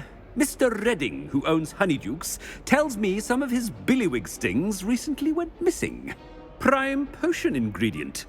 And I know you fancy yourself a skilled potioneer. What? But, sir, I haven't been anywhere near Honeydukes. Bah! That's enough from you. Just know that I have eyes and ears everywhere. On your way, Mr. Weasley. What? Mr. Gaunt, where do you think you're going? I beg your pardon, sir. I'm simply on my way outside. Taking the day off, eh? Typical student, wasting the hours away. I have to write 20 inches on Dittany and its uses. Was heading to the greenhouse. Ah, yes! Mixed with bubo tuber pus makes a fine mustache paste. Yes, mustache paste. I find. Are you feeling all right, sir? You don't seem yourself. I assure you I am quite healthy, Gaunt. If I need a medical diagnosis, I shall head to St. Mungo's. Professor Black, again, it is not too late to reconsider your decision regarding Quidditch. We could still have trials and a somewhat shortened season. It would be better than none at all. But the injury, Madam Kogawa. Professor, more than one student has taken a bludger to the head on our pitch.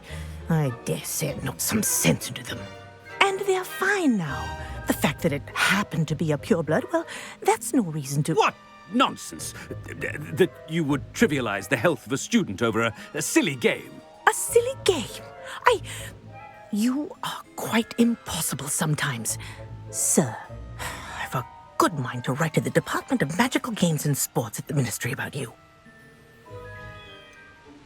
Good idea. I can even provide the parchment should you need it. Now, where is my elf? Parchment? Very well, I will, and with pleasure. And I spotted Scrope in the Great Hall. Seems to be avoiding me. I wonder why. Good day, Madam Kogawa.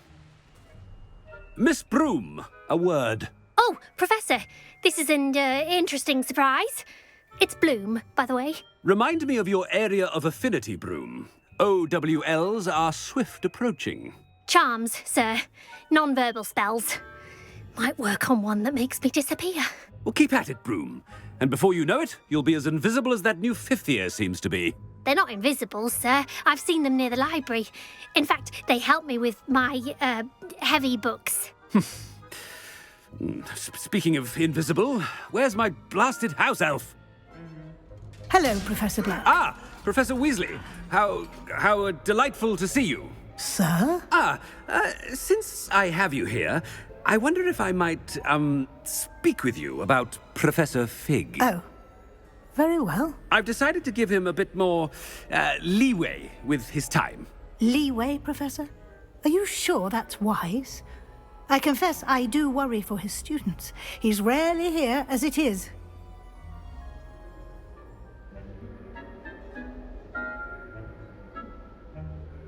Ah, well, yes.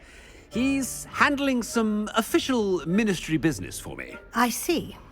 But, sir, if I may, I am wary of how much time the new fifth year seems to be spending away from the castle, supposedly on Professor Fig's behalf. I've heard unsettling rumors of their escapades. Everything from sneaking into the Forbidden Forest to confronting Ranrock's loyalists and Rookwood's lot. What? Goodness. You cannot believe everything you hear, Professor. No, you cannot. I mean, I shall keep an eye on Fig. You simply keep doing the wonderful job that you're doing. Simply wonderful. Thank you. But I'm happy to look into... Good. That'll be all, Weasley. I mean, Professor Weasley. Good day. A wonderful job. Leeway for Professor Fig? I can never understand that. That ought to give Professor Fig some breathing room.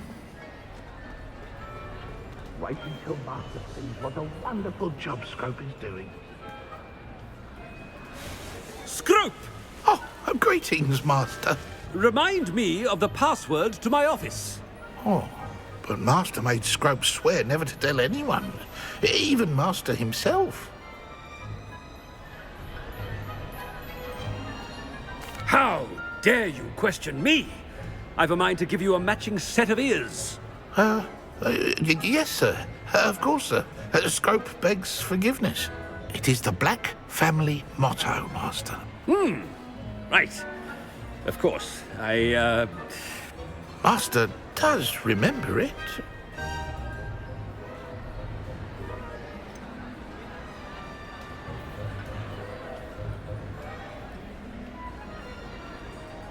Of course I remember. It's the Black family reigns. Is Master giving Scrope a test?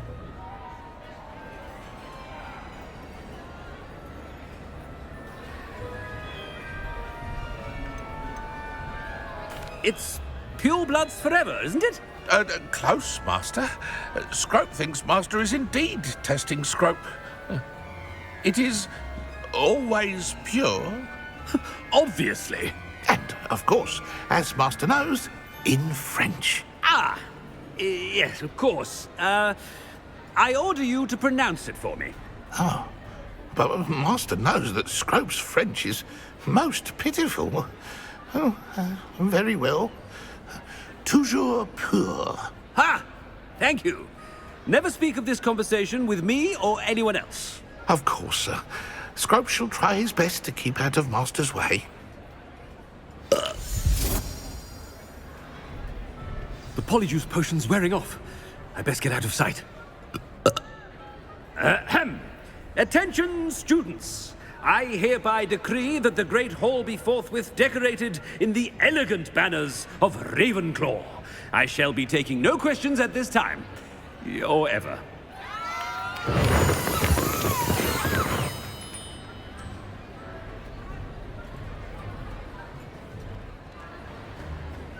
Made it just in time. It's wearing off. Fig was right. I can't believe it worked. Now to speak the password to the gargoyle. The gargoyle. That's where I need to speak the password. Toujours pure.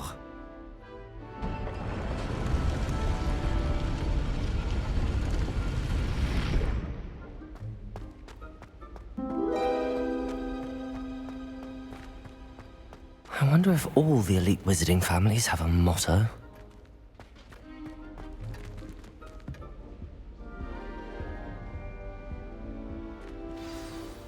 It's good to see you. All thanks to Professor Fig's quick thinking. Now what? Approach the pedestal in the antechamber and read the book that appears. I suspect there will be more to this than reading a book. Your suspicions are correct. We shall speak when you are finished. Has this been under the headmaster's nose all this time?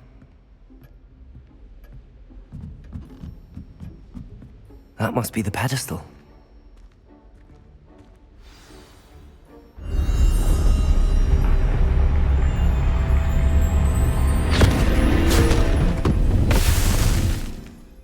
Where am I?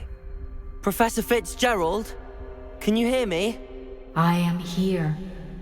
In this place, you may call me Neve.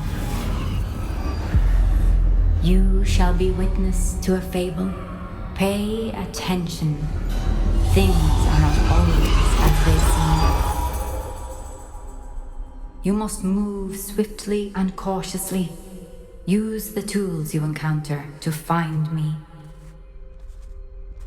The first you will need is a cloak.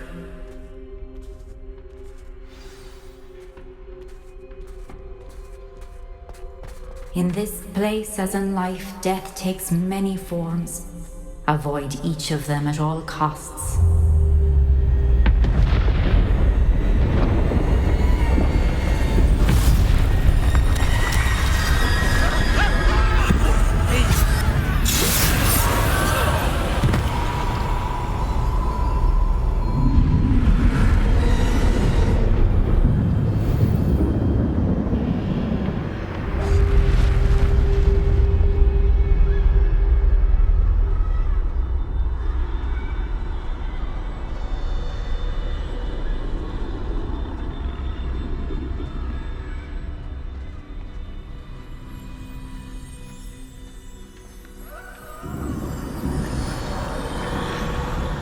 I should have run when I could. I'd be free by now.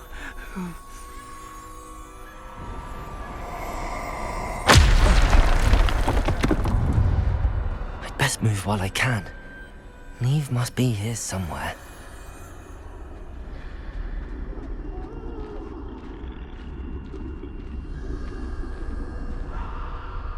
I need to time this just right.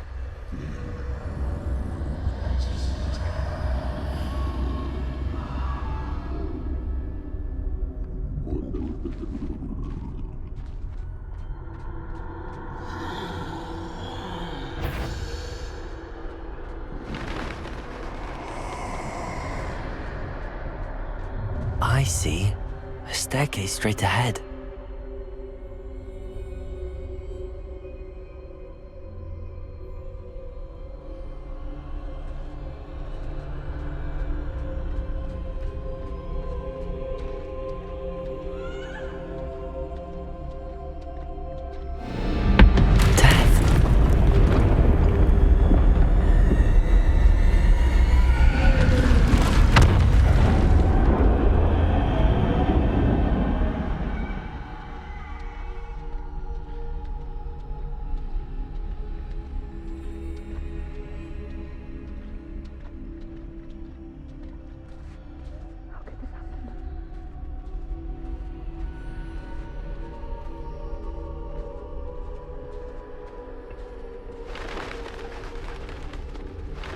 A ladder. Perhaps they won't be able to find me if I go up there.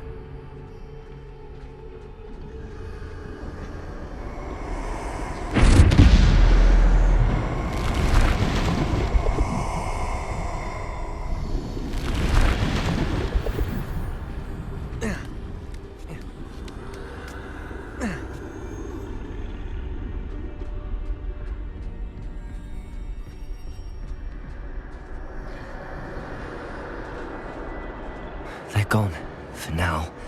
I need to get out of here. Where could Neve be?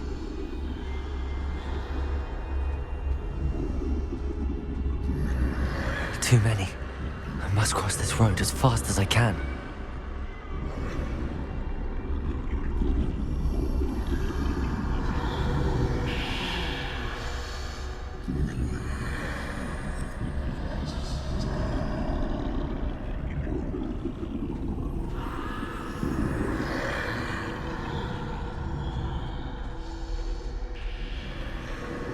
That's where I need to go, but I need to find a way past them.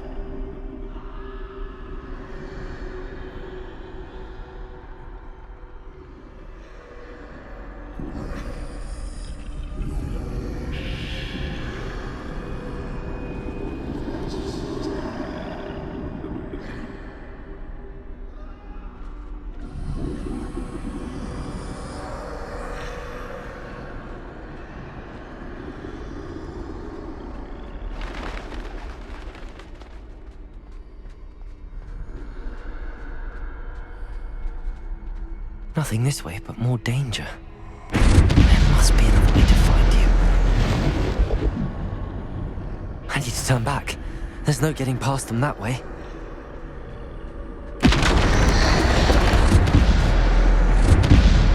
Closed tight. That doorway looks like the only safe way forward.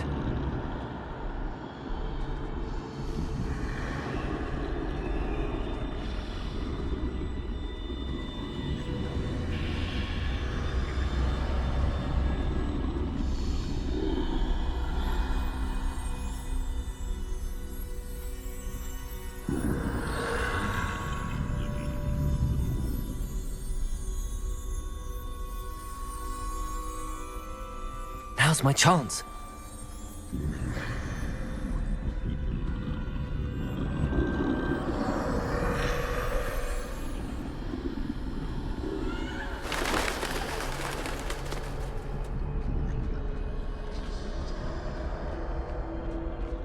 That's the way forward.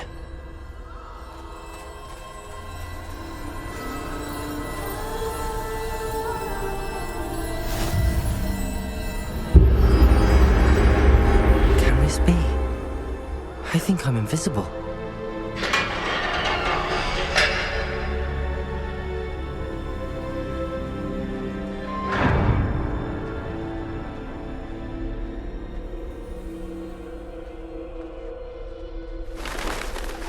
They can't see me at all. I can get closer to them.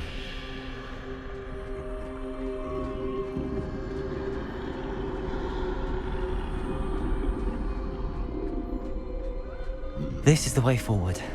Finally free. Now where are you, Neve?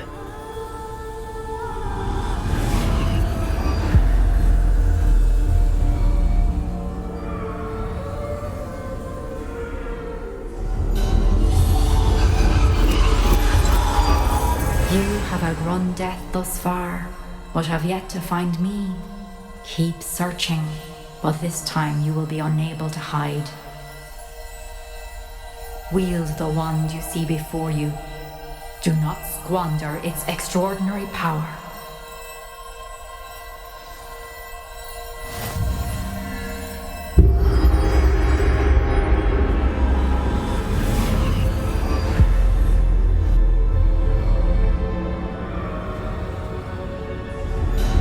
I've never felt such power.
stupid one!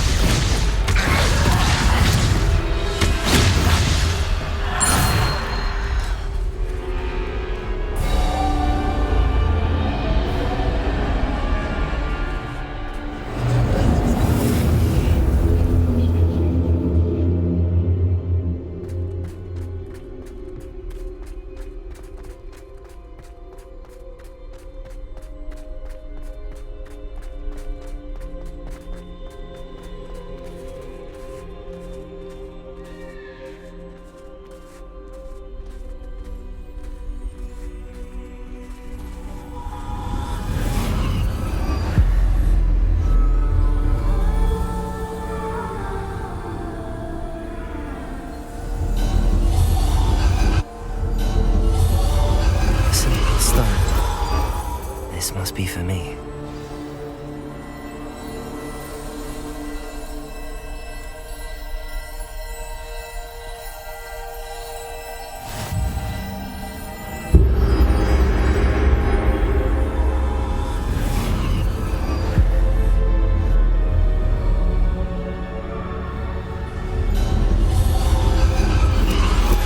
You're far from finished. Pass through the mourners ahead. Nothing is what it seems.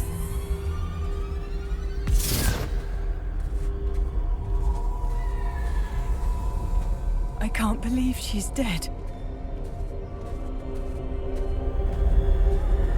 Dear sweet Neve. Dead. Neve! Why? May her memory be a treasure to us forever.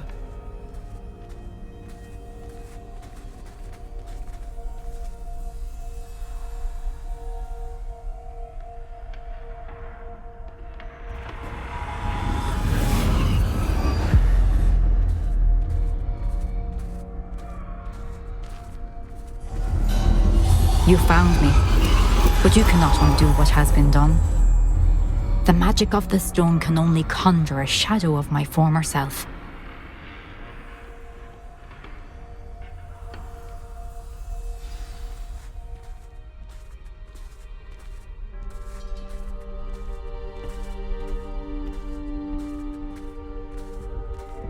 But there's no light without shadow, as there is no shadow without light. Simply because you can eliminate darkness does not always mean that you should.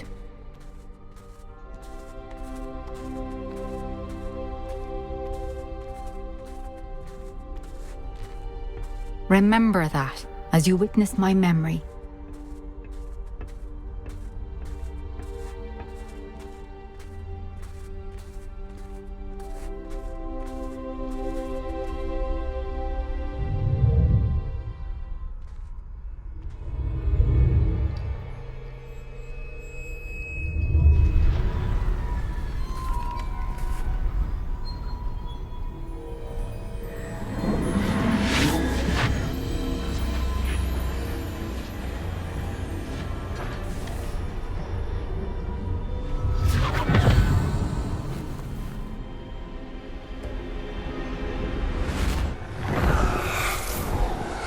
Isadora, what you did for your father was remarkable, Wasn't it?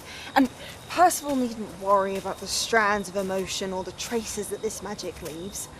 I found a way to contain all of it. You haven't stopped. Goblin Silver. You spoke to a goblin about this. Don't worry, he has no idea what we're containing. We don't know what effect any of this may have. The emotions, the dark traits. You sound like Percival. And as it happens, I do know. It is a source of strength, of focus. Somehow it enhances my ability to wield magic. I don't follow, Isadora. I think we can harness it. Power like this is not to be toyed with. In the wrong You hands. saw what I did for my father. Oh, Neve, imagine the good we could do. Everyone is in some kind of pain.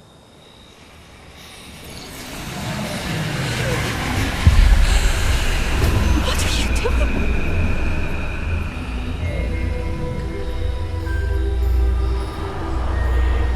Breathe it in. Can you feel it? Isadora. This must stop. All of it. You've kept this power to yourselves for so long because you fear it. I choose to embrace it.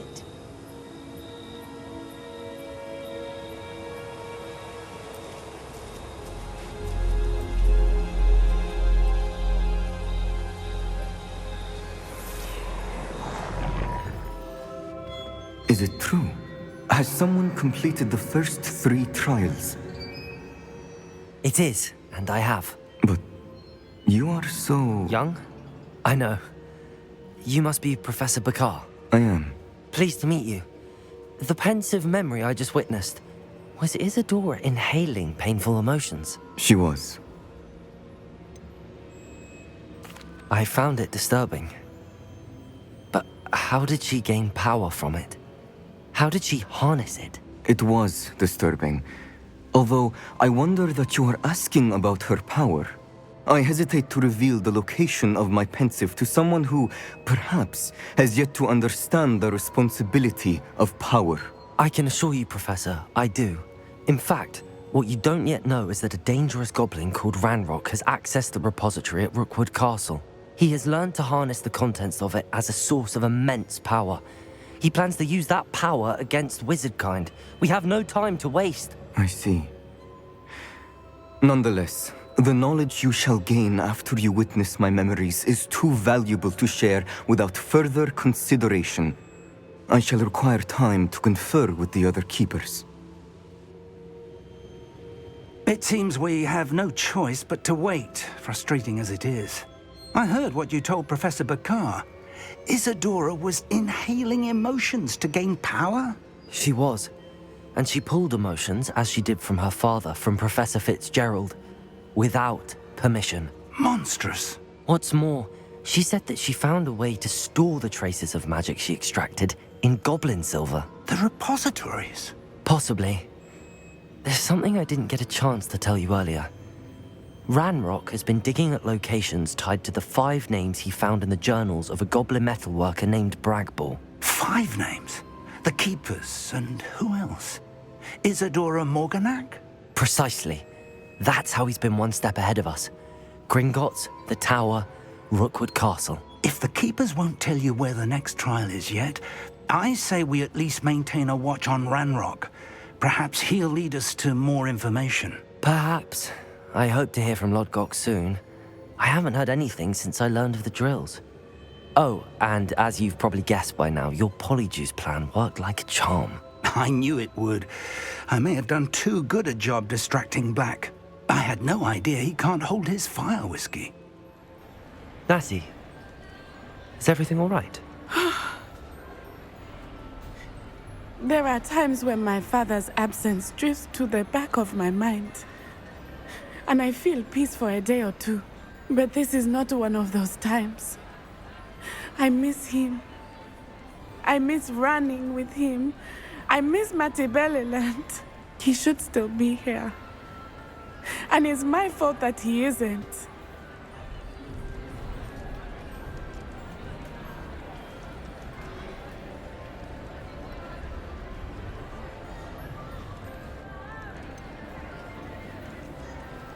It's not your fault, Natty.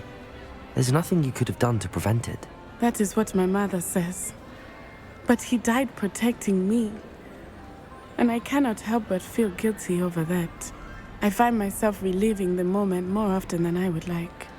I believe I would feel less helpless if I could truly put an end to Harlow and the rest of Rookwood's miserable lot.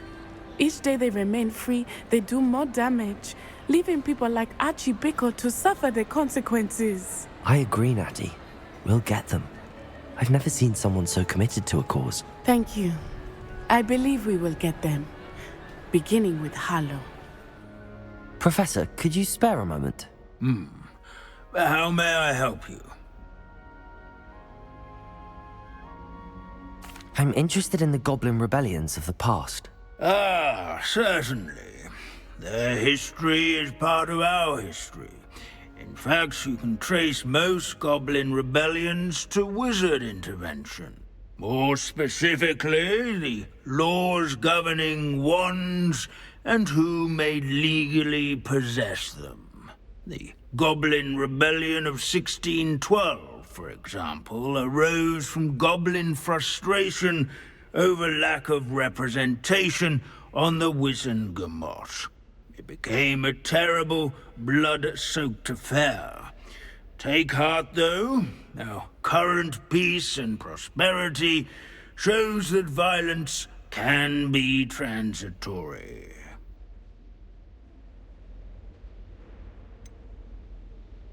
But Hogsmeade was just attacked, Professor. If I'm not mistaken, and I rarely am, one of the 18th century's rebellions was led by Urg the Unclean. He had been dunked in a pond publicly by a group of young wizards, if you can imagine that. Another rebellion in 1752. The rebellion was so badly mishandled that Minister for Magic Albert Boot was forced to resign. That being said, his replacement, one Basil Flack, lasted mere weeks. Best sort of vindication, if you ask my opinion. Please go on. 2 months into Flack's tenure, bad went to worse when the werewolves allied with the goblins. Quite smartly, Flack resigned rather than deal with their combined forces. Minister Flack was succeeded by one Hephaestus Gore, who quickly quashed the Jewel uprisings with his signature brutality.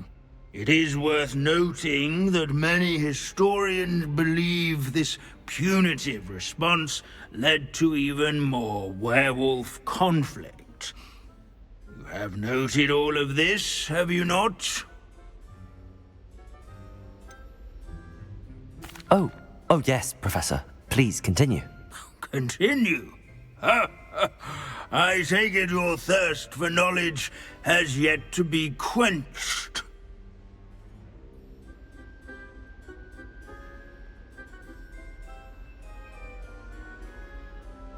If you would be so kind, Professor Binns.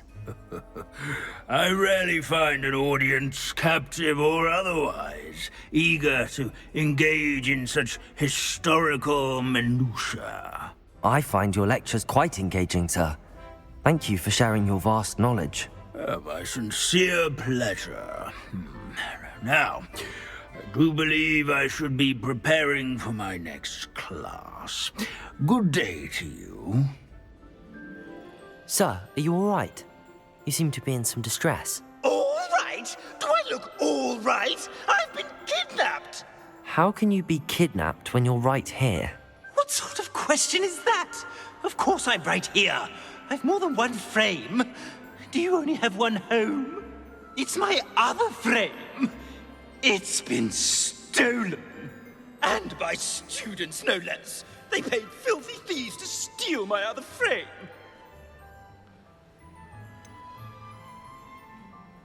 Did that really happen, or are you simply being overdramatic?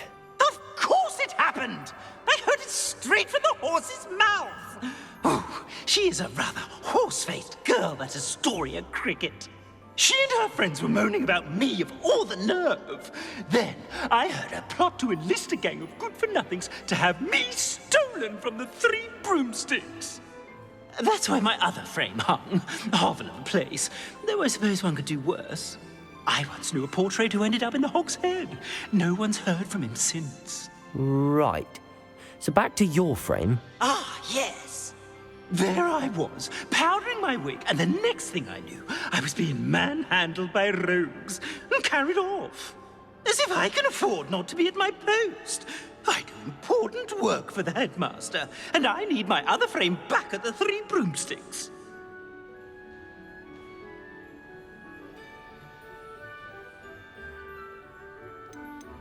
What do you mean you do important work for the headmaster?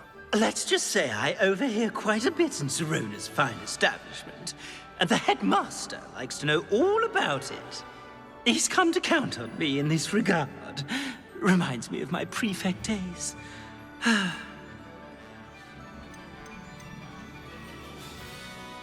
I don't suppose you have any idea where your stolen frame was taken. Can you see anything from it? I most certainly can. They brought me to a ruin of all places. Some crumbling atrocity surrounded by water from the sound of it. Oh, I do also recall seeing the coast on the way. I could look into the matter for you. Oh, would you? How marvelous. Do it quickly, though, won't you? The place they took me to is quite beneath me. Astoria Cricket? That depends. Am I in trouble? Ferdinand Pratt thinks you should be. Says you stole his frame. I wouldn't call it stolen. Relocated's more like it. How do I put this nicely? Ferdinand Pratt is a postulant boil, and he's lucky I didn't have him sealed in a wall. He truly is rather foul, isn't he? All he does is spy on students in here and report back to the headmaster. Sometimes, if there's nothing to report, he'll make it up. I spent 4 hours in detention last week, all because he told Black that I was planning to drain the lake, whatever that means. It was the last straw. He and his frame had to go. May I ask where you put him? Well, I didn't put him anywhere. The frame is likely with the fine gents I paid to snatch it. They camp in a ruin by the coast. I just wanted it far enough away that I'd never have to think about Ferdinand Pratt ever again. You do know he's screaming in the library as we speak. Oh, for the love of Merlin. If you ask me, he's got nothing to scream about. I could have had him put in the hogshead. The pampered Pratt would have hated it. Grimy walls, smell of goats. And the patrons, they eat snooty princes like Ferdinand for dinner. But what's done is done. He isn't here anymore, and if I were you, I should enjoy it. Or ransom him. Gold is gold. Leviosa! Hang on! That's proper people, they!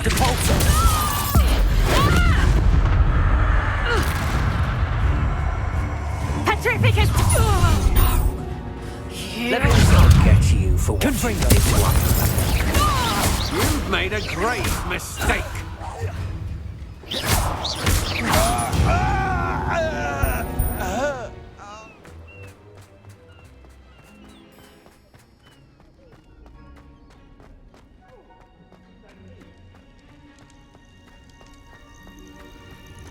Well, it's about time.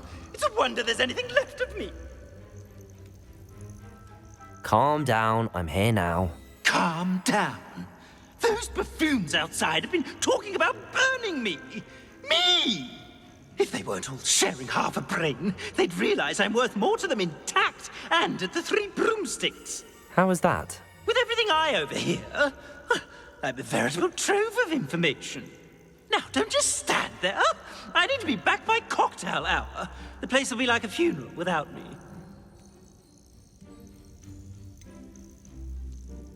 What if I don't want to return you to the 3 broomsticks? What on earth do you mean?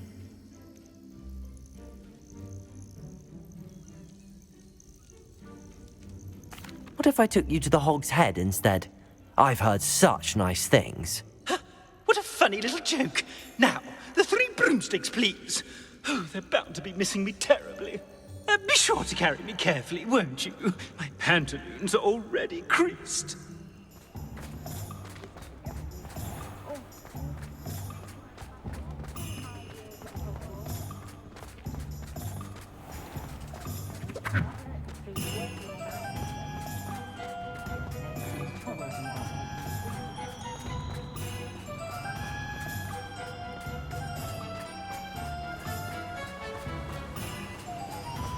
What are you, a troll?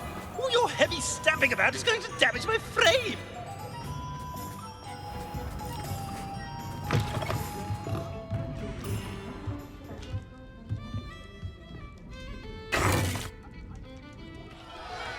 What is the meaning of this? This isn't the 3 broomsticks. No, it's not. It's the Hog's Head. Did you fall into a cauldron of stupid potion? You've brought me to the wrong place. It's absolutely vile in here.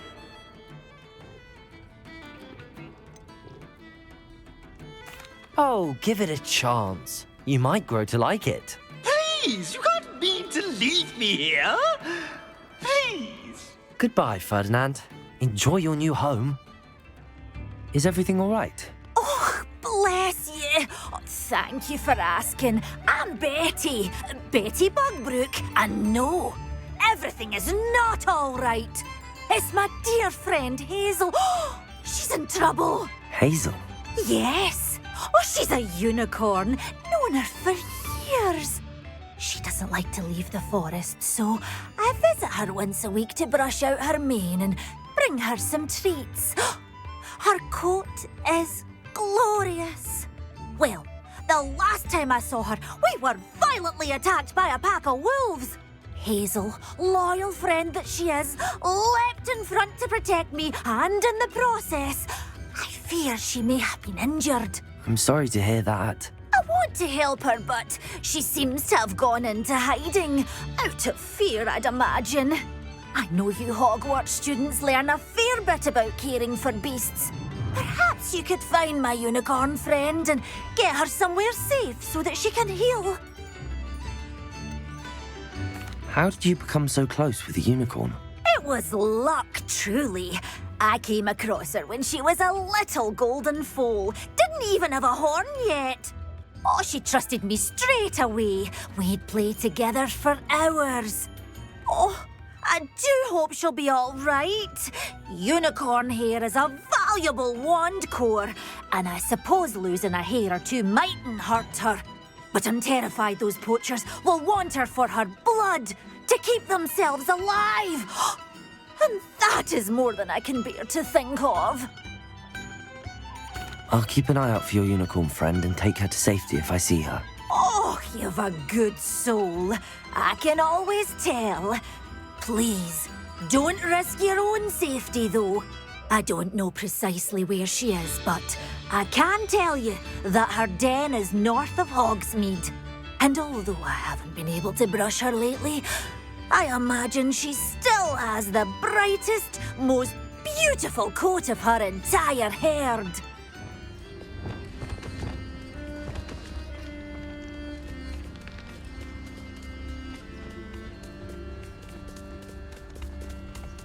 Arrest them.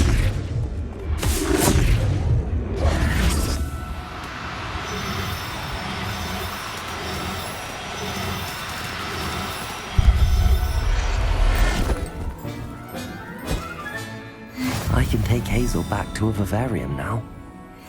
I should let Madame Bugbrook know she's safe. Madame Bugbrook, I found your unicorn friend Hazel. Oh, what a relief! Is she all right? Are you all right? Do you have a safe place for her to stay?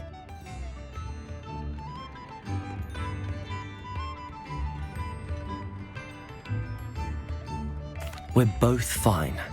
And I have a safe place for her at Hogwarts. You've a kind heart, you do. I'm relieved and thankful that you'll take care of her. I shall miss my sweet pointy pony, but I know she's safer away from the poachers. Do give her a nice brushing for me, won't you? Hello, Deke. Professor Weasley said you had an idea. Indeed, Deke does.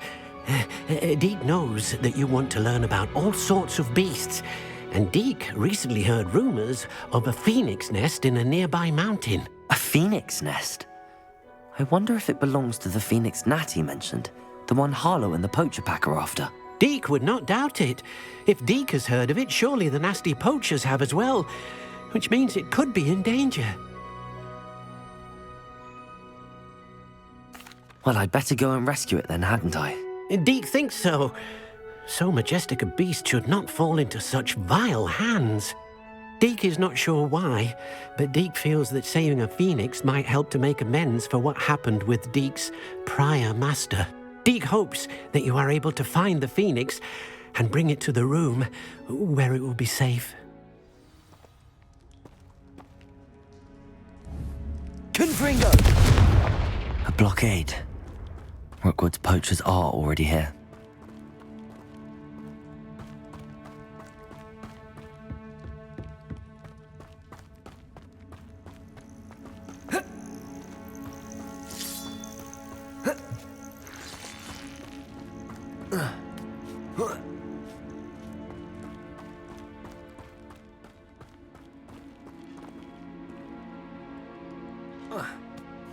Trace, you don't think phoenixes can turn to rocks? Levioso! I shall Confringo! kill you! Descendo! Levioso! Am I supposed to be impressed? Descendo!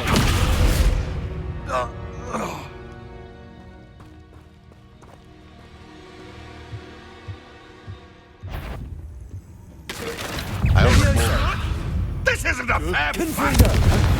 Descendo! Your poaching days are over.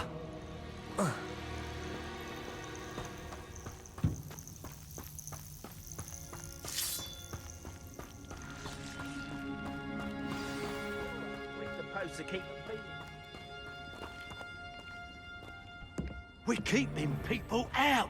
Pay attention. It might have gone more to plan if you'd paid attention to some. Levioso! Descendo! Capulso! You dare! Confringo!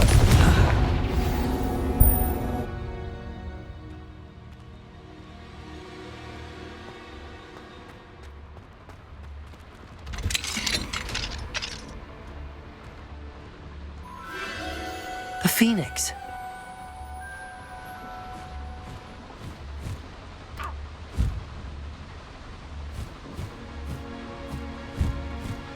It almost seems as if it wants me to follow it. I need to find it before the poachers do.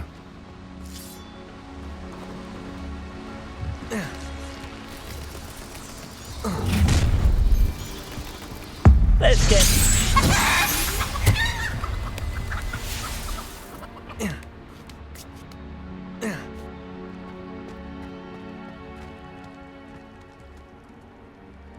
Aloha, Mora.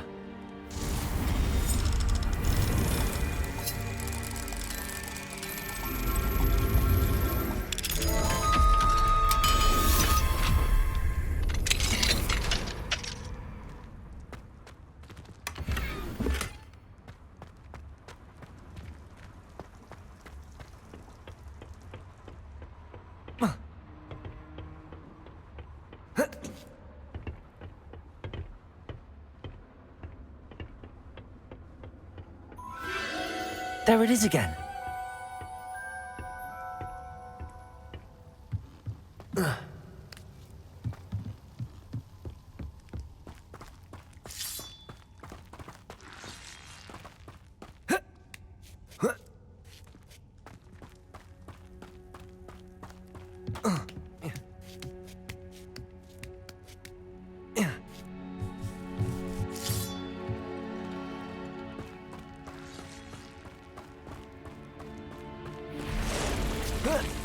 Confringo!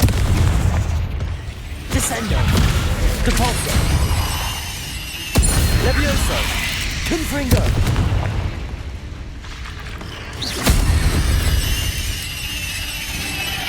Descendo!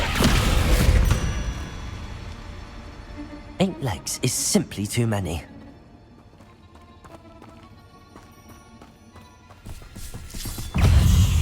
Confringo! Capulso!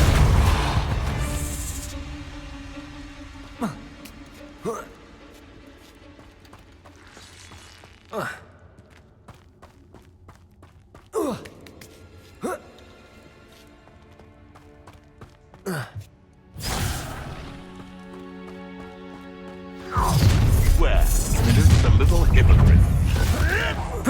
Admiral Drake. Levioso! Descendo! Stupid! Nothing more than luck! You'll pay for that! Levioso! Descendo! Confringo! That was for High Wing.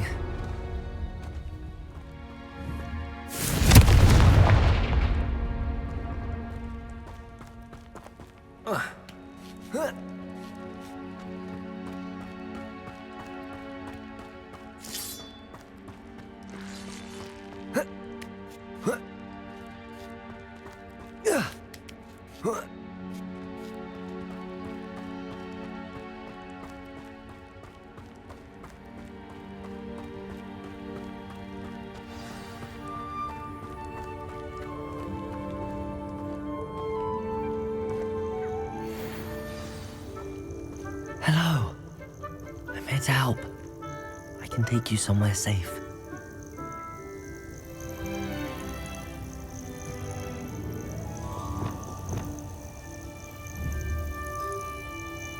Arresto momentum.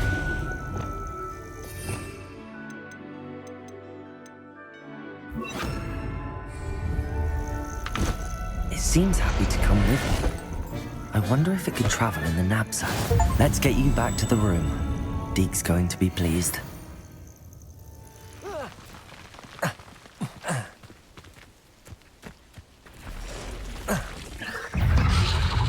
Confringo!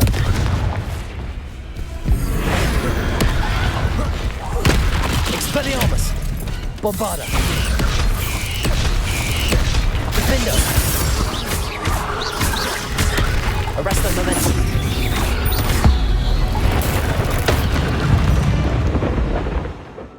Did you find the Phoenix? Yes, Deke. And I rescued it from the poachers. I have it here. It's safe. Remarkable! Well, what are you waiting for? Deke cannot wait to...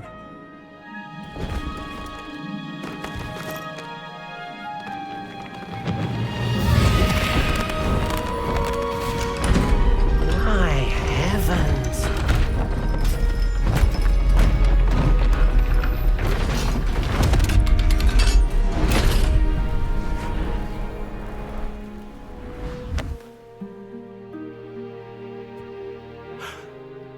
What a beauty!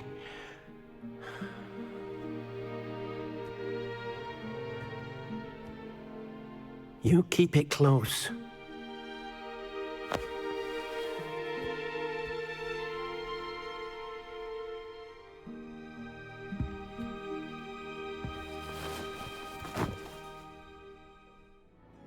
Professor Weasley and Deke were right to tell you about the Room of Requirement. Look at all you've done, and how many beasts you've rescued. A phoenix is safe now, because of you. I couldn't have done it without your help, Deke. Thank you. Deke is grateful for the kind words, and also grateful to have been of assistance to someone like yourself. Helping you do such good for so many beasts has given Deke a sense of peace Deke hasn't known in years. Deke will always be here for you when you need him. I take it this means you had some luck at the library? It took a few hours and some eye-watering maps, but I think this might be the cave Doran told us about. Impressive. Especially with how little information he gave us. Well, I'm still not sure this is the cave, but it did seem the most promising. I stumbled across some folklore about a cave in the area that people avoid. Seemed the perfect place to hide something of value. It's a bit of a leap, I confess, but might a mysterious item such as a special moonstone be hidden in an equally mysterious cave? I think I'm desperate for anything at this point. Did you discover why people avoid this cave? Ridiculous, really. Rumour was that the cave drove people mad. I couldn't find any account by someone who had been in the cave, though. So either it is a rumour, or anyone who went in wasn't in any state to speak of it afterwards. Well, we're here. We might as well have a look. Agreed.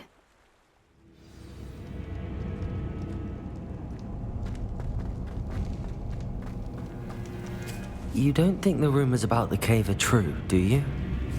I suppose we'll find out, won't we? Confringo!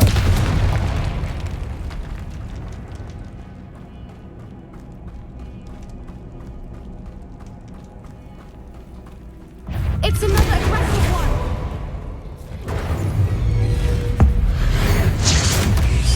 What is going on with them?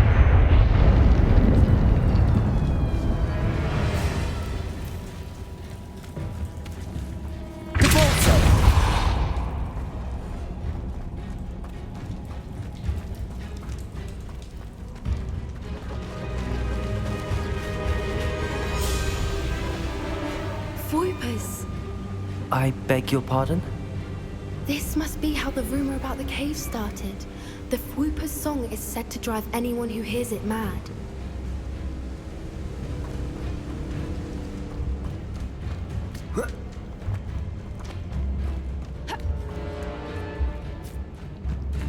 If the Moonstone is here and so are Whoopers, I wonder if it's being protected.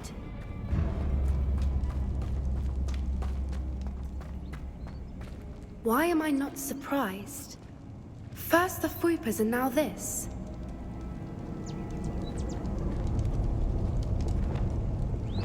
Accio!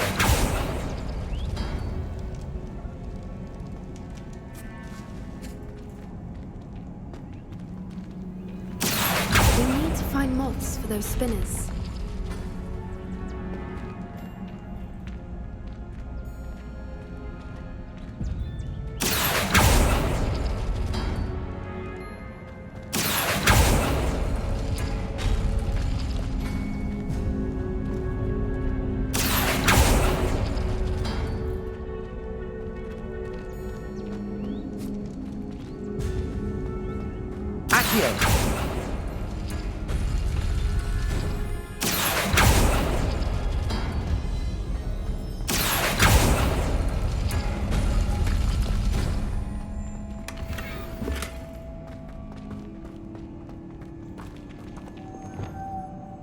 Lumos. Perhaps the runes on the walls have something to do with finding the moths.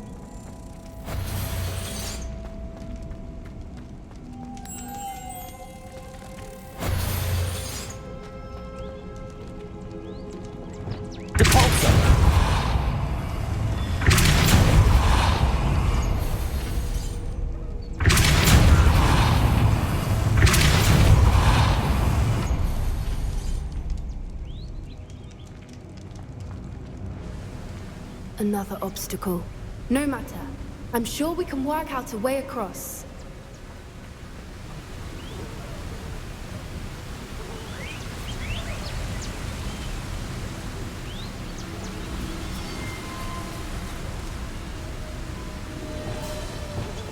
Accio!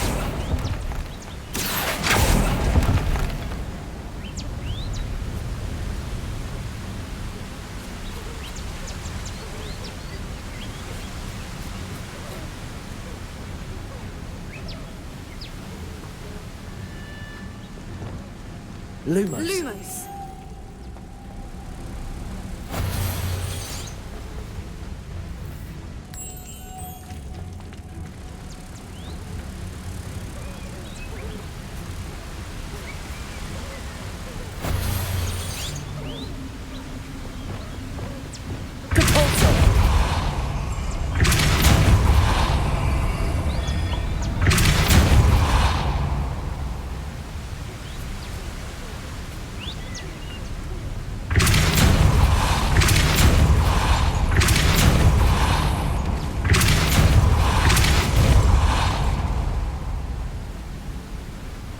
Merlin, it's Lumos. beautiful.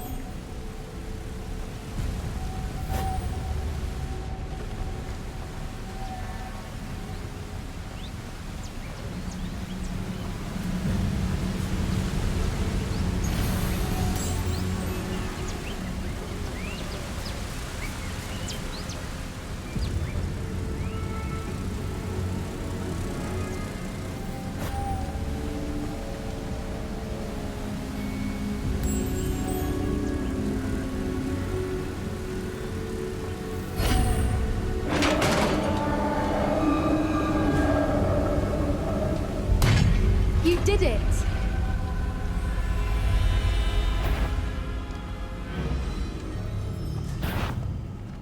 I was hoping we wouldn't have to do this again.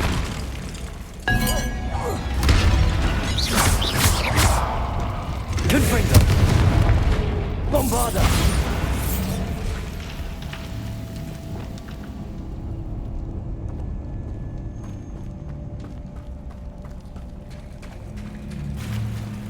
Look, where the water's bubbling. How odd. Should we take a closer look? You read my mind.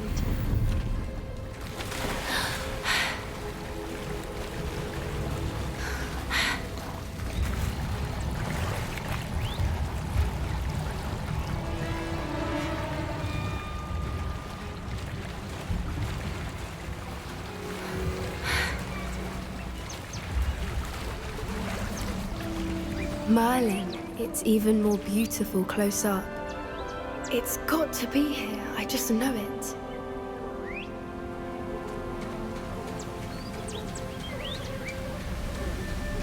Confringo!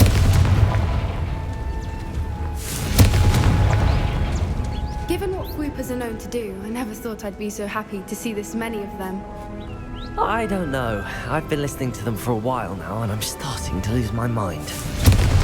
Very funny. I was just thinking how it's proof that poachers haven't been here, assuming this is where the Moonstone is. Which means we're one step ahead of them.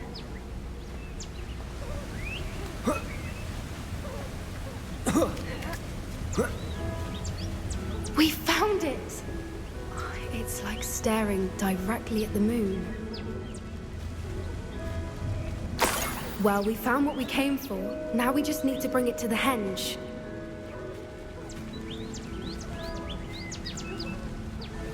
Well done, Poppy. This did end up being the right cave after all. A good thing, too. We need every advantage over the poachers if we're to get to the Snidgets first. We should do as Doran suggested and bring the Moonstone to the henge. Shall we? We shall.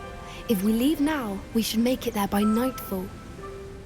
That's the henge, precisely where Doran said it would be. But now that we're here, I'm not entirely sure how to feel. We knew we were at the cave for the Moonstone, but Doran didn't tell us what to expect when we placed the stone in the henge.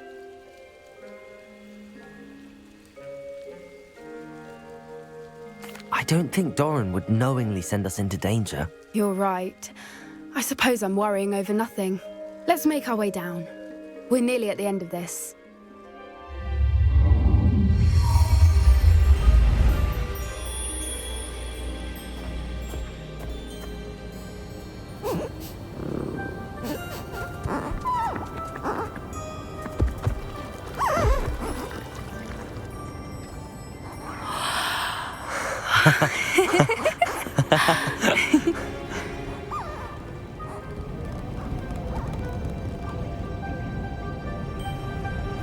Whoa! Oh.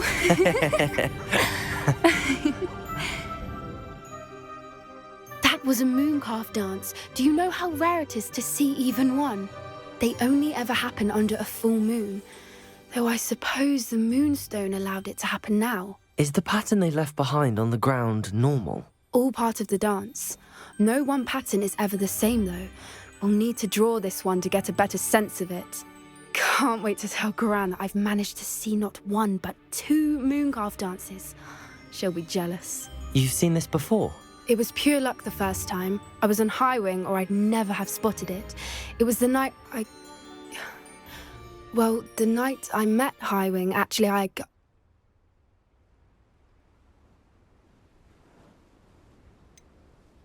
If you don't want to talk about it, we don't have to. I'd actually like you to know. About 5 years ago, Highwing had been captured by poachers. At first, they planned to sell her, but soon decided they wanted to kill her instead. More money, I suppose. I'd finally had enough. I freed Highwing and we ran. We'd flown for ages when I spotted mooncalves dancing below and we landed to watch them. It felt like an omen. A good one. A sign that the worst was over. What do you mean you'd had enough and the worst was over? You see, the night I freed Highwing was also the night I ran away from home. A poacher camp. I come from a family of poachers.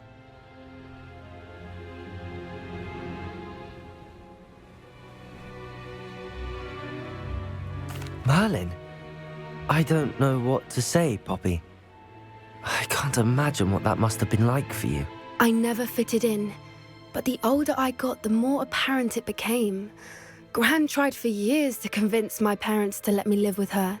Suffice it to say, when I left with Highwing, I flew straight for her house. How brave. I'm glad you escaped. So am I. There were so many creatures I was unable to help when I was younger. Now that's all I want to do.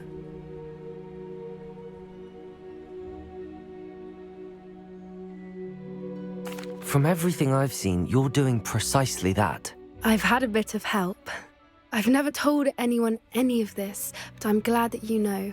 It's nice to have someone to talk about it with. What was it like growing up in a family of poachers? The thing I remember most was how much we moved around, always chasing the next big kill. It was chaotic and dangerous and nowhere a child should ever grow up. Do your parents know about the things you do now? Saving that dragon from the fighting ring, for instance. We don't speak, or rather, they don't speak to me. Last I heard, they were in Borneo trying to make their fortunes there, acromantulas. However, I wouldn't be surprised if word has got back to them. Some days a part of me hopes that it has. Now that I'm older, I wish I could talk to them, get them to see sense. But sadly, I suspect that wouldn't do any good. We were around so many poachers in the tent. Were you not worried about being recognized? Poachers are nomadic, and most of the ones in the area aren't any I'd grown up with. That said, I suspect someone must have recognized me. That's how they got to Gran. I'm glad you told me. We should get back to Doran. He'll need to see the symbol, and we've got poachers to beat. If you collect the moonstone, I can make a quick drawing of the symbol for Doran.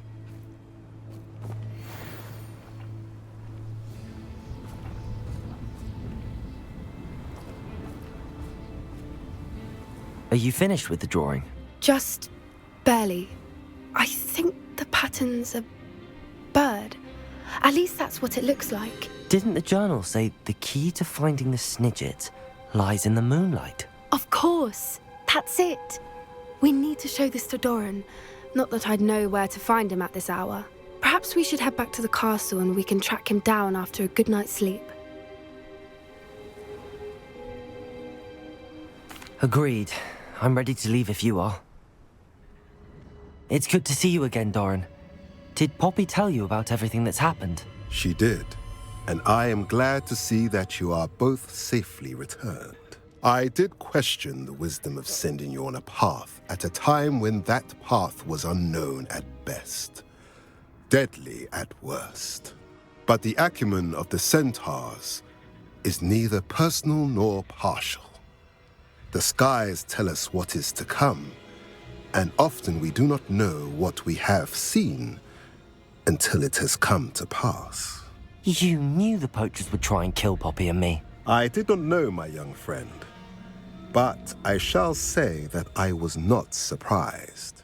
It was in much the same manner that I expected our first meeting. I don't suppose you'd like to start from the beginning.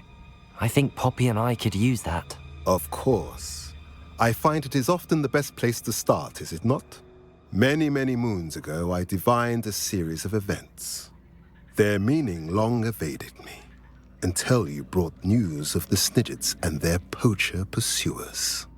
I believe the symbol created by the Mooncalves dance marks the place the Snidgets are hidden. And serendipitously, I believe that I know the very place. Please, go on. I have seen that symbol only once, on a rock face in the cliffs of the forest. You should make haste there. The Snidgets that have been kept there for so many years may no longer be safe.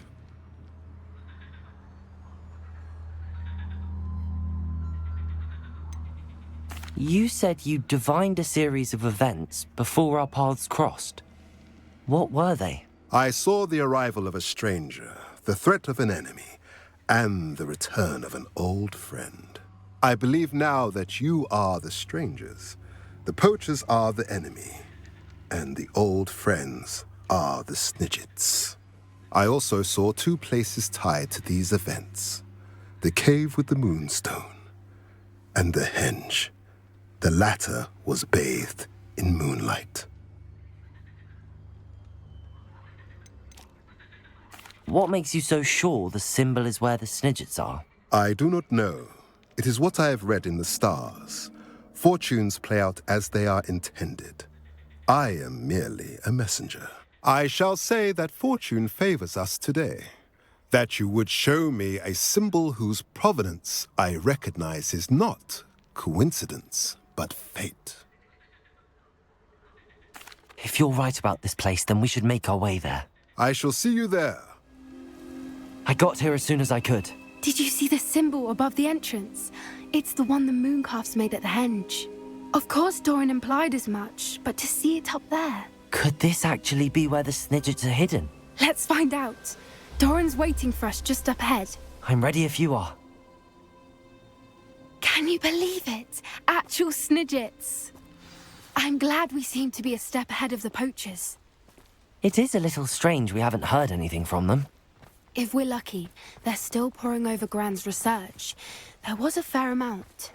We, on the other hand, had Doran to guide us. Even if the poachers do somehow stumble upon this place, we shall be long gone.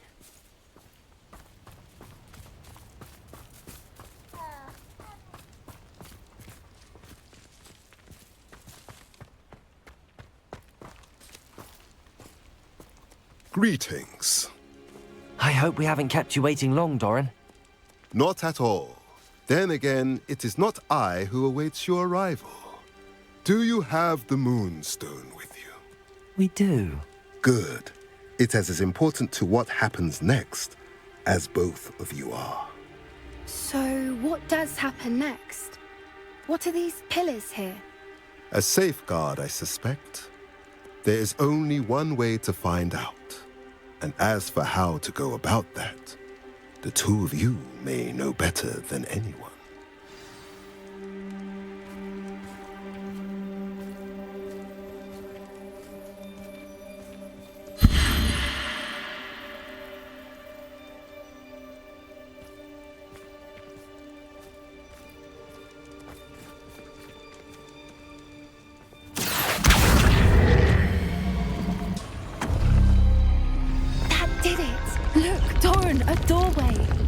I suspect we all know what lies beyond that passage.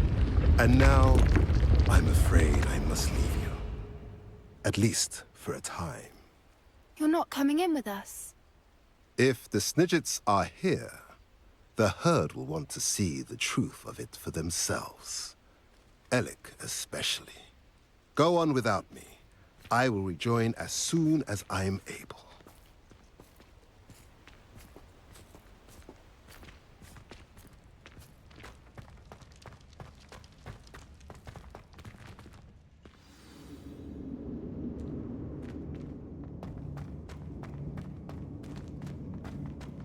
Look at the murals on the wall. They're all creatures. This place must have been built to protect them. They had nothing to fear. What makes you say that? The poacher camps always felt oppressive. It's hard to explain, but the feeling was palpable. At least to me. The sense I get here is of safety and calm. Quite the opposite of the poacher camps. Confringo!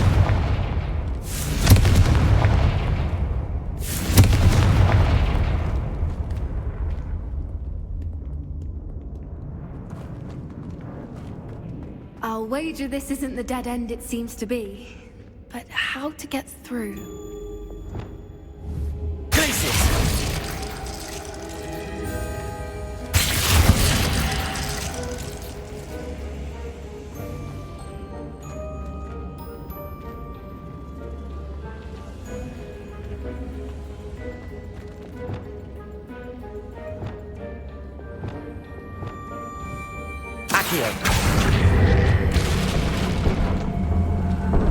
Wingardium Leviosa. Incendio.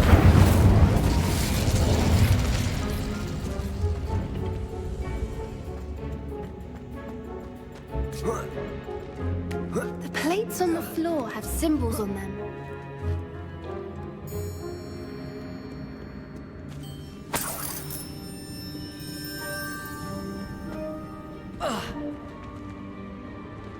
Accio. Wingardium Leviosa.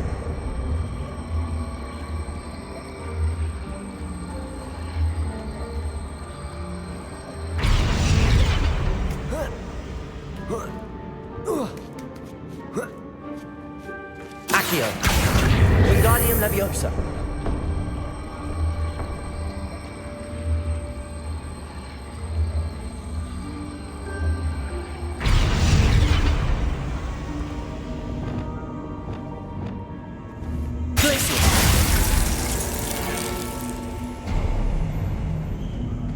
Of course.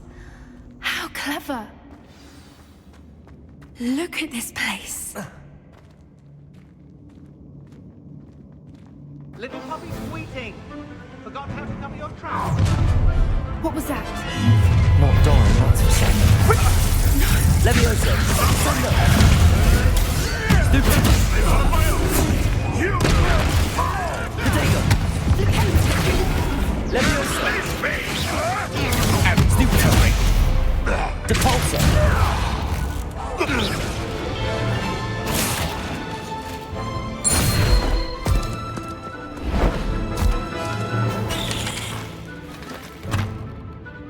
Ready your wands. The fight of the stone. Descender! Stupid! You've made a mistake. Leviosa! Depulsor! This must be stopped. Pinfinger! Potato! Stupid one! Flipendo! The lamb returns to the wolf. Leviosa! Pinfinger! Leviosa!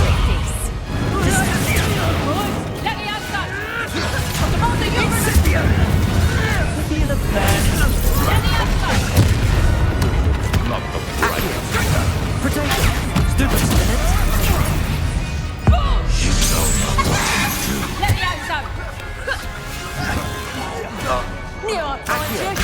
Incendio! Glacius! Bombarda! I think that was all of them. Are the two of you unharmed? I had hoped to return before it was too late. We're fine, but if you hadn't got here when you did, I led them here, Doran. You fought with us against your kind. I am glad to have witnessed this. I now believe all that Doran told me. They are the ones I saw, Alec. Finish your work here, brother. All the events you divined have not yet come to pass.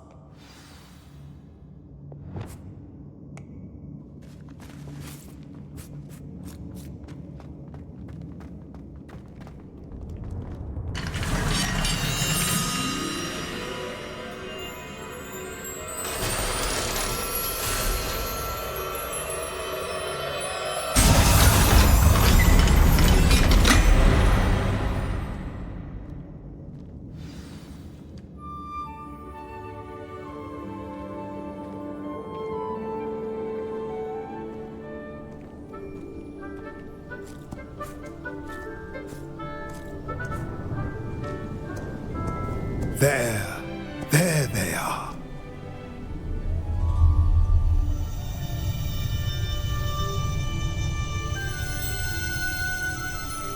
Now, all that remains is to break the charm. You want us to...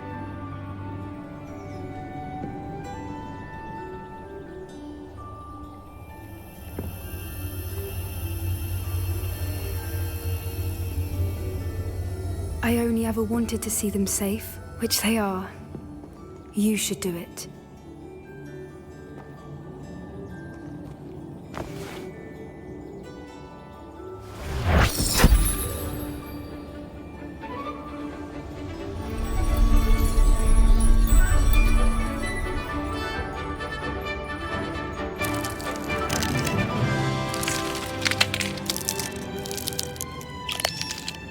Merlin, they're lovely. But what happens now? They can't care for themselves, and surely once word gets out of their reappearance... No harm will come to them. The centaurs will see to that. You have my word. Thank you, Doran, for helping us to find them and to fight for them. It is you who deserves the merit, child. You did what the poachers would never have. Remember that.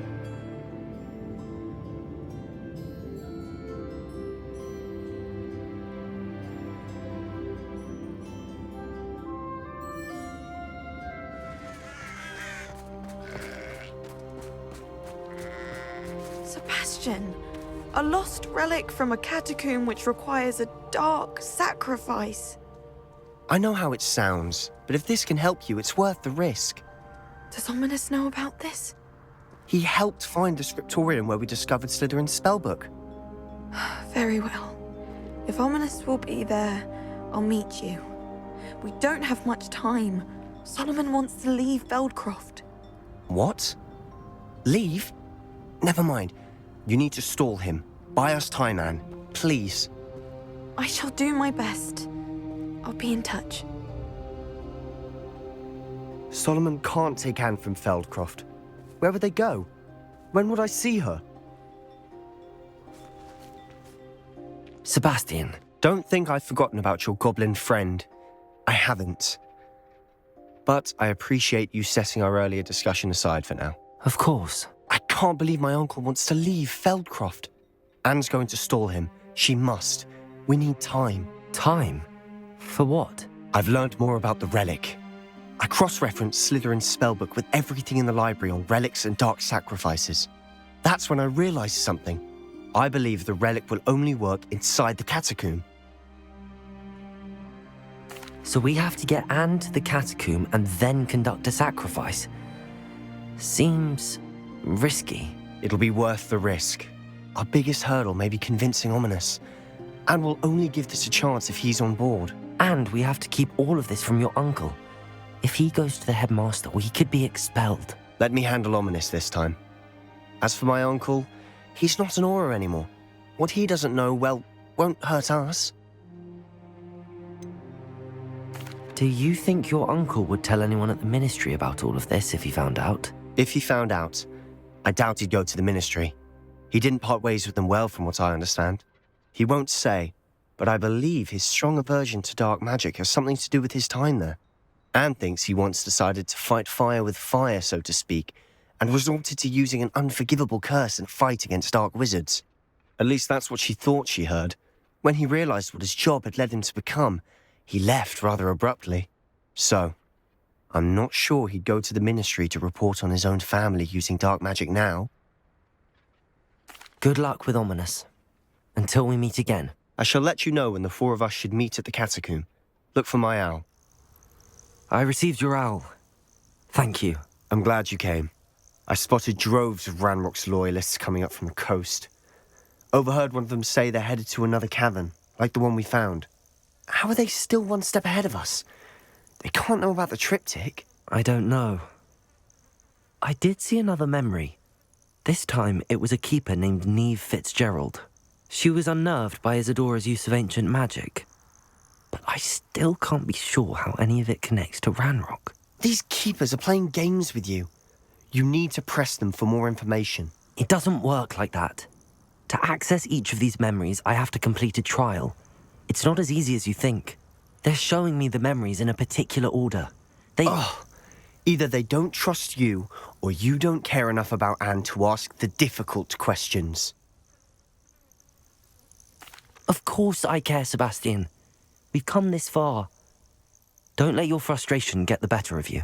Fine. I'll defer to your keeper friends. For now.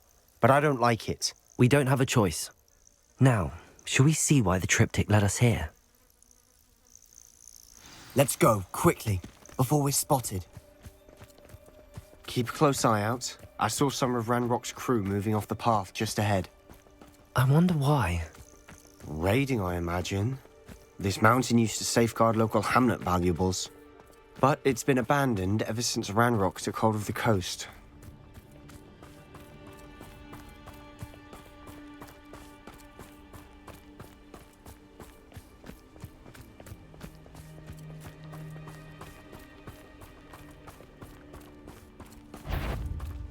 Levioso!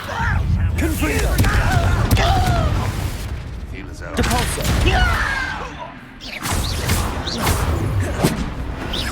I won't rest. Levioso! Descendo!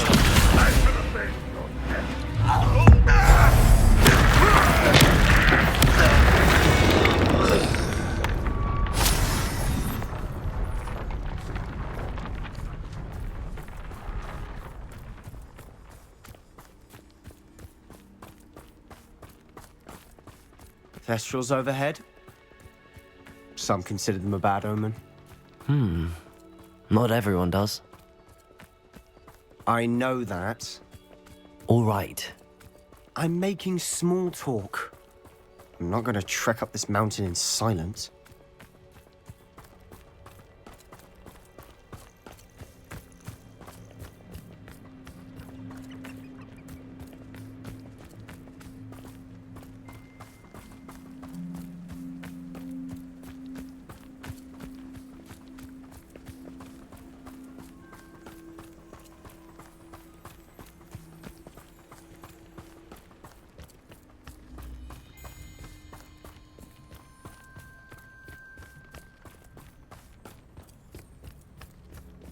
I bet the Thestral nest's close by.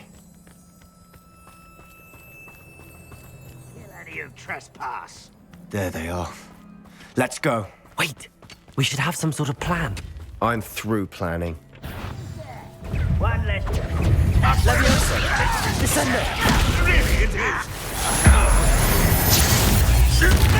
Little moon. Up for a minute.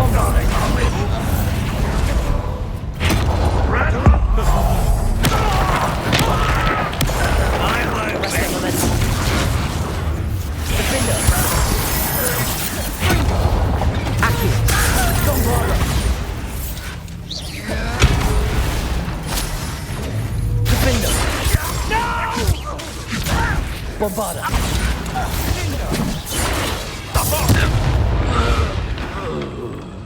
They got what they deserved. What were you thinking? I was thinking about dead goblins. You could have got us killed. But I didn't. Looks like Ranrock's loyalists were heading further up the path. Let's keep going.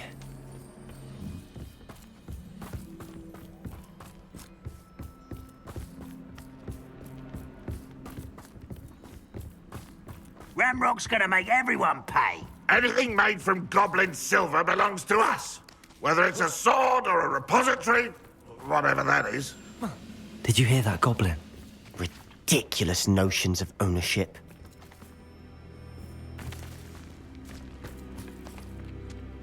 No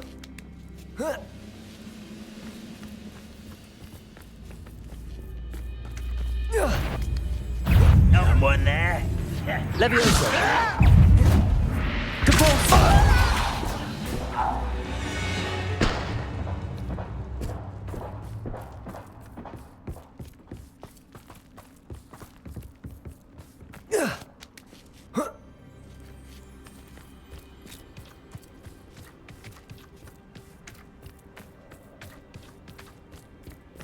I agree. Only good wizard's a dead wizard. Ranrock's got that right. And I'll be most keen to help him achieve his Descender! God. You don't Confringo! Leviosa! I'll kill you when I get down from here! Arresto Bombarda! This must be it. Sebastian, wait. Wait? For what? Why are you suddenly so cautious? Listen to me. I know you're angry and frustrated, but charging ahead now could undo all the progress we've made. Lord Gok said... Oh, your goblin friend? Stop it. That's enough. Not all goblins are like Ranrock. I am not the enemy. We want the same thing. To find answers. I thought we wanted the same thing. We do. Listen to me. Lord Gok has insights into Ranrock that we don't. He told me that Ranrock somehow knows about the Keepers and is searching anywhere connected to each of them. That's why they always seem to be one step ahead. I know what I'm doing. You need to trust me, or I don't see that we can continue together. Fine. I'm sorry. I'm letting my emotions get the better of me. And I have been for a while. I do trust you. And I don't think I can help Anne without you. Good. Ranrock clearly knows more than we thought. We need to be careful and do this right, not just go charging in. We have our work cut out for us. We need to work together if we're going to find the final piece to the triptych. Agreed.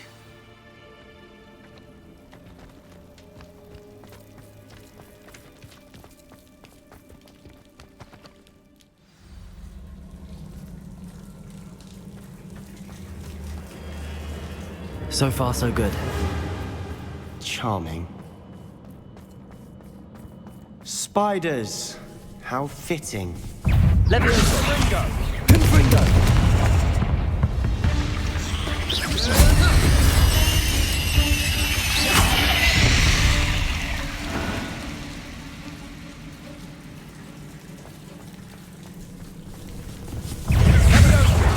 Confringo!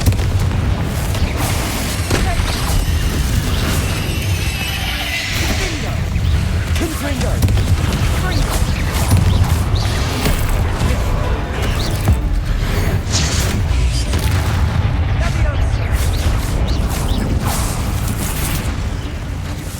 Confringo!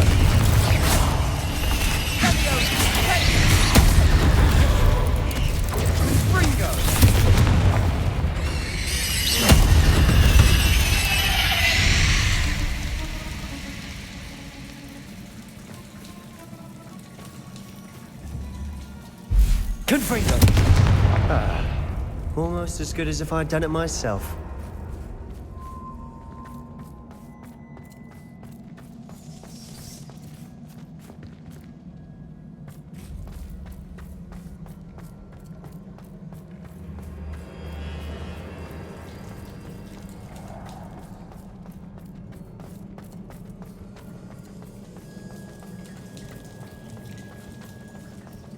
These spiders are determined to make a meal of us.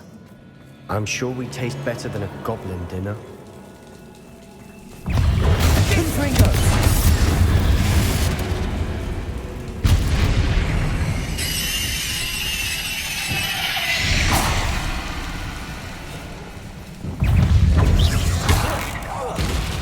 Levioso! Descendo! Confringo! Descendo! Annoying beasts, aren't they?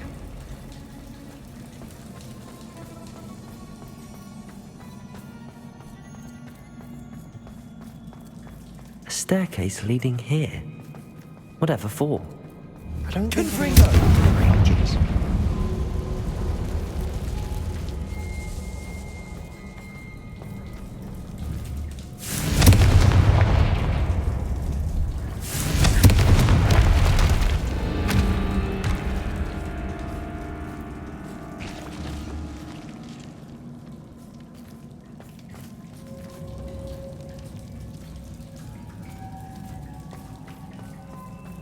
Look at this place. Not really my style. A bit much, if you ask me. Levioso! Levioso! Descendo! Descendo! Confringo! Descendo! Confringo! Levioso! Descendo! Confringo!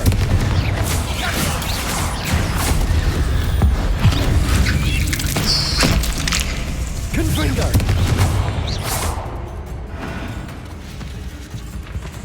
Confringo! Confringo!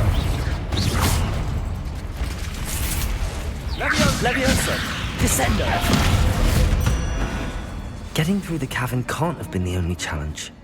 Perhaps we should search for runes.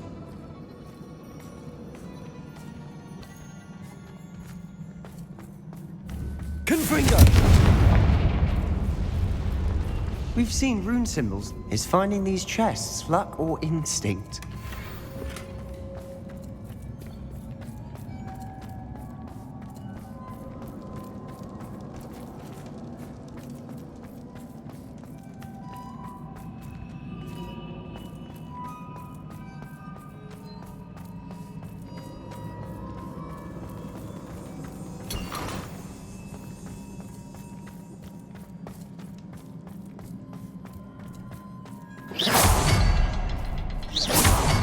Confringo!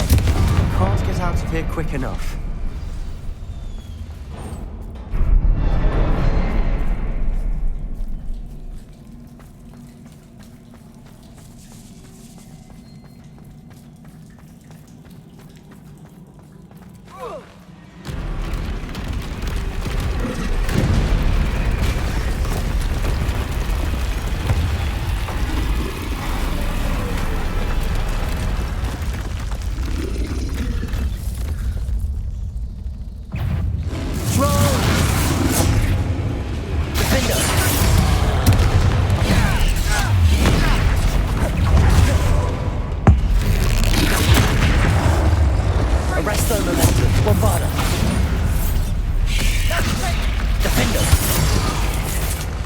Fringo!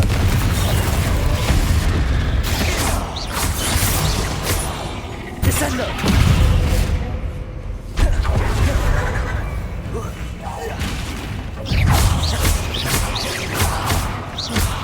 Descendo! Levioso! Descendo! Nice teamwork. Nothing like an angry troll to bring friends together. Reparo!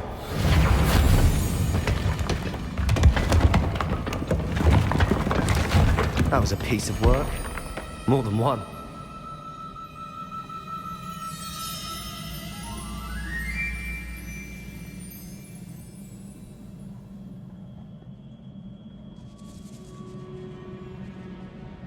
Wingardium Leviosa.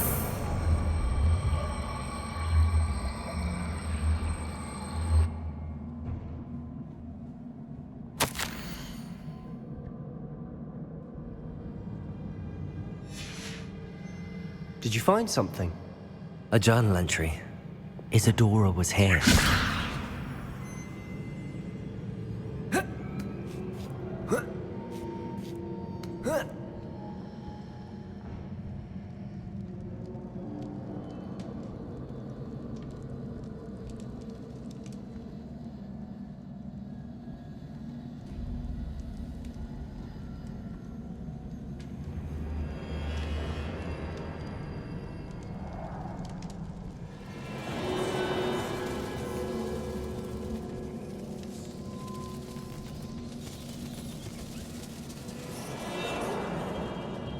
Another barrier. We can blast through it, I'm certain.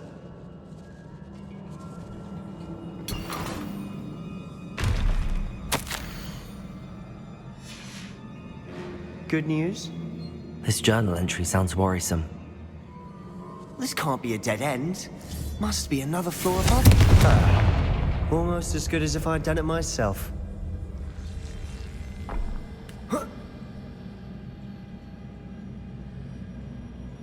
This place can't have belonged to only Isadora. But the triptych pointed us here.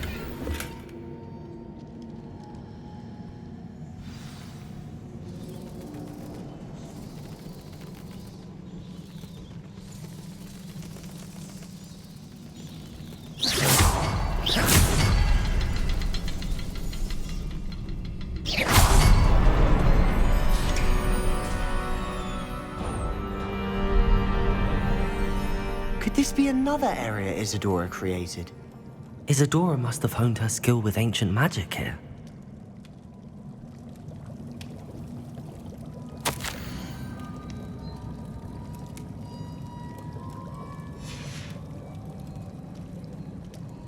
I know from the memories I've seen that the Keepers and Isadora didn't see eye to eye on the use of ancient magic. I wish you could see one of her memories.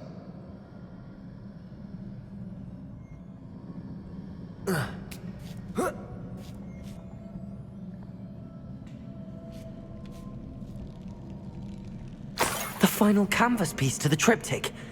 We've done it! Isadora should not have had to keep all this secret. I know from the memories I've seen that the Keepers and Isadora didn't see eye to eye on the use of ancient magic. But I don't understand why she seems to have gone to such great lengths to tell her story without their knowledge. I wish you could see one of her memories. So do I. Perhaps completing the triptych will shed more light on all of this.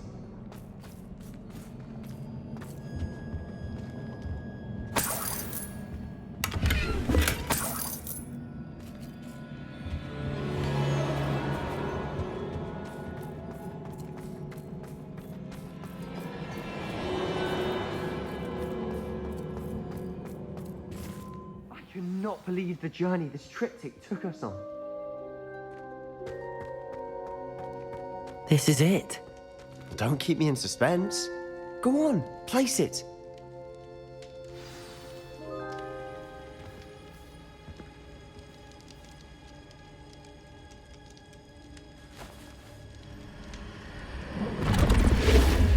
Huh. Another pensive. This is what we've been chasing.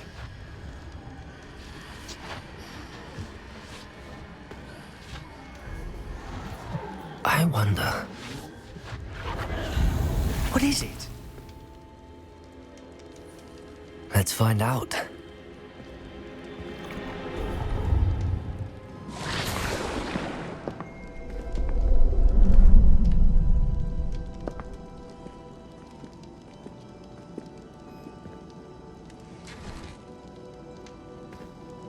I cannot bring my brother back, Father. But I can give you peace.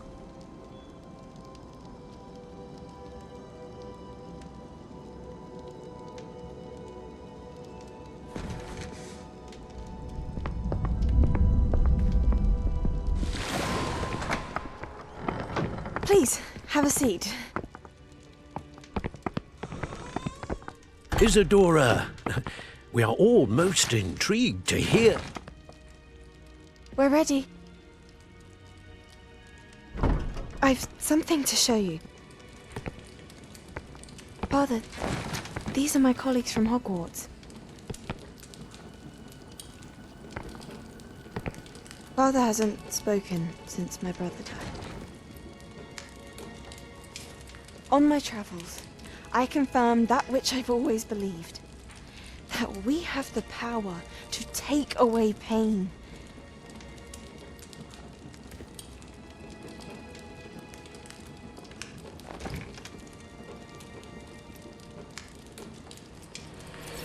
Isadora.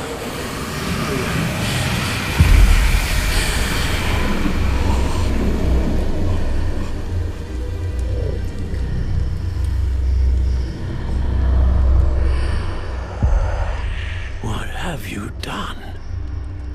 I took his pain.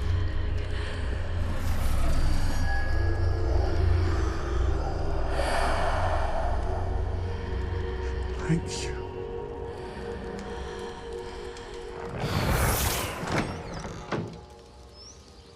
That worked. It did indeed. Of course it did. It's goblin silver. I need something much bigger. All right. It would help if you could tell me more about what it is you're storing.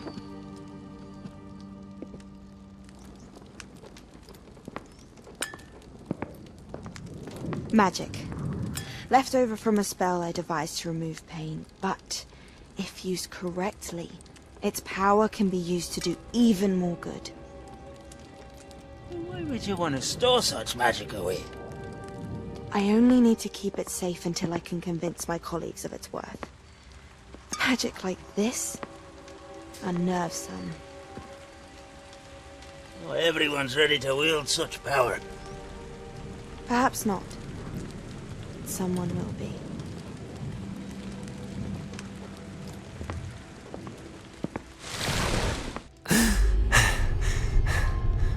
She took away the pain. I knew it. I knew there was a way to help Anne. Something isn't right, Sebastian. What do you mean? You saw what she did. No, not the memories, the portrait. I think the reason Isadora hasn't appeared is because she can't. I don't follow. We have seen that view before. The abandoned home in Felcroft, the destroyed painting, it was her. So someone destroyed a bit of enchanted canvas, but we found the memory. Yes, you're right. We saw what she wanted us to see. We saw what she could do, what you can do. But I don't know how to do what Isadora did. Well, then you shall learn. The Keepers can teach you. I'm not sure that they would. The Keepers believe that removing someone's ability to feel pain, it's a highly complicated, unpredictable form of magic. One that should be wielded with great care. If at all. If at all? You've overcome all of their challenges. You've more than proven yourself. You can wield it. You have the ability.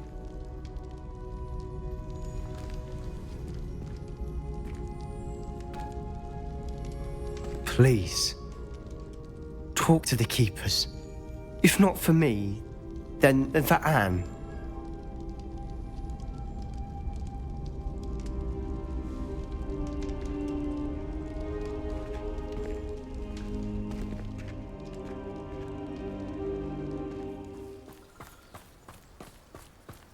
Sebastian has gone too far. You saw what lies in the catacomb. I cannot stay here. Wait, Anne, please. Ominous. He was willing to put the whole hamlet and himself in danger on the chance that some old relic could help to heal me. I'm sorry, Ominous. Make sure he's all right, will you? I'm glad you're here.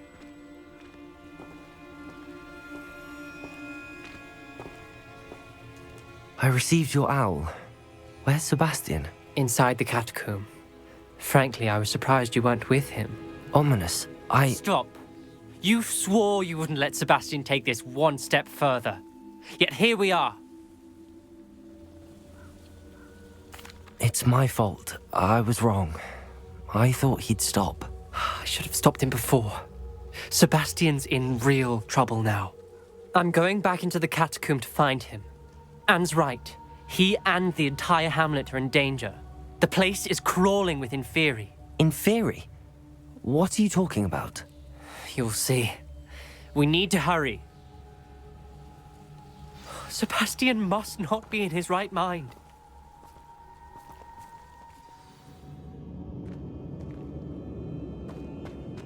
Last time we were here, this place was crawling with spiders. We're about to face worse. Let's find Sebastian quickly. Where was Sebastian when you and Anne found him? Just ahead, in the Great Room. Confringo! Fringo!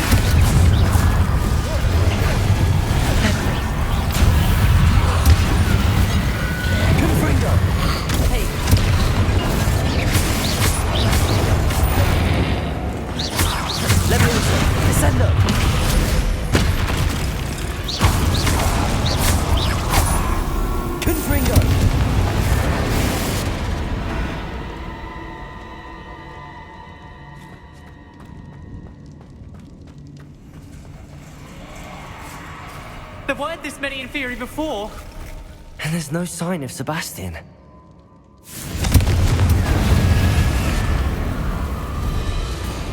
Fringo! Levioso! Descendo! Confringo! Levioso! Confringo!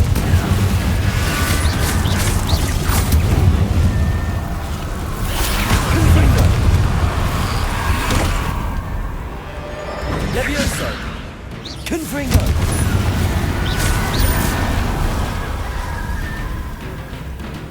Hold on a moment. I was so worried about Sebastian I didn't even realize. Anne's gone to get Solomon. When she first saw the Inferi, she thought Sebastian was being attacked. But then he showed her the relic and said he'd learned how to use it. The carvings on the relic were Inferi, and Sebastian somehow created them. Not exactly. He's controlling them. This is powerful dark magic. Creating Inferi is incredibly difficult, but controlling them... As Anne and I frantically barricaded the Inferi to keep them from escaping, Sebastian kept mumbling about healing Anne. When Anne said she couldn't stay here, I didn't realize what she meant. Solomon threatened to go to the headmaster if he heard of Sebastian dealing with dark magic. I need to get to Hogwarts. I must get to Professor Black first. Twist the story a bit, make him think it's a family fight. I'll be back as soon as I can. See if you can talk some sense into Sebastian. Be careful.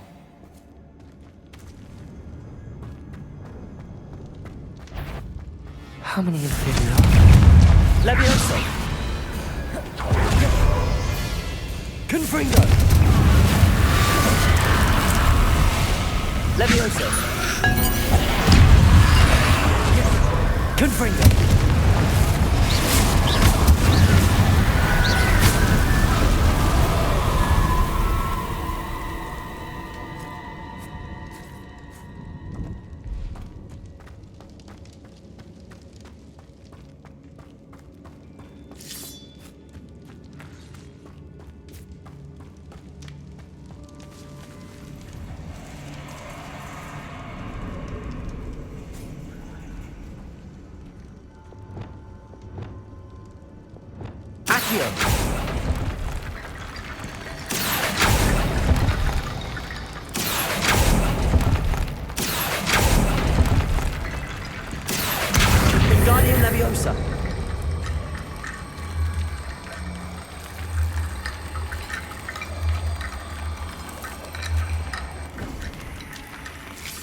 Accio. Wingardium Leviosa.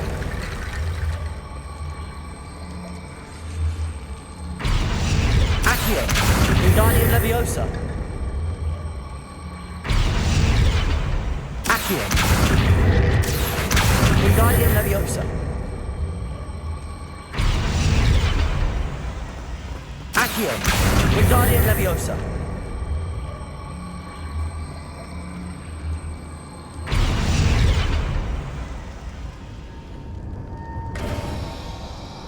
There's Sebastian. Isn't this incredible? Sebastian, I told you! The relic is the answer. I've been trying to reverse the dark magic that injured Anne, but this will allow me to control it. Just as I can control the Inferi. Control? I had to fight the Inferi all the way.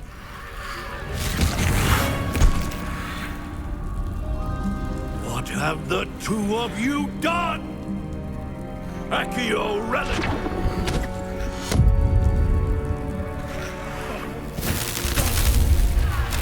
The relic!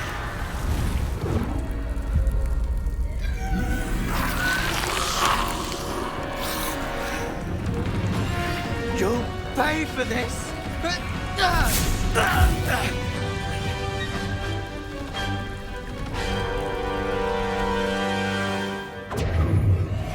The two of you have gone too far! I'm ending this now! Descender! It's going to save Anne! Confringo! Descender! Levioso! Descender!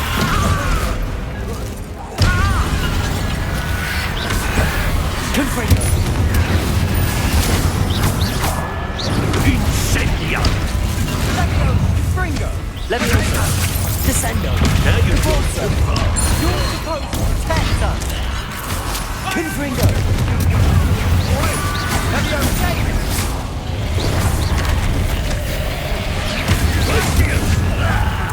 Confringo! Levioso! Descendo! Repulsor! Mr. Sallow! Stop! Confringo!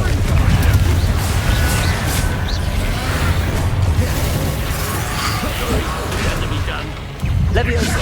Confringo!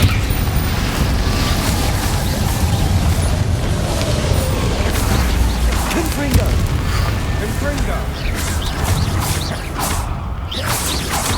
Descendo! Confringo! Confringo! Levioso! Confringo! Confringo! Confringo! Divindo! Depulso! Levioso! Confringo! Confringo! Confringo! Confringo! Levioso! Descendo! Depulso!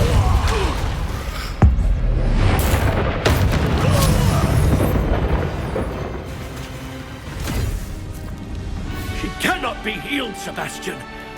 You must stop. I won't let her suffer. Avada Kedavra!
You've made your choice.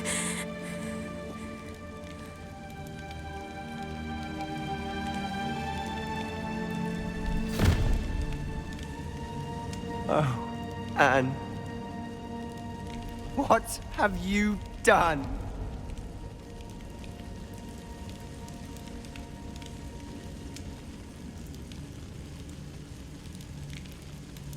I must get out of here.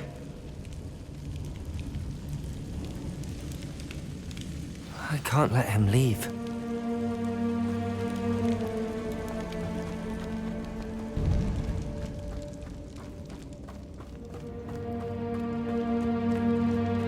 Sebastian, wait!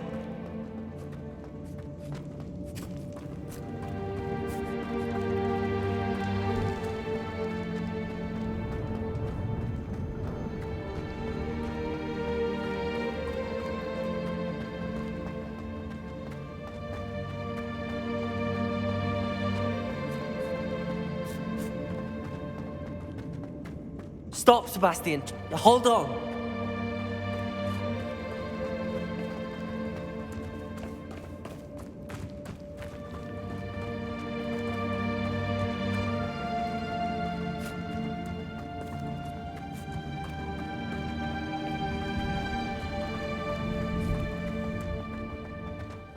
What is it?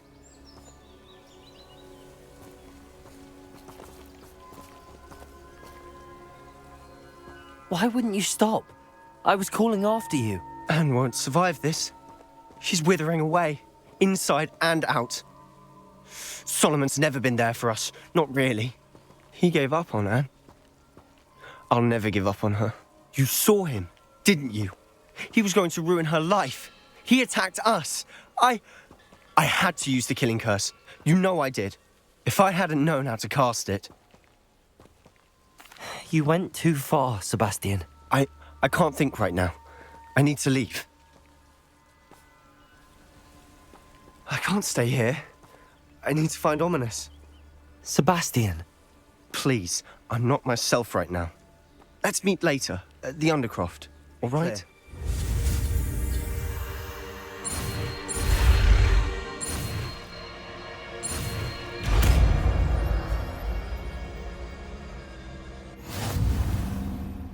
She's devastated.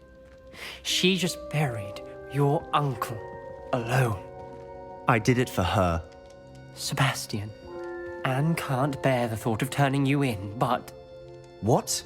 Turn me in? She saw what happened. I'll give you some time to think, Sebastian. Turn me in?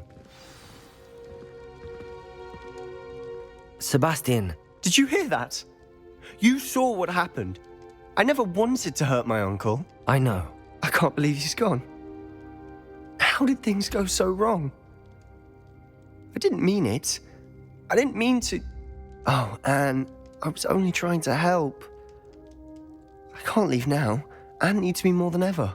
You understand. You can talk to Ominous. Make him understand. He listens to you. I need to be with Anne. I don't know what to do, Sebastian. You don't know.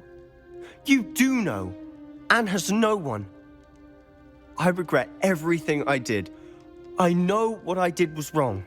I only hope she can forgive me. That everyone can forgive me.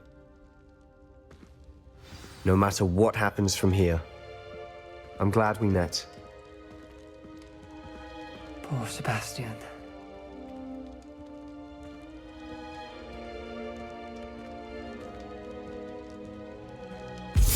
Ominous?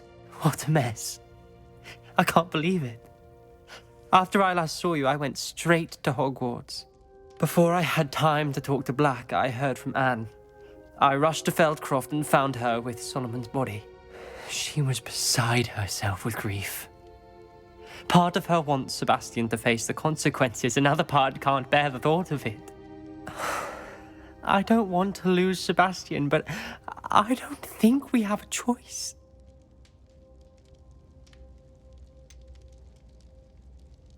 We do have a choice. What good will it do to turn him in now? He clearly regrets everything.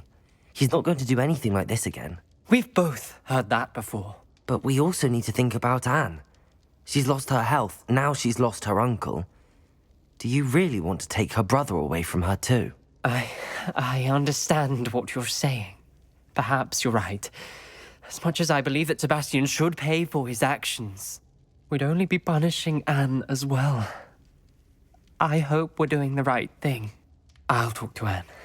If it comes from me, she'll agree with this decision. Thank you, Ominous. You're a good friend. Whatever lies ahead, we must face it together. That I know.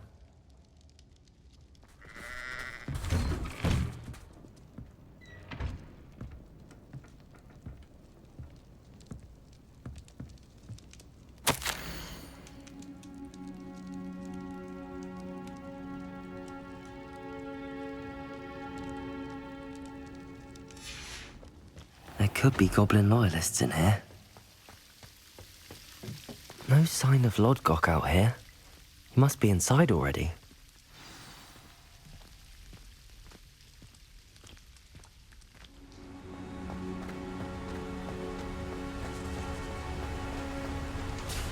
Look at the size of this mine. Something seems wrong. This place is teeming with Ranrock's loyalists. I have to keep my wits about me. Descender.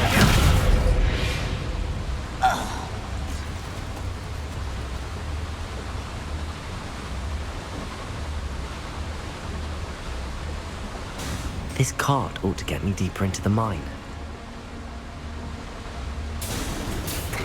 Just like Gringotts, but I'm in the driver's seat this time. Something seems wrong. How deep will this take me? Ranrock's gonna be pleased with our progress. Who was on that car? Yeah, but it's par, will ya?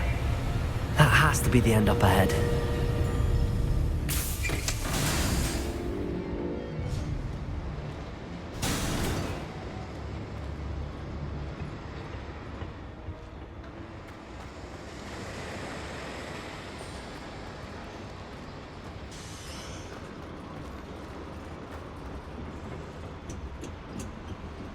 Confringo!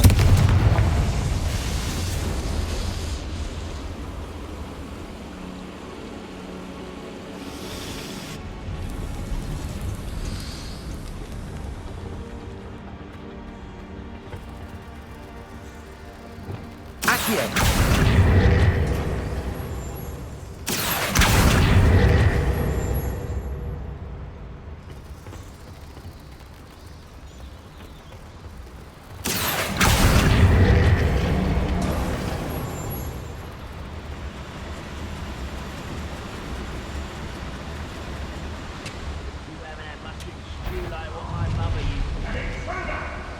Show yourself. Regret coming here. Accio! I won't rest. Potato! Stupefy! Arresto momentum! Bombarda!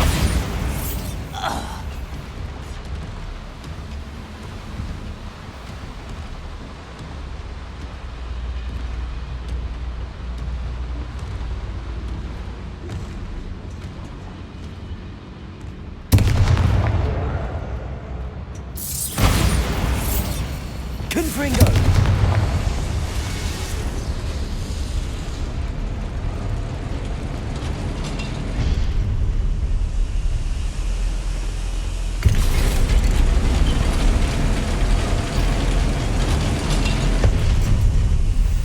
Somebody there?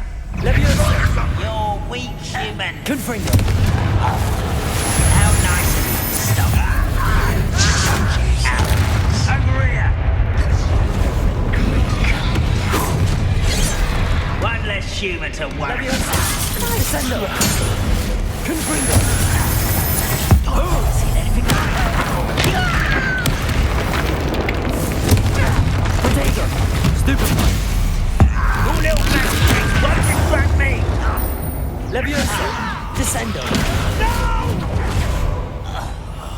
I will make you pay.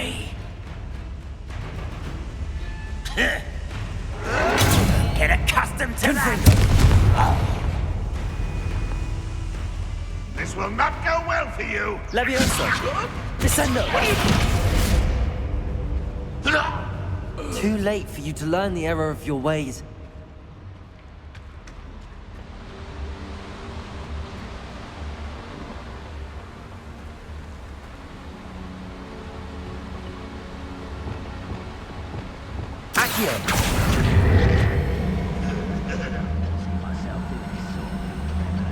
Fancy I'll have my own operation worked out one day.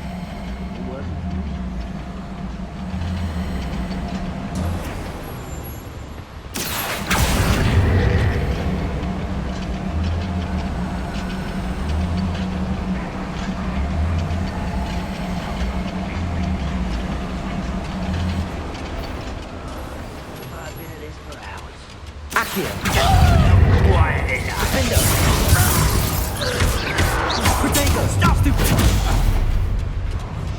Arrest those elementals. How nice of you to stop by. Levioso, Descendo. No! Depulso. I won't rest. Descendo. No! Where does this one lead? Off the beaten path, I suspect. Levioso, Descendo. Ranrock has fooled you all. To your demise. I'd better light these boilers if I want to go any further. I hope I can get to Ranrock before Lodgok does.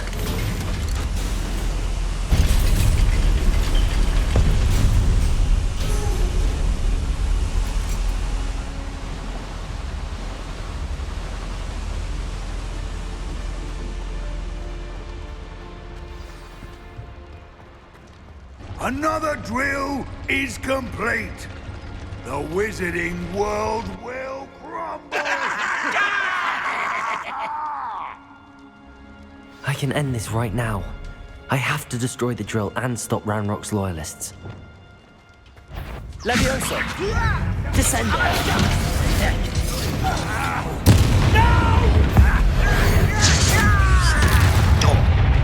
Levioso! Potato! Stupid! This out longer than necessary. Levioso! Descendo! I won't rest. Your blood on Ranrock's hands.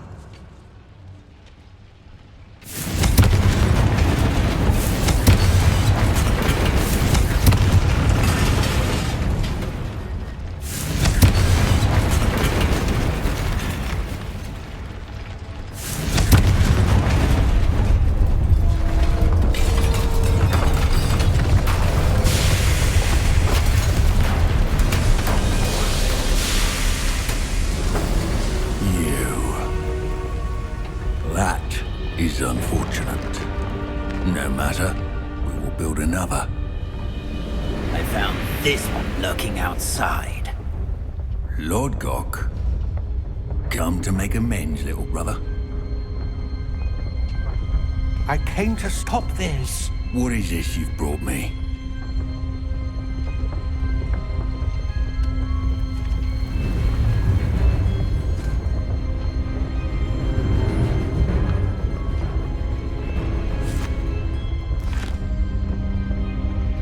Cannot be.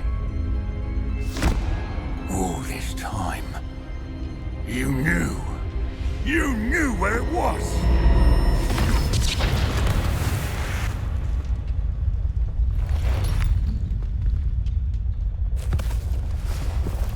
Don't! You're right. I'll never understand you, Lodgok. So gullible. That witch did not consider you an equal. She, like all wizard kind, sought only to use you. You're wrong, Ranrock. The young ones are especially deceitful. They are taught to hide their disgust for us, as they exploit us. Astonishing that our ancestors ever trusted each other. All this time, looking everywhere for the final repository, searching in vain for Bragbor's last journal. Wasted my time chasing a child. And my little brother knew where it was all along. But now, I don't need you. I don't need any of you. I was bringing it to you. You are a traitor to our kind! No!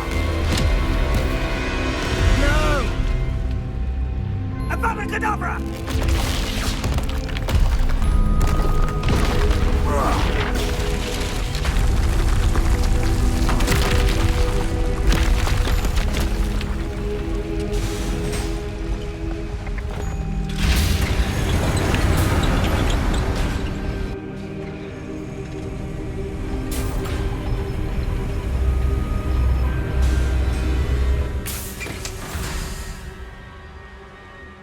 Poor Lodgok.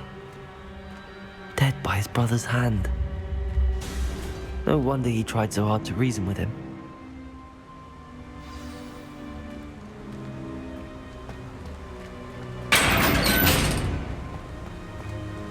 Now to get out of this blasted place.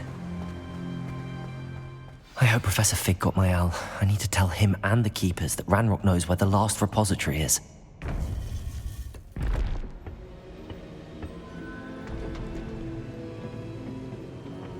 According to the owl I received, Ranrock is moving more quickly than we could have anticipated. This is grave news indeed. We had hoped for more time to discuss the best path forward. Let us hear what the student has to say. Professor, you received my owl. Ranrock has the last of Bragbor's journals. He killed Lodgok to get it. He knows where the last repository is. Godric's heart. Lodgok and Ranrock were brothers. Lodgok was bringing the journal to me. Ranrock is a monster. We need to know where the final repository is. Surely this changes things. Ranrock has Bragbor's journals and knows where the final repository is. We obliviated Bragbor. He kept journals? Why would he have documented all of this? He didn't know what we were containing. Isadora told Bragbor about the magic when she asked him to build a container for her. I've seen her memories. Isadora left memories for someone to find? You know what she did? Her memories showed what she did for her father, which I also saw in Professor Rookwood's pensive. And a conversation with Bragbor in which she expressed frustration about the limits being placed on her use of ancient magic. Based upon the memories they have seen, I believe our young friend is well aware of the grave circumstances in which we find ourselves. The next trial will involve an exceptional level of magical skill and a nuanced ability to interact with beasts. Find a face of stone and tendrils. I should advise you that you must engage with any beast that is part of the trial on your own. Professor Bakar will meet you in his pensive room. An exceptional level of magical skill? Nuanced ability to interact with beasts? I suppose we should begin our search for a face of stone and tendrils, whatever that may be. Very well. Professor Weasley has been keeping an eye on me. Perhaps we should meet there, so she has no reason to raise concerns with Professor Black. I shall see you near the coast. Perhaps then you can tell me a little more about the memories of Isadora that you witnessed. You're here. I have good news. Do you recognize the head sculpted there? It looks like a graphorn. And the prints carved into the ground lead me to believe that a graphorn will somehow open the way forward. That's what Professor Rackham meant when he spoke of my needing an ability to interact with beasts. It would seem so. I do know that the last of a long dynasty of graphorns lives nearby. They call him the Lord of the Shore. I suspect you'll need to bring him here. What happens next, I can't say. Have you ever subdued a graphorn, Professor? I have, yes. Years ago, at Stonehenge, of all places. The Ministry still owes me for that favor. It can be difficult, of course. They are massive, after all, but it's not impossible. It's my experience that many of your spells will have no real effect. You'll need to wear him down. If that's what must be done, I'll do it. Excellent. I know this area well enough. When you see the remains of a large sea creature, you're in the right place. Now, Professor Rackham made it clear that you must engage with any beast that is part of this trial on your own. So I shall wish you good luck and wait for your return in the map chamber.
I need your help, friend.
Perhaps Professor Rackham was right to have had faith in you.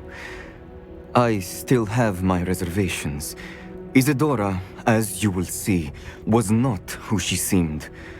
I can only hope that you are. My memories should answer any questions you may have about the power you will need to protect. Thank you, Professor Bakar. I shall see you back in the map chamber.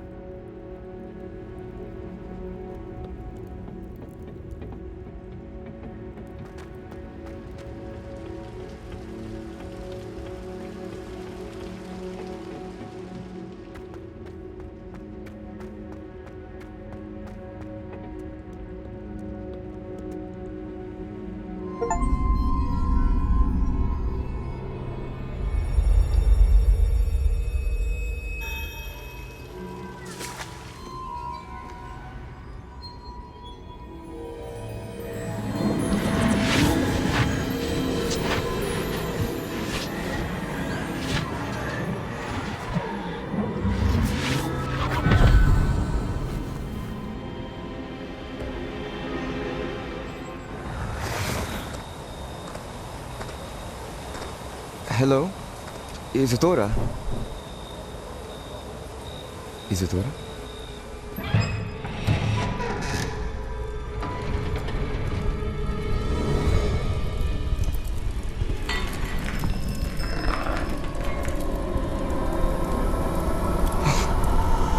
Mr. Morganlock,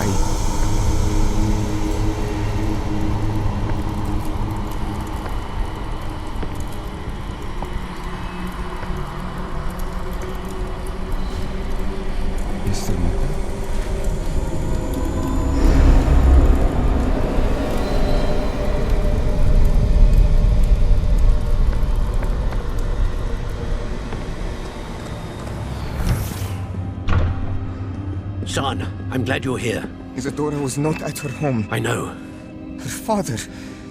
Oh, Percival. What is it? It is as though he was stripped not only of his pain, but of all emotion. Everything is much worse than I feared. Neve was right.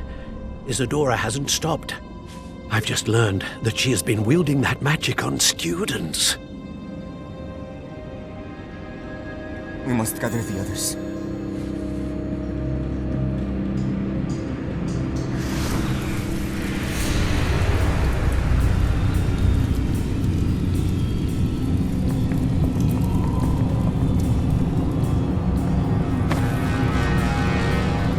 I need you to return to your common room, all right?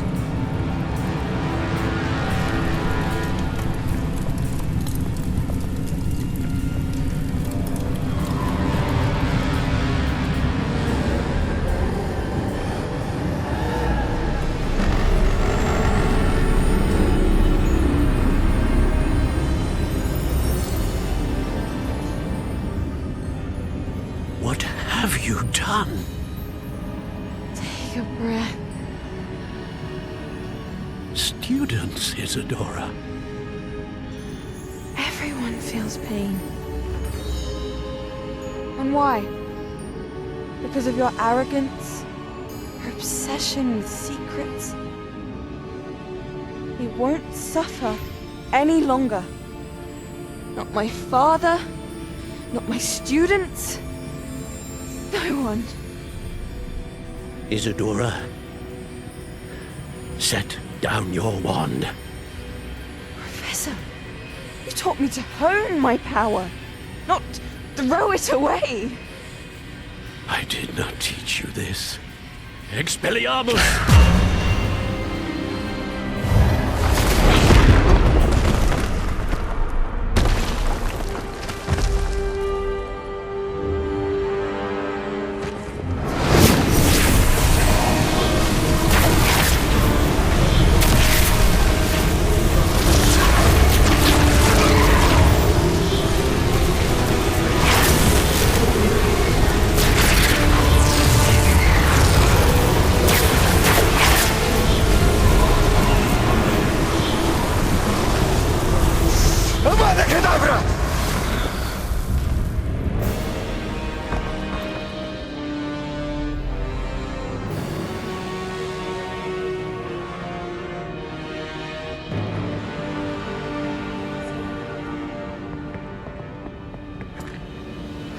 She's alive.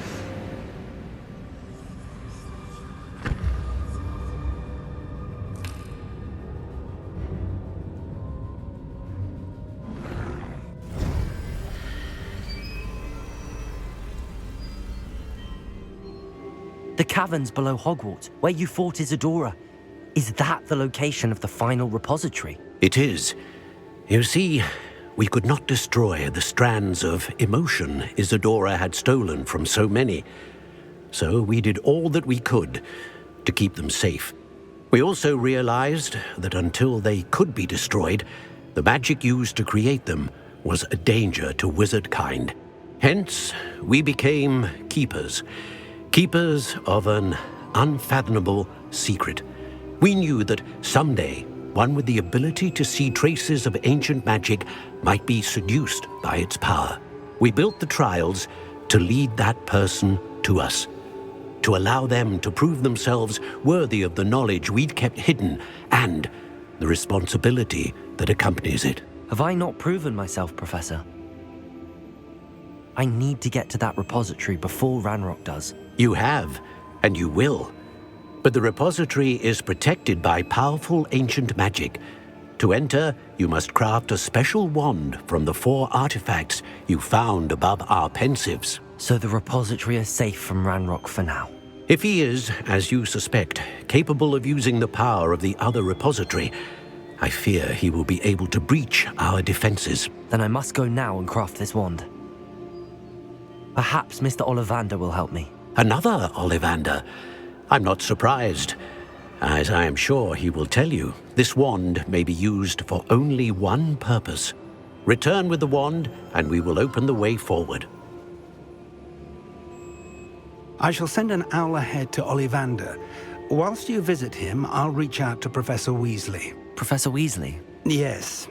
I may have made an error in judgment by not informing her of Ranrock's intentions earlier. I only hope it's not too late.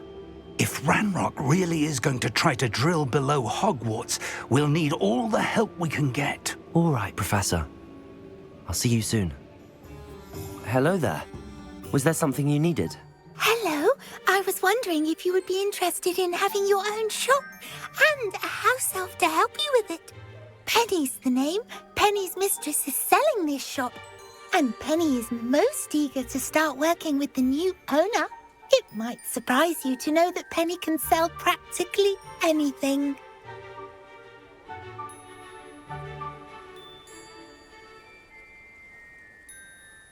Oh, it would be wonderful to have a place to sell things and someone to help me. You'll be able to give Penny almost anything that you want to sell. It will be no work at all for you once the shop is up and running. If you want the shop and Penny hopes that you do, you should talk to Penny's mistress as soon as you can. Her name is Cassandra Mason. Why is your mistress selling the shop? And you? Penny cannot be certain, as Mistress Mason so rarely confides in her. However, she repeatedly mentions how tired she has become of trying to let the shop. She has had rotten bad luck with the last few tenants.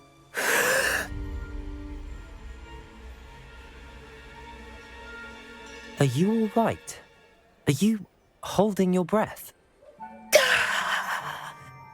Penny's fine. Sometimes Penny simply needs to remind herself to stop talking.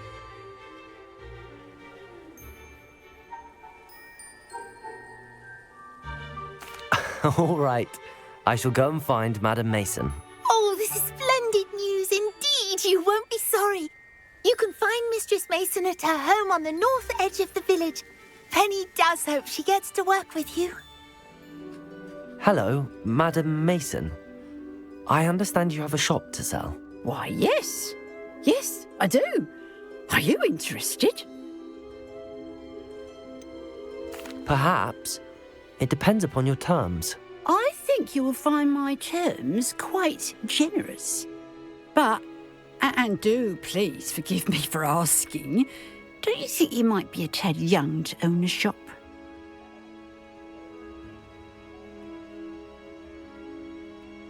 I have a knack for this sort of thing, if I do say so myself. If I can meet your terms, I hope that you'll sell to me. Well, I reckon you have the confidence needed for such a venture. And of course you'll have Penny to help you.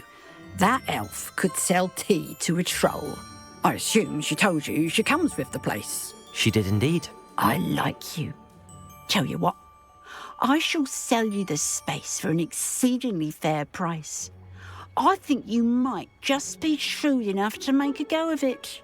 An exceedingly fair price for a shop and an elf. What's the catch? Huh? You are wise to be wary in business dealings. No catch, really. I simply ask that you allow me to do you the favour of buying the shop back. At a discount, of course, should your efforts fail. The last thing we need here in Hogsmeade is for one bad apple to spoil the barrel, if you get my meaning. Ha! Your faith in me is overwhelming. You're sorely mistaken if you think I'm going to fail. There's that confidence again. And, of course, I wish you every success. Do we have a deal? It does sound intriguing, but I need to consider my finances first. I'll come and find you if I'm interested. Very well. But I won't be able to keep the shop available for too long.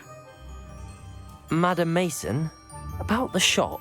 Yes? I've decided I'd like to go ahead and purchase the shop. I have to say I'm impressed. You are a remarkably resourceful student. I am indeed. And brave. You won't be sorry. Give me the money and I shall get the paperwork filed immediately.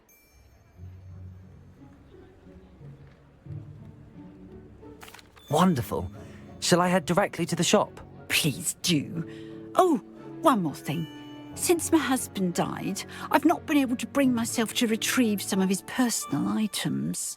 They're in a chest at the back of the shop. Penny has the key. As you get organised, I would be terribly grateful if you could help an old widow and gather his things for me before you open for business. I wish you the very best of luck in your endeavours. Penny will meet you there. Well, I've done it, Penny. The shop is mine. Oh, Penny is so pleased. Penny was hoping you would be the one to purchase it. I'm glad you're here to help me. Goodness, what a kind thing to say. Penny will do all that she can to make this a success. There is much to do. The last tenant left in a bit of a rush, so we'll need to clean up and do some repairs. Wonderful. I can only imagine what we might find in there. It is most certainly nothing that you and Penny can't handle together. Shall we? Between the two of us, we should have this place up and running in no time. Reparo. Oh, Penny can already see the potential. Nothing like a bit of hard work.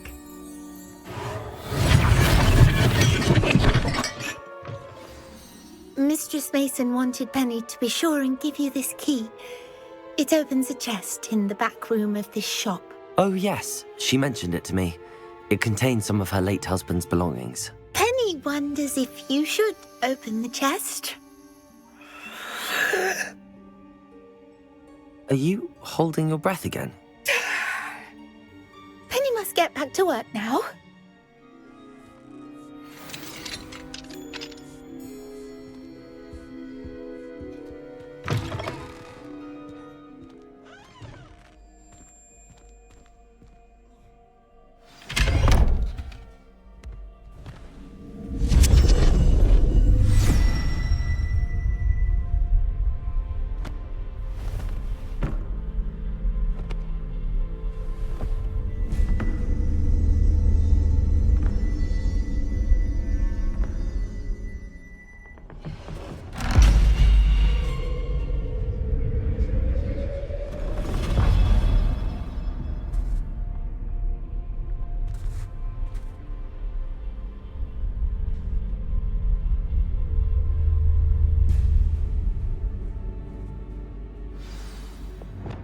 Lumos.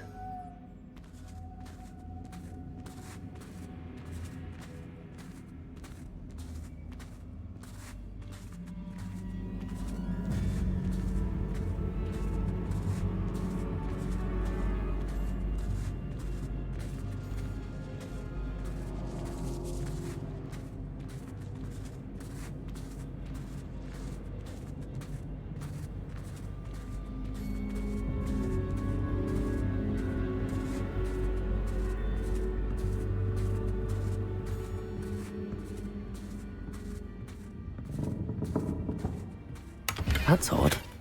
Why would someone store one hat in here?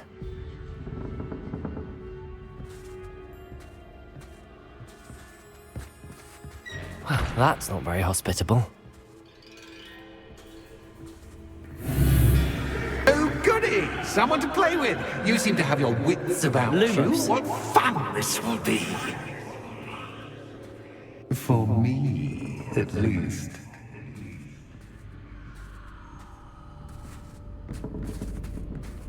That's new.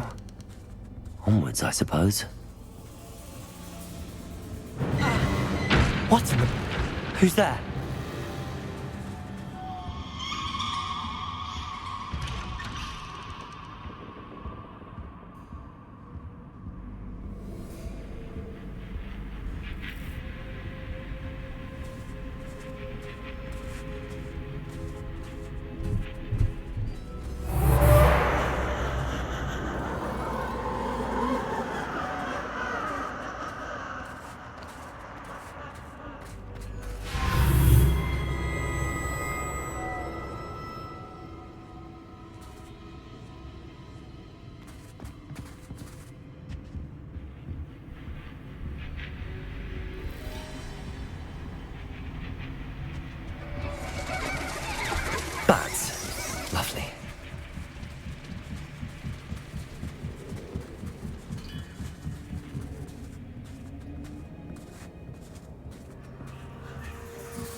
Seems as if I should hang something there. Accio! Perhaps the lanterns are meant to be hung on the hands.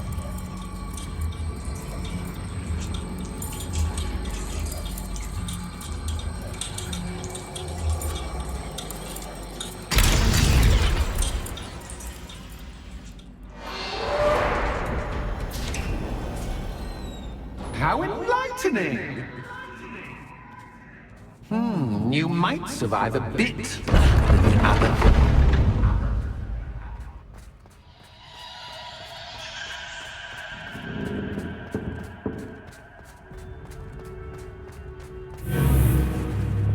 Lumos.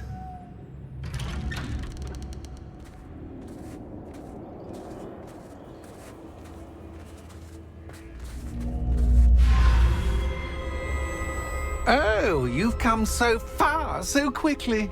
Well done. You might be just the playmate I've been looking for. I do hope you enjoy my playground. I encourage you to tell everyone about it. If you make it out, that is. Please try. If you get to the end, perhaps we can come to some sort of arrangement. I do want your shop to succeed, after all. What's the saying? Two sides to every story. Unfortunately for you, both sides hear it to my story. And you'll have to complete both to get to the end.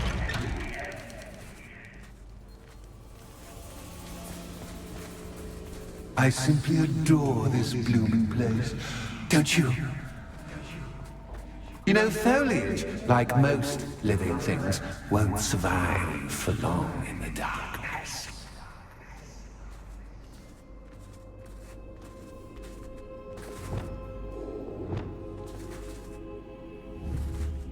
Bombarder! I wonder if I need to place lanterns to open these doors.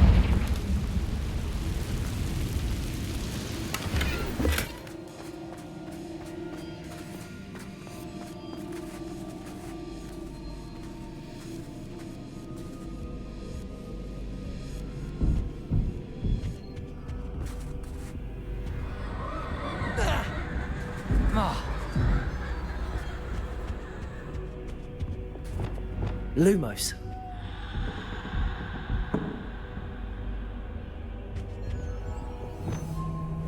Confringo.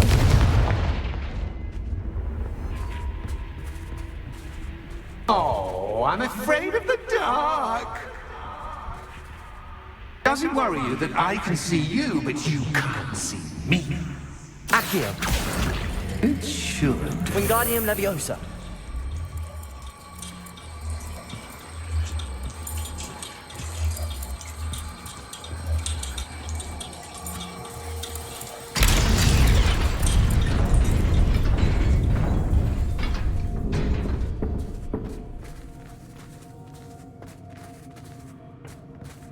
I'd offer you a seat, Lumos. but I'm rearranging the furniture. Plus, don't want you getting too comfortable for what's in store, do I?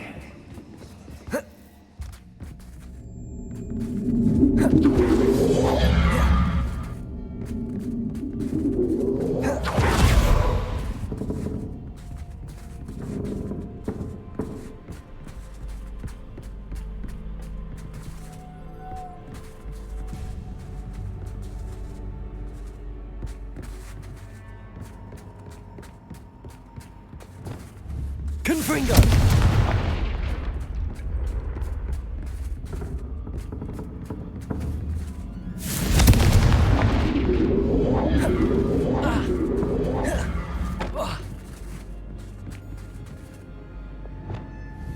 Accio.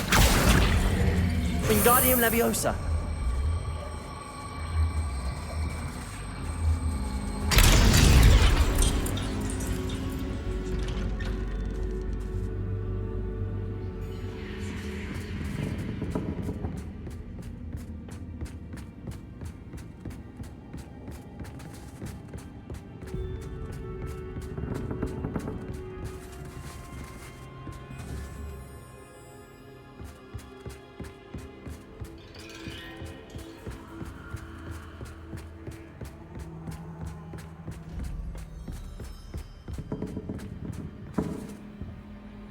Accio.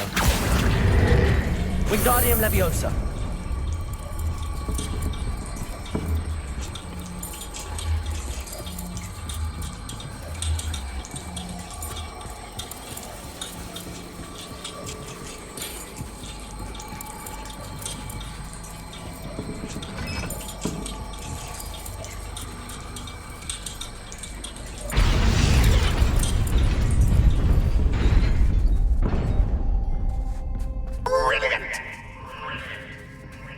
Lumos.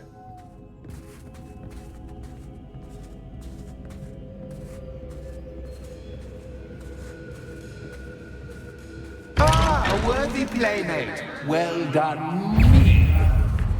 Flipendo. Descendo. Depulso. Levioso. Confringo.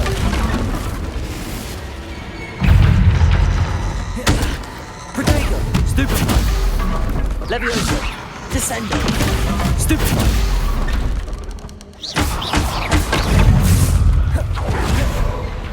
Levioso. Capulso. Descendo. Confringo.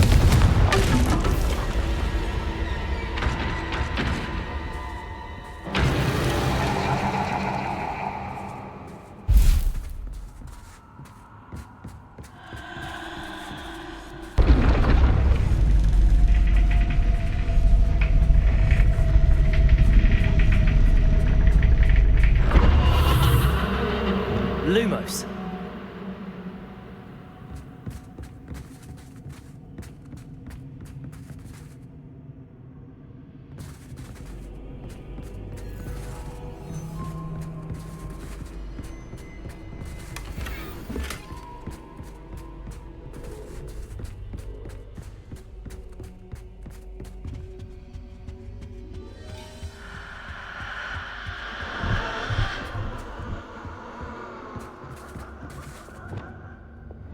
Accio.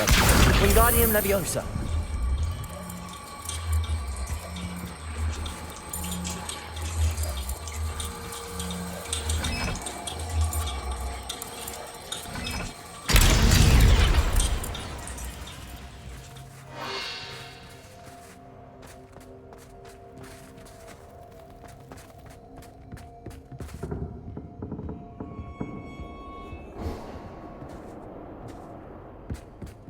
Accio. Wingardium Leviosa.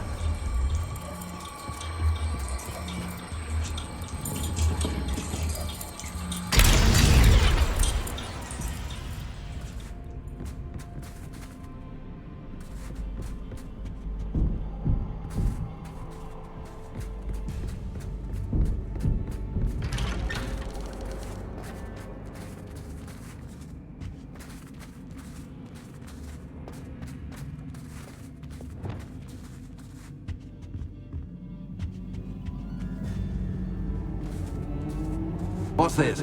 A game within a game? Ooh, knight to h3. Nighty-night!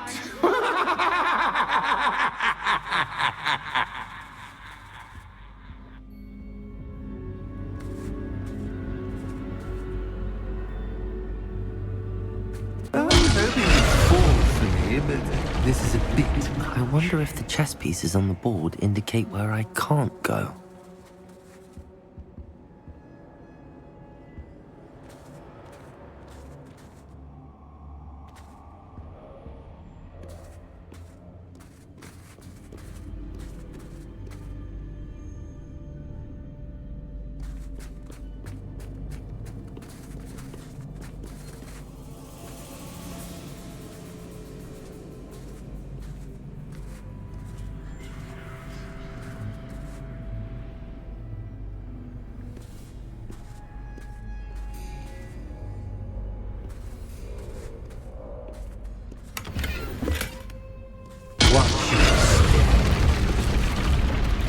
That wasn't too difficult. Oh, goodness! I do hope you're having as much fun as me. I think I'll keep you around a bit longer.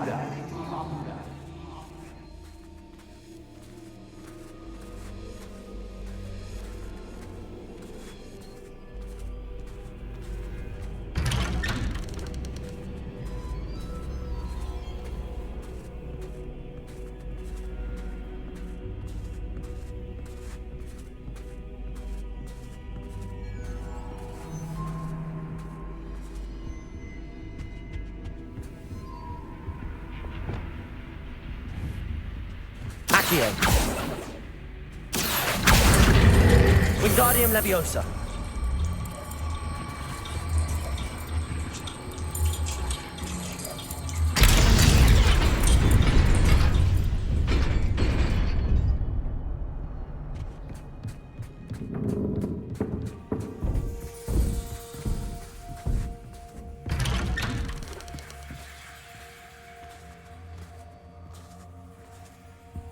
Accio.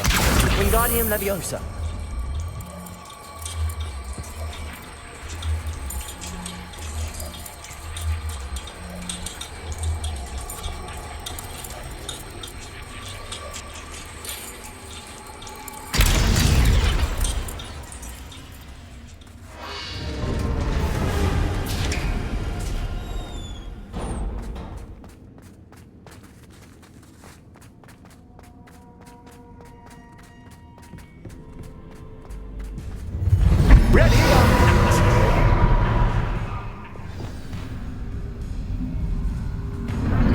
Time to raise the stakes, so to speak.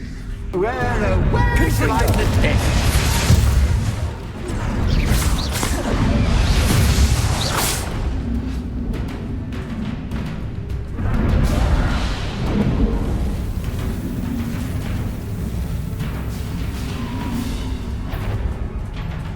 Leviosa. Descendo. Potato.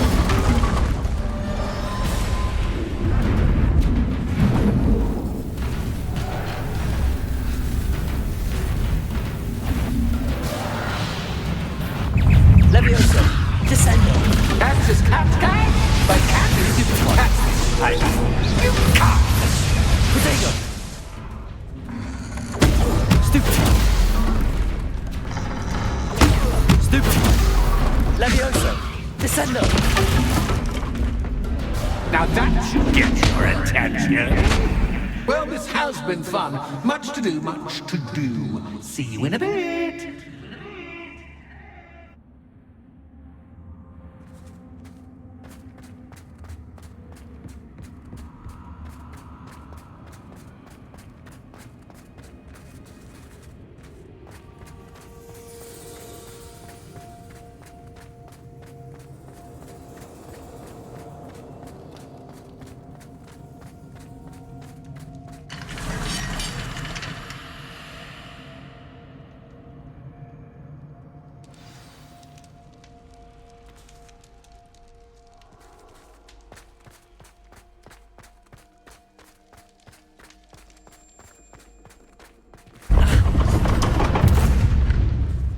Lumos. Ah, you've chosen the scholarly route. You'll need more than you've learned from books to best me.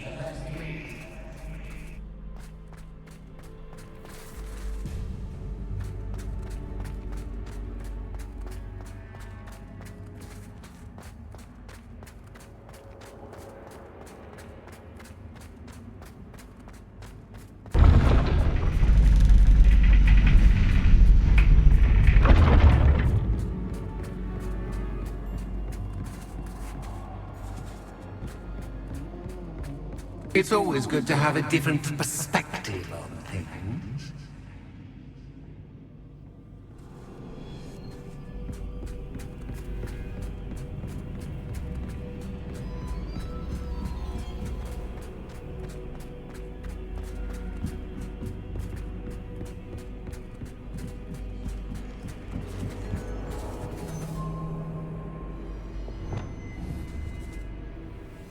Accio.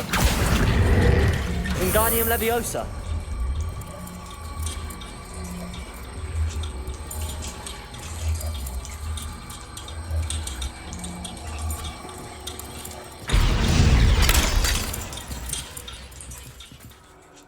Accio. Wingardium Leviosa.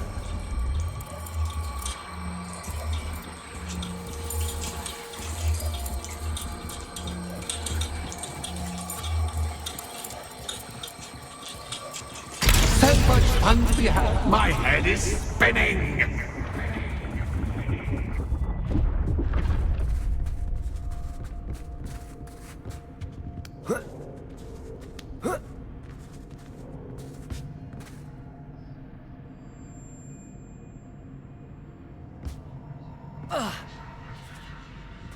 Lumos.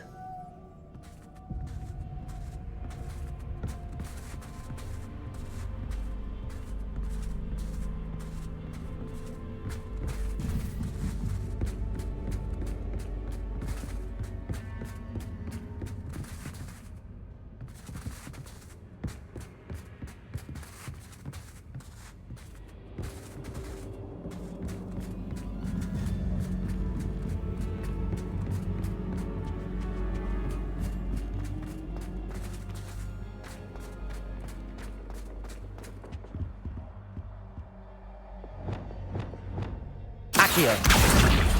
Wingardium Leviosa.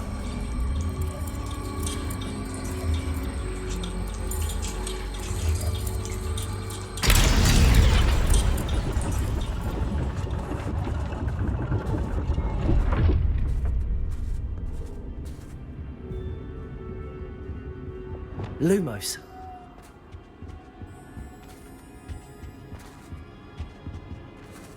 Perhaps I should pull the lantern into this room to cause the room to rotate again.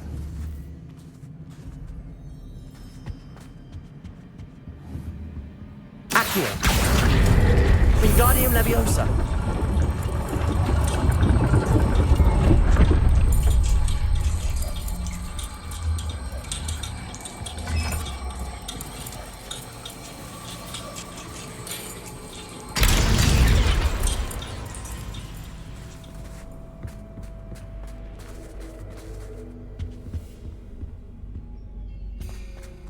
All books and no play make one quite Accio. dull.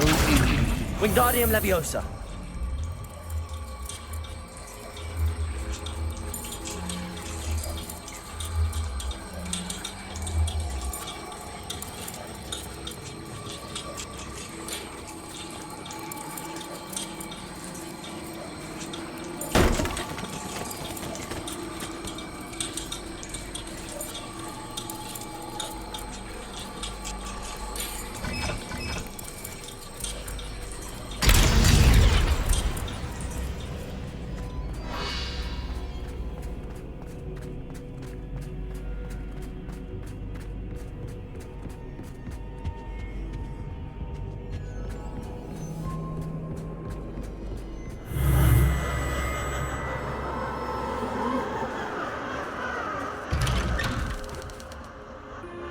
Lumos.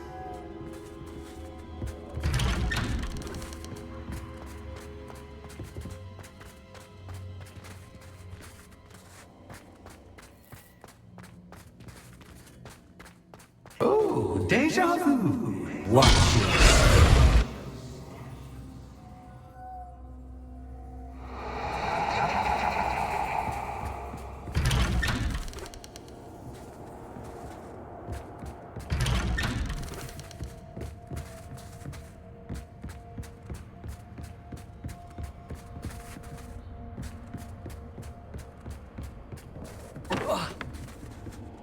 Lumos.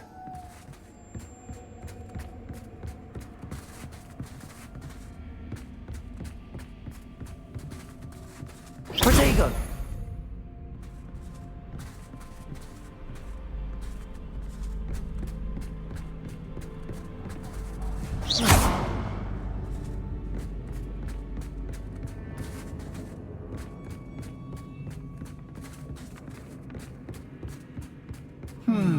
Running in circles, are we? Perhaps you should retrace your steps.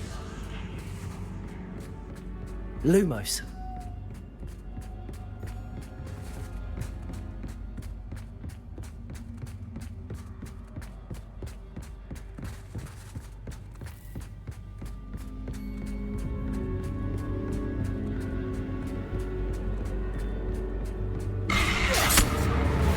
What was that?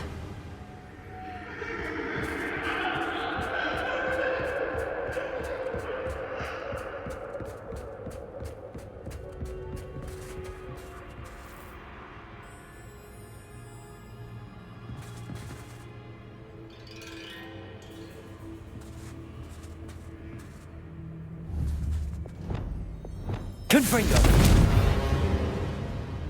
Lumos.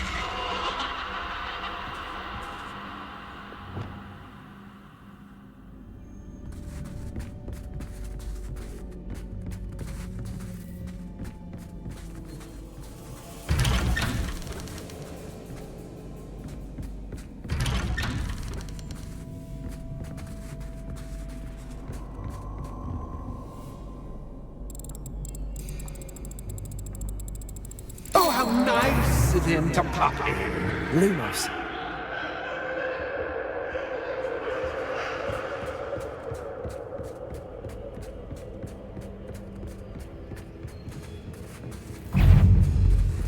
Arresto momentum.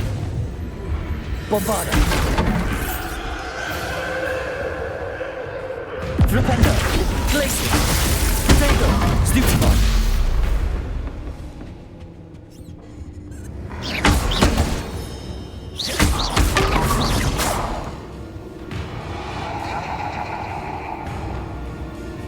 Levioso. Descendo. Capulso.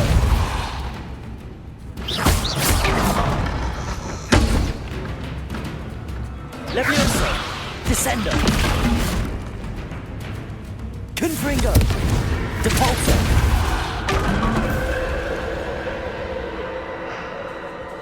Lumos.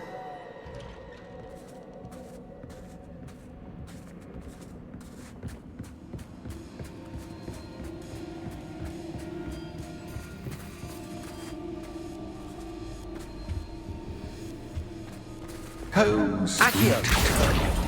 Wingardium Leviosa.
I'll give you a moment to collect yourself, if you can. Ta-ta for now!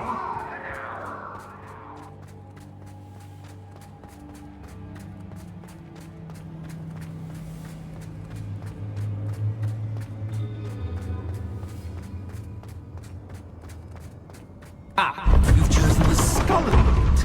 You'll need more than you've learned from books to best me.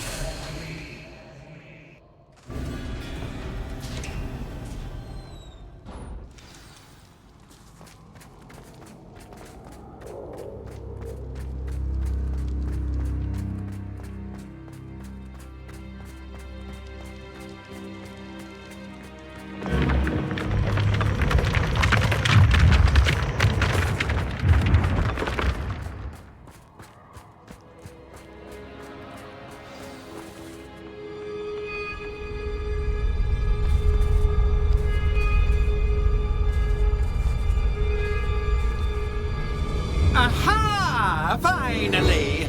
You, my inordinately clever friend, appear to have traversed this seemingly never-ending dungeon relatively unscathed.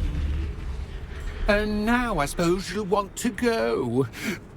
Everyone leaves me, usually in a straitjacket, never to return. I'm starting to take it personally. I'm tired of having no one to play with. Ooh, tell you what, I'll make you a deal. If you can match wits with me now and agree to give me unfettered access to the shop for, say, 1 day a month to have a little fun, I'll sign a contract. Pursuant to which, let me see, I will blah, blah, blah, blah, blah, blah. Oh, yes, leave you and your customers alone at all other times, etc., etc. You get your shop, I get my chaos. Sound acceptable? Excellent! Let the games begin!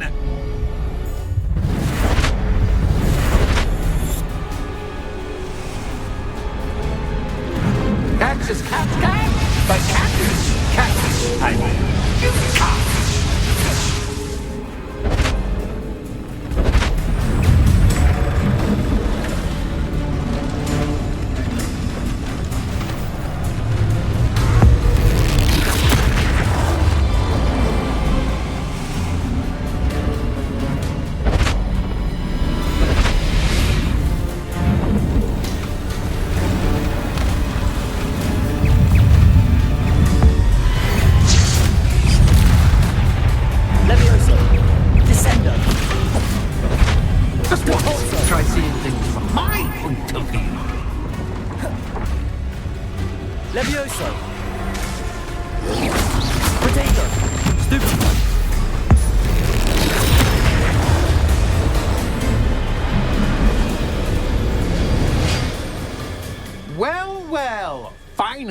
someone deserving of the playground I so meticulously crafted. Such a treat to have fun again in my little dungeon.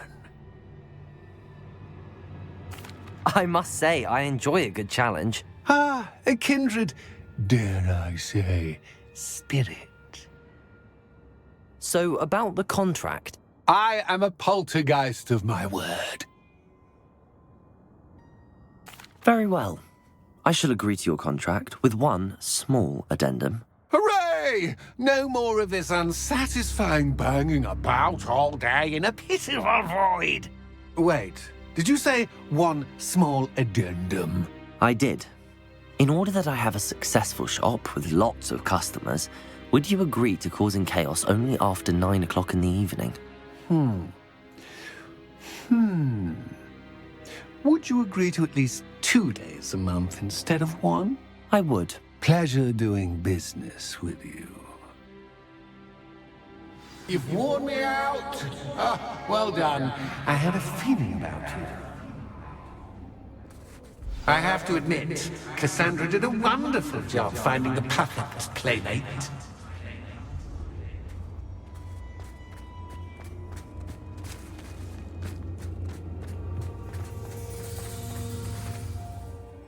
Hello, Penny. Penny is so glad you're back. You knew exactly where I was going when I entered that chest. Penny was beginning to think yet another shopkeeper was going to end up in St. Mungo's. Another shopkeeper? St. Mungo's? I think you should explain, Penny. Penny, please stop holding your breath. Tell me what's going on. Oh, please forgive Penny. Penny is forbidden from telling you anything. But how can you be forbidden from telling me what's going on? I purchased this shop. Penny is confused. Penny thought that if you came back, you would own the shop. Thank you, Penny. I think I'm going to need to talk to the authorities. Oh, Penny is certain that's a brilliant idea. Officer Singer will know what to do. Penny will wait right here. Officer Singer, I have some information you might be interested in. Ah, good to see you again. What can I do for you? Cassandra Mason sold me her shop and then tried to drive me mad in a haunted dungeon. Cassandra Mason sold you her shop? I am perfectly capable of owning a shop. But more importantly, did you not hear the bit about the dungeon? No, I heard that bit too. And, according to the house elf that came with the shop, she has done this sort of thing before. Repeatedly. I wondered what was going on. She seems to have had a great deal of trouble keeping a tenant in that shop. In any event, these are serious accusations indeed. Perhaps a little visit with Cassandra is in order to clear this all up. Shall we?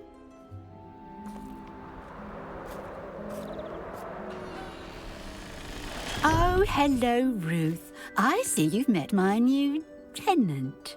Cassandra, it's my understanding that you sold your shop and your elf to this student. Now, they've been telling me some very interesting stories about your business practices. Perhaps you should come with me.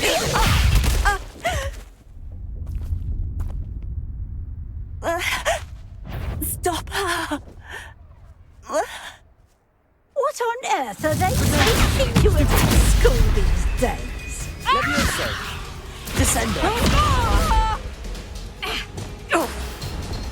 Arresto momentum! Depulso!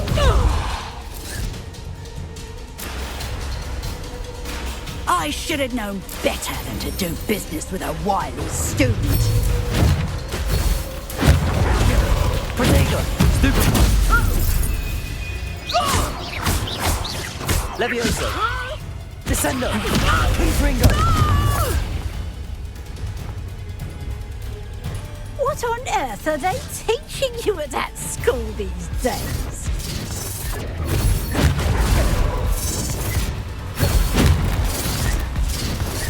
Protego! Stupefy!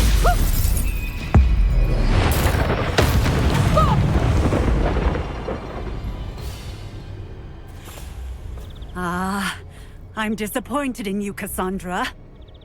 Incarcerate! You don't know what you're doing! Don't I? I always wondered why you couldn't seem to keep a tenant in that shop of yours. I must admit, the notion of a haunted dungeon never crossed my mind. Thanks for this. You can head back to the shop. Second that house elf of yours, she's probably terrified. Scrawny little traitorous elf! I should have known it was... Silencio.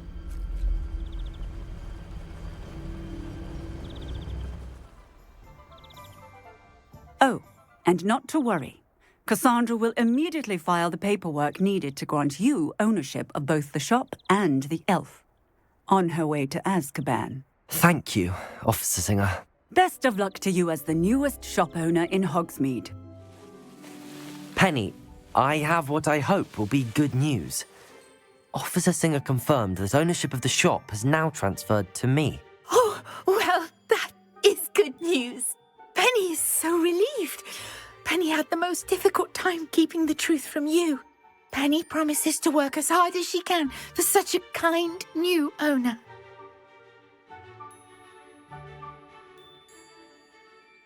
Penny, I found an item of clothing in the dungeon that I'd like to give you.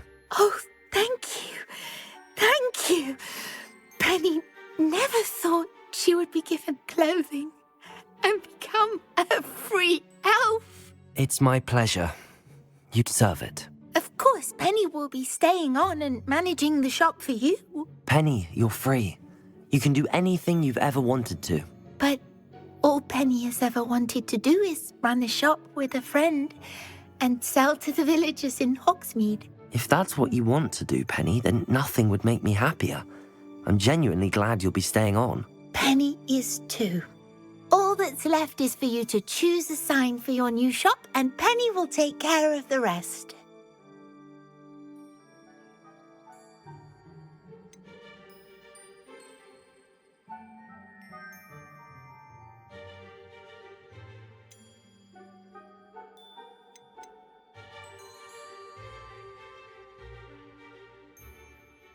I choose Vestas and Venom.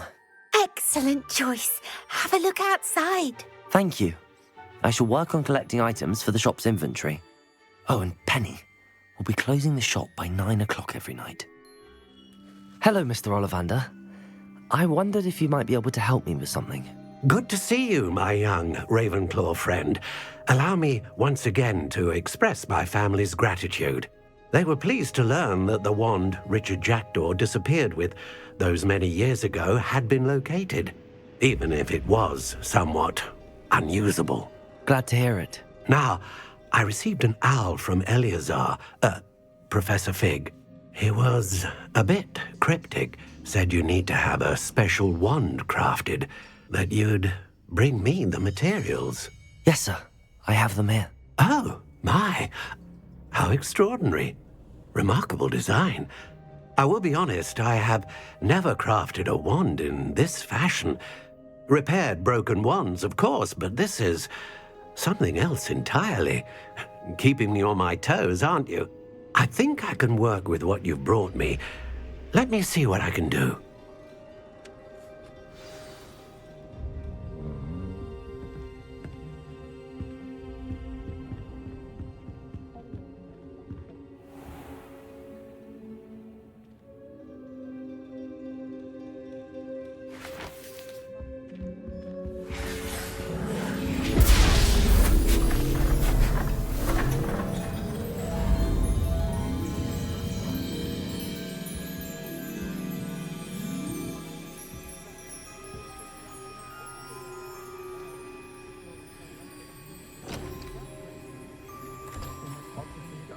It is done.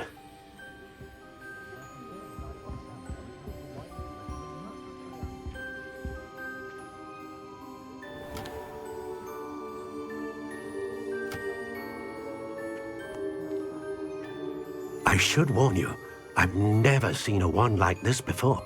My suspicion, as Professor Fig implied in his letter, is that it serves a unique purpose. I doubt you shall find much use for it otherwise. I understand. Thank you, sir.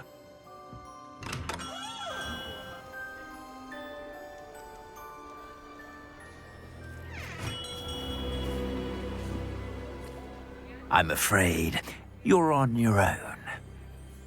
I've ensured that we have a moment to ourselves. Oh, come, come. No need for such theatrics. In light of what Ranrock now knows, you must agree that our interests are aligned. Our interests will never be aligned. You would let goblins take what is rightfully ours? The final repository belongs to wizard kind. We would be fools not to work together. What's that you've got there? Might this sudden visit to the Wand Maker have something to do with our mutual pursuit? I have no idea what you're talking about. That repository is my birthright! Charles Rookwood wouldn't have wanted you near it. The arrogance. Should have known better than to try and reason with a child. I've always said, children should be seen and not heard.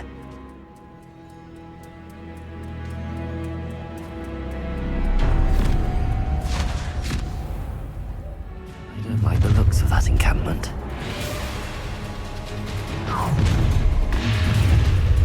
Protego! A lamb? You'll need to be clever. Descender! That's stupid one. You've made a great Potato! Enough, Jack. You can't put a lamb to the slaughter. Might want to look up. Ah, how delightful. Descender! You're going to regret that. Capulso! Look what you've done! You paid for it. Potato! Not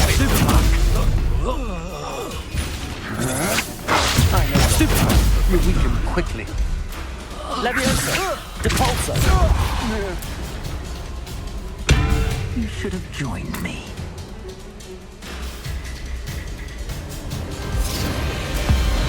Abracadabra!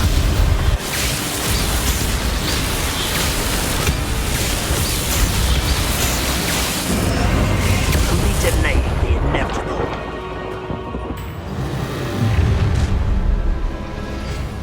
Oh, try not to make this... Leviosa! Descender! So close! Stupefy! Fight!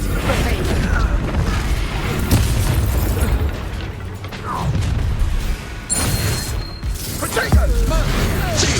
What was that?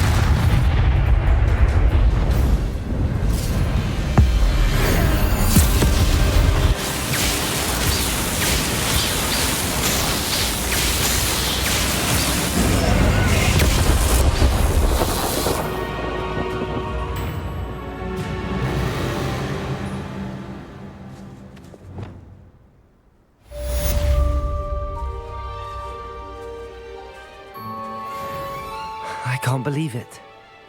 Rookwood's reign is finally over. I'll need to send an Alternati right away. For now, though, I need to get back to the map chamber and tell Fig what happened. Victor Rookwood is dead. He confronted me as I left Ollivander's with the Keeper's wand. I had to defend myself. Godric's heart. Are you all right? I know you're well able to defend yourself. I've seen it often enough. But Rookwood himself... He destroyed so many lives and he wouldn't have stopped. I'm glad I was able to put an end to him. You're right. He wouldn't have stopped. You did what you had to do. The wizarding community owes you a great debt. Thank you for saying so, Professor. I'm ready for what's next. All right, then. The Keepers have been waiting.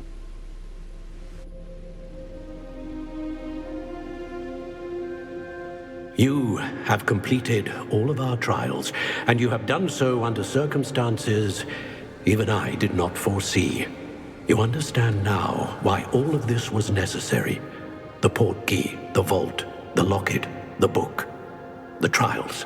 To ensure that one with the ability you and I share would make the same choice that San, Neve, Charles, and I did. Now that you have witnessed my memory, you understand all that is at stake. Not everyone is what they seem. As you know, light does not exist without shadow, nor shadow without light. Simply because you can eliminate darkness does not always mean that you should. Even the most well-meaning and competent amongst us cannot possibly know the consequences of manipulating what should be beyond our reach. What lies in the repository must never be released. Resist the temptation to destroy or control it. The magic that you have so carefully honed must now be used only to protect the secret we keep. You have the wand. You will know when to wield it.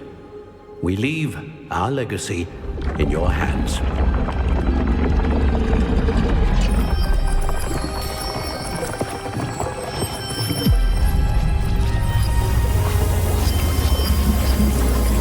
Astonishing.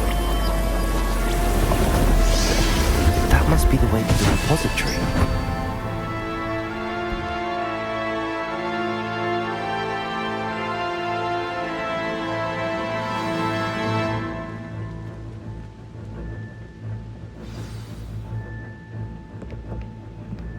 We can only hope that we're not too late, and that we find nothing but a repository undisturbed beyond this door.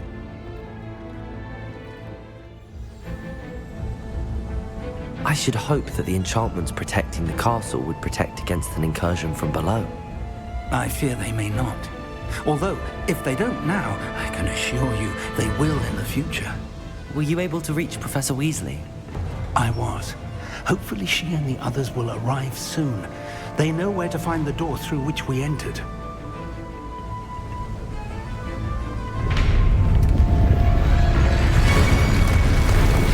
Damn, the goblins. Hello, Flanner, is it? Let's go.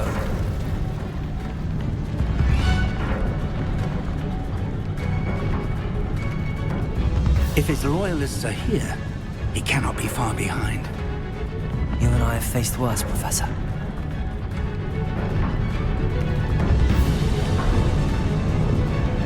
Search the area! Must be here somewhere. We must be getting closer. Renrook, we'll be Leviosa with our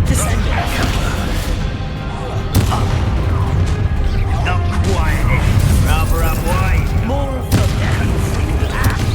Cannot tell glance off of me.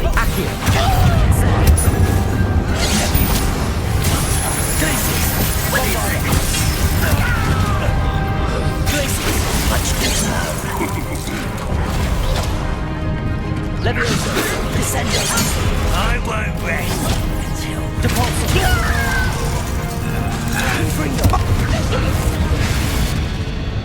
Waiting to press on.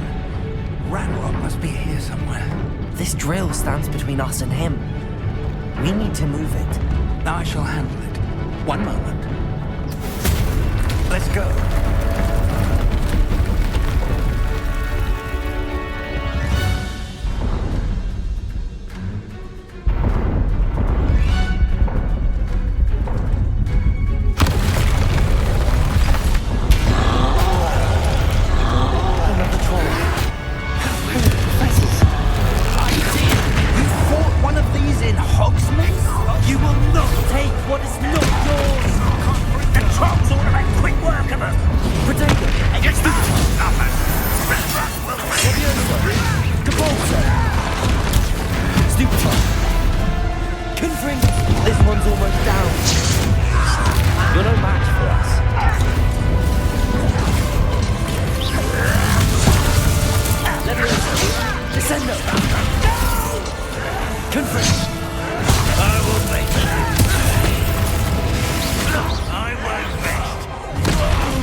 Professor, that wall, that's the way forward.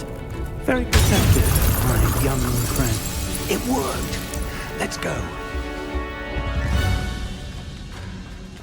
Lumos! Ranrock must be getting closer to finding the repository. I fear you're right, Professor. Lumos! There's nothing we can do but keep searching. Listen, more goblins up ahead. Such Levioso! Descendo! Potato! Stupid one! Professor! Confringo! I won't. Depulso! Let's get this over with. Levioso! Come on, go! Descendo!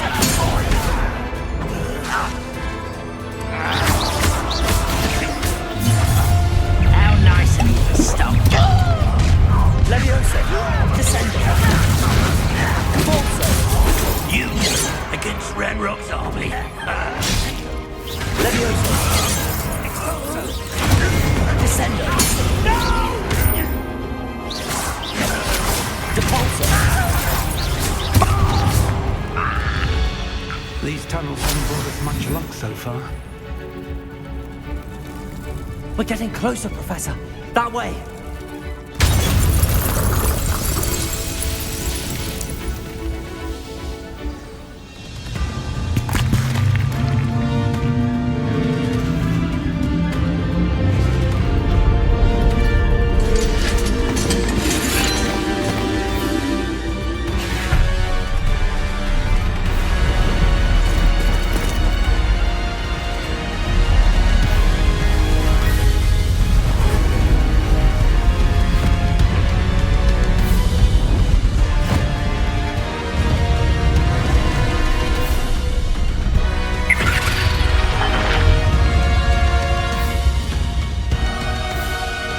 Have somehow evaded the castle's defensive charms. Steer them this way! We shall make quick work of them!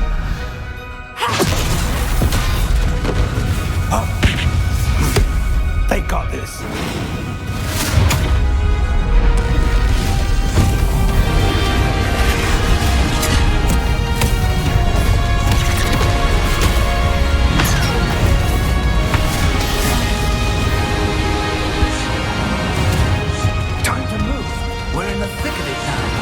We'll show these beasts who's in charge.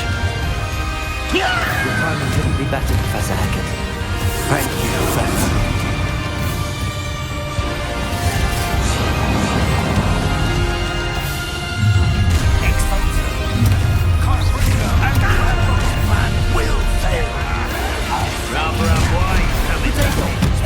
Let's get this over.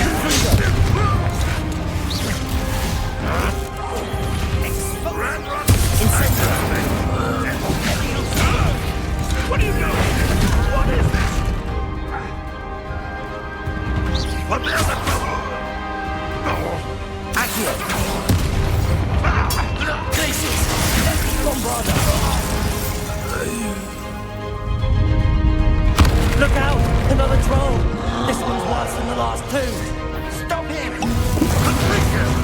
Descendo! Depulso! Stupid one! No. We couldn't be happier to see you, Professor Sharp.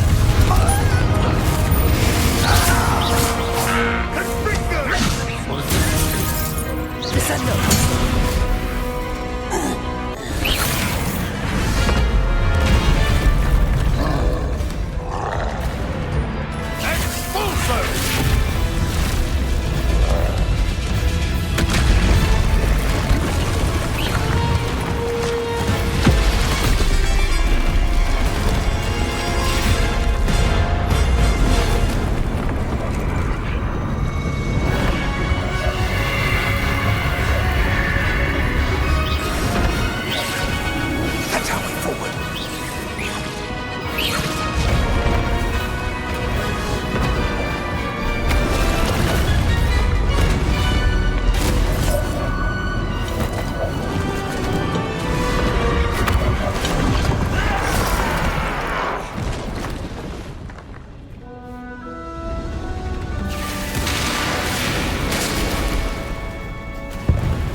We made it. I'm relieved we got here before Ranrock. I can't believe this is it. The repository has been under the castle for hundreds of years. Think of all the pain that created it. This is what Miriam, George, your friend Lodgok, and countless others died for. Miriam believed this forgotten magic could be used for such good. But she did not know the risks. She did not see what the Keepers have shown you. What Isadora showed you. You are now the Keeper of whatever power it holds. What do you intend to do with it? I plan to leave the repository as it is. I'm pleased to hear that. I've been thinking. What is it, Professor? I spent all year trying to keep our journey a secret from everyone, including Professor Weasley. But now I wonder if I should have shared it with her, and the others, sooner. Trusted them more. The Keepers wanted this secret to be locked away forever. How long will you keep it? I plan to keep it secret for now. But in time, when I'm ready, I plan to tell those I trust everything and accept their help. I believe that is what Miriam would have wanted. We should trust in others. If anyone can rise to this challenge, my friend, it is you.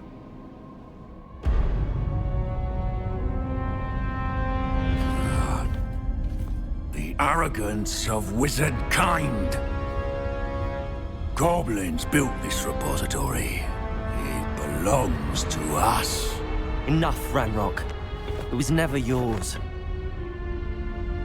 I've been wanting to play with this. Miriam's wand. If she'd simply handed over the container, all of this could have been avoided. Foolish, self-important witch. Seems you were two of a kind. She didn't know when to give up either.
It's feeding off the power from the repository.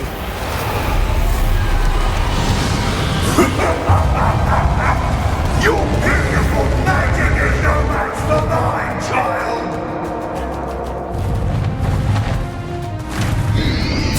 Protego, stupid.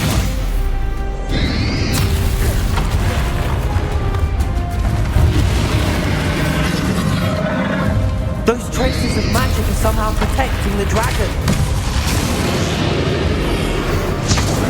That did the trick. I have you now, Ranrock. There seems to be some fighting you after all. No.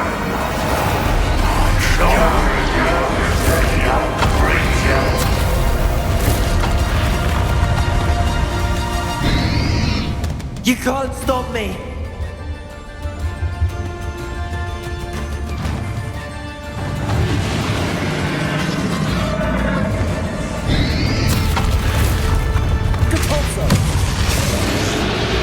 Two sources of power. Confringo. Ha! Don't like that very much, do you? Stop! You have no idea what you're doing! How long are you keep up this charade.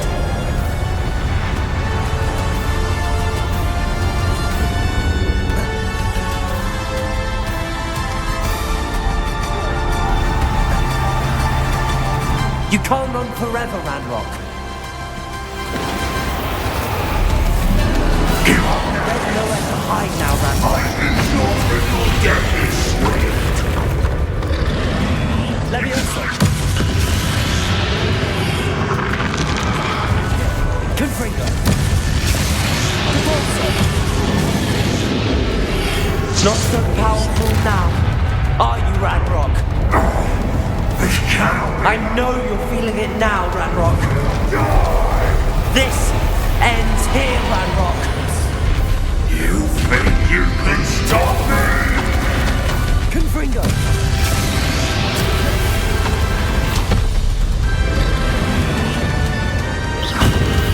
Depulso.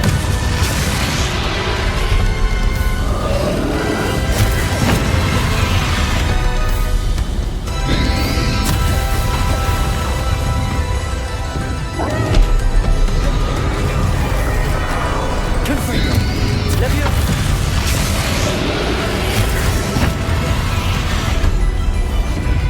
Depulso. I will defeat you in Lord God's memory. This is for Professor Fig.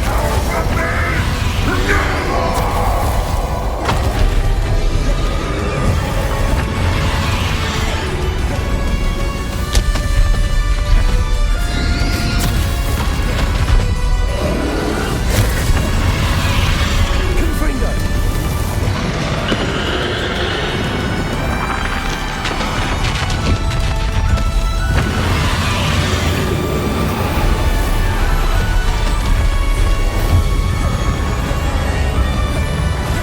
Depulso. Leviosa. Confringo.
Professor!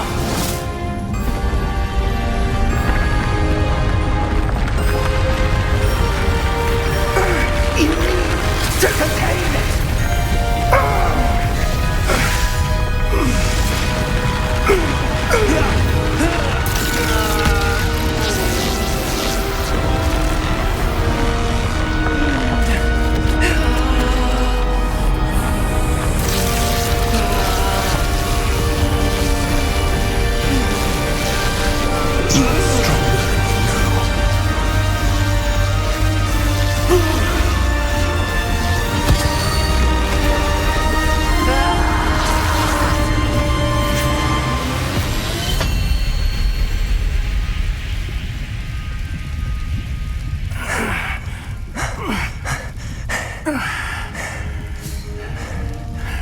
Professor. Miriam.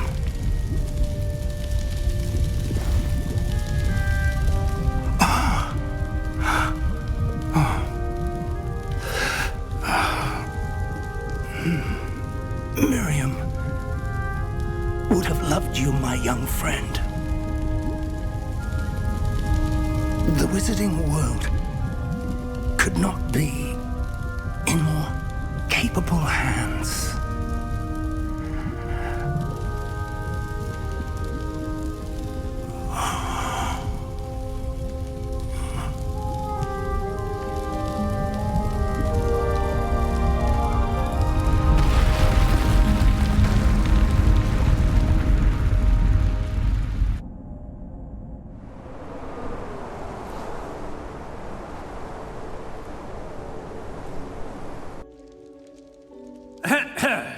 Professor Eleazar Fig. I dare say he was a beloved professor to many of you, certainly a long-standing colleague to his peers. A famed adventurer and seeker of knowledge, he built a reputation charging into the unknown, brazenly disregarding both discretion and safety, providing perhaps a rather unfortunate lesson for us all. His devotion to adventure was rivaled only by his dedication to Hogwarts. And of course, to his wife, Midi, whom we lost much too soon as well.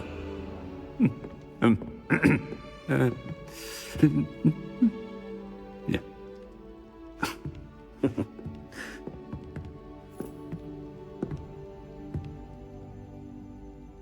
Professor Fig represented the best of all of us. He could be deviously clever, possessed a brilliantly inquisitive mind, and was the most loyal of friends. But perhaps it was his remarkable courage, for which we will all be forever indebted to him. If not for Professor Fig,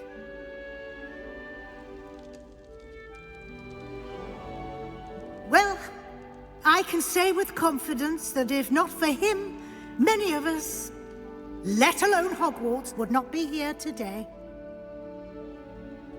Those that knew him best will agree that we must now honor him as only Hogwarts can, by wisely, resourcefully, justly, and bravely facing all that lies ahead. To Professor Fig!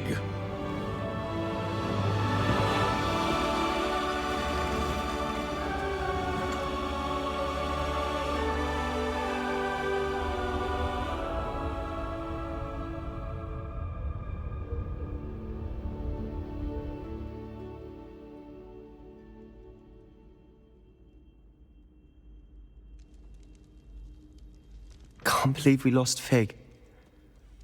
I didn't know him as well as you did, but I know he was a good man. Glad Weasley spoke for him. She honored him well. Fig will be well remembered.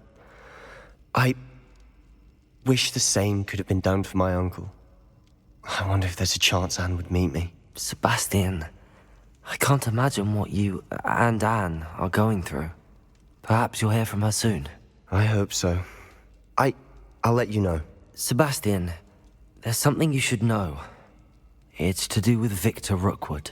I heard a rumor that he confronted you outside of Ollivander's.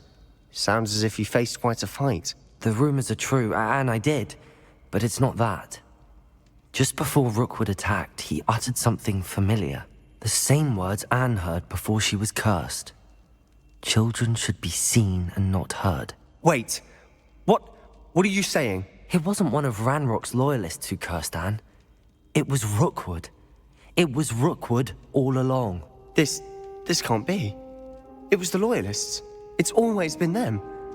The night Anne was cursed, all she saw were goblins. Once Rookwood allied with Ranrock, Isadora's estate became of interest to them both. That's why Rookwood was there the night Anne was cursed. He was working with Ranrock. When he saw your sister, well, he didn't want anyone to know. So he cursed her. And she's never been the same. So cruel. Rookwood deserved what he got. Thank you for telling me. It wasn't a goblin. I suppose I owe you an apology. All this time I thought goblins were the enemy. But it was never that simple. Ominous said he's spoken with Anne. I wonder if she'll see me. I'll find out and send word when I know more.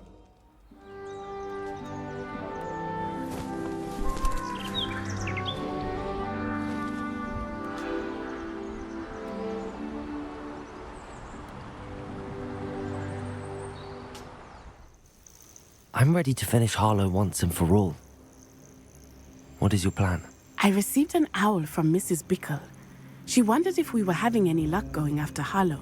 Suggested we could gather evidence from a friend near Manor Cape. But she warned us to stay out of it. Was rather adamant about it. Precisely. Harlow knows that we saved Archie, and that we rescued Mr. Rabe. The letter didn't come from Mrs. Bickle, did it? I do not believe it did. Harlow intends to ambush us. But now we have the upper hand. We can prepare. We are stronger than Harlow, and he knows it. That's why he's resorting to this sort of trickery. We must go.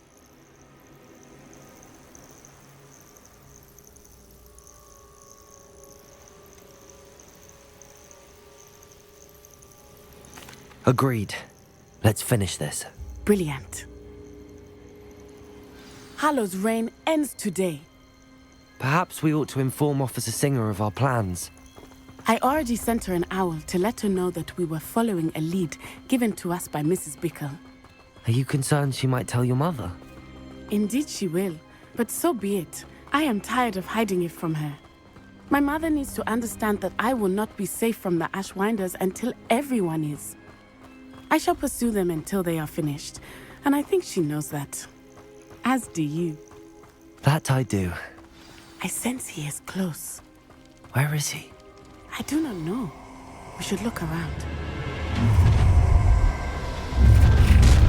Ah, how delightful, children!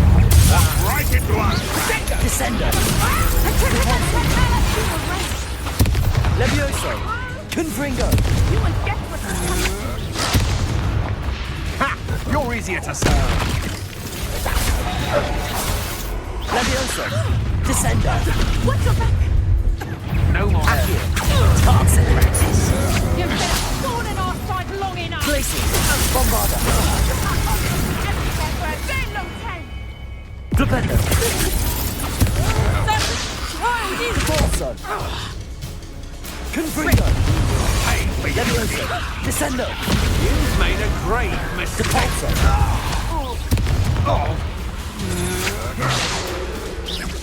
Expelliarmus! You're going to regret that. Flipendo! No! Arresto Momentum! Bombarda! Nice one! Expulso!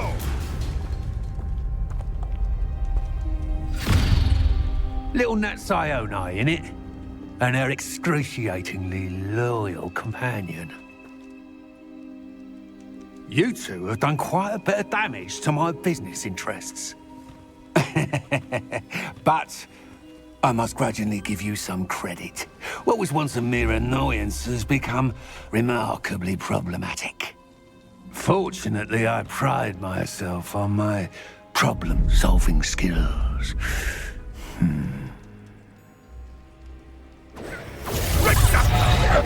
Glacius! Bombarda! Levioso! Descendo! Repulsor! Confringo!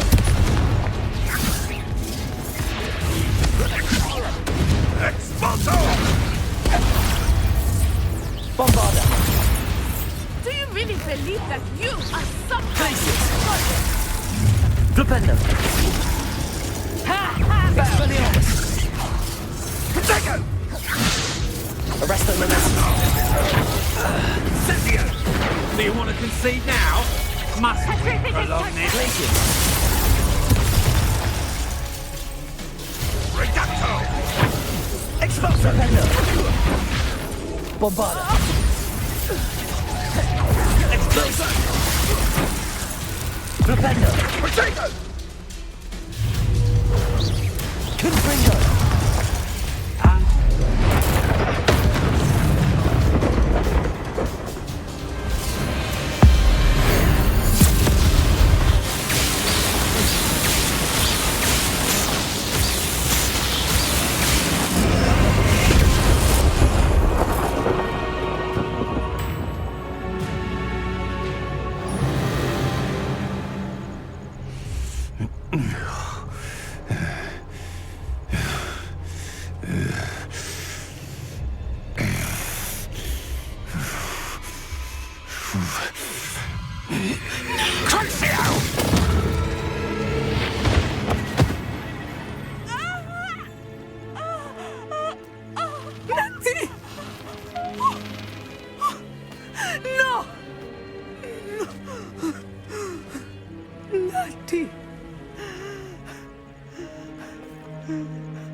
Are you sure you are up for a visitor? Yes, Mother. I feel fine, and it will do me good to see my friend. Very well. But do not overdo it, Natsai. I know, Mother.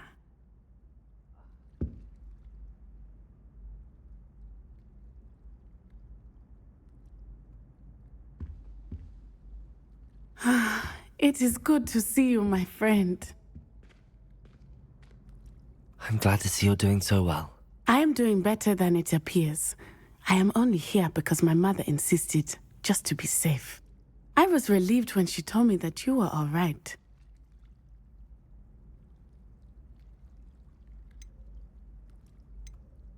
Only because of you. How are you feeling? Well, I've had better days, but Nurse Blaney says that I am on the mend. I'm sorry, Natty. It's my fault you got hurt. What? No. Do not blame yourself for this. The moment that I saw Harlow aim his wand at you, well...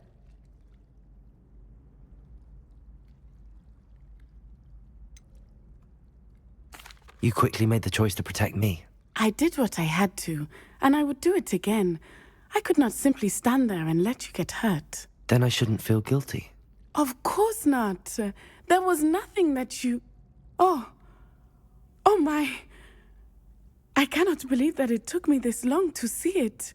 He made a choice, based on instinct. My father, you, my friend, are no more to blame for my injuries today than I am to blame for my father's sacrifice years ago. From what I know of him, it seems there's a lot of your father in you. That's very kind of you to say. I hope that you are right. This has all been a bit much, hasn't it? A battle here at Hogwarts, everything we have done to take down Harlow and the rest of Rookwood's lot. But we have done it. Rookwood is dead, Harlow is on his way to Azkaban, and the rest of them are on the run. A few of the dregs will still be about, fighting for their lost cause. But Rookwood's enterprise has fallen apart. Everything is safer now because of us. Because of you. Thank you, but we make a formidable team. You, my fellow traveler, have enriched my time at Hogwarts beyond anything I could have imagined. Thank you. I believe your friendship to be one of the most important in my life. Sebastian, I received your owl. What's happened? Ominis spoke with Anne about what happened with my Uncle Solomon. She believes I should pay for what I did, but she won't turn me in. She said the guilt I'll have to live with is punishment enough. I'm so sorry. But I'm glad you know that you can at least try to move on now. The thing is, I think I've lost my sister, my twin, forever. She refuses to even see me. I can't blame her. I couldn't really blame any of you if you gave up on me entirely. You all believed in me, and I let you all down.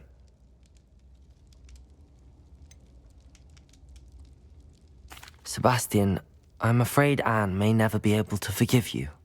But at least now you have a chance to change your path. I am glad for that. But I still have hopes that Anne may in time understand what happened and come to forgive me. I realize I can't undo what's been done, but I can try every day to make up for it. I owe you and Ominis everything for standing by me. Well, it wasn't easy. But I believe in you, Sebastian. I've had a sense about you since that first day in Defense Against the Dark Arts. Seems so long ago. Thank you. I have no idea what's to come, but I'm grateful for your friendship.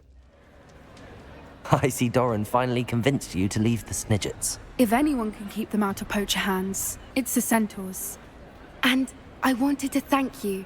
When the poachers ambushed us, it was nice not to face them alone. You can always count on me for a fight when it comes to poachers. That makes two of us. I am glad you came to Hogwarts. It's already been my best year. I wouldn't want a repeat of Horntail Hall, of course, but I did enjoy the Three Broomsticks.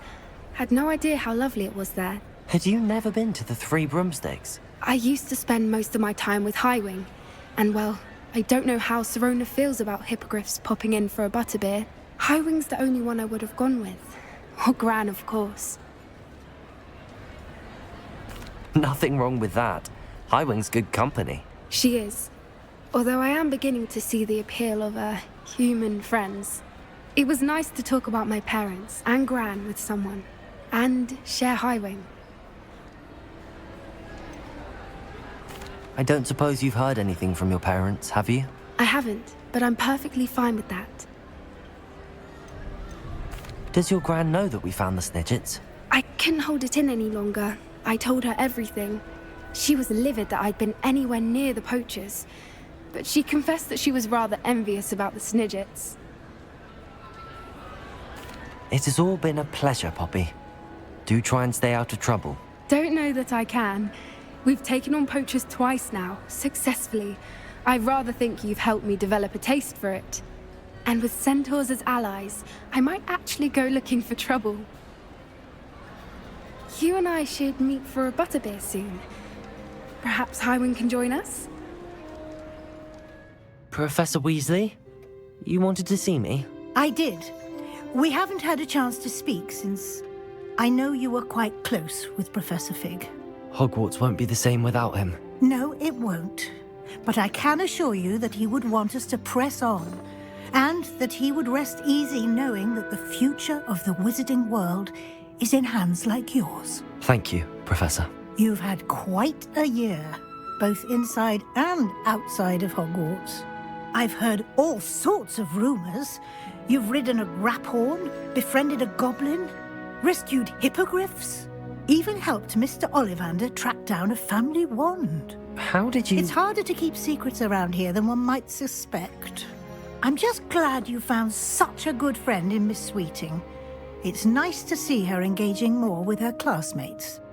There have evidently been Snidget sightings in the area lately. If the centaurs are to be believed, 2 Hogwarts students are behind it. I'm certain I don't know what... No need to discuss it further. What I would like to discuss is your wizard's field guide. May I see it? Of course.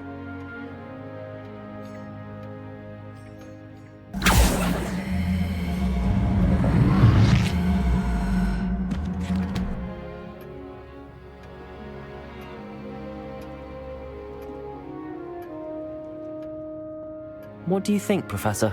I think you've been busy this year. It seems you've nearly completed your field guide. Well done indeed. With your OWLs soon upon us, I am thrilled to see you so prepared. I will confess, I had a sense about you from that first moment you came bursting in, late, to the sorting ceremony. I am pleased to see that my instincts were correct.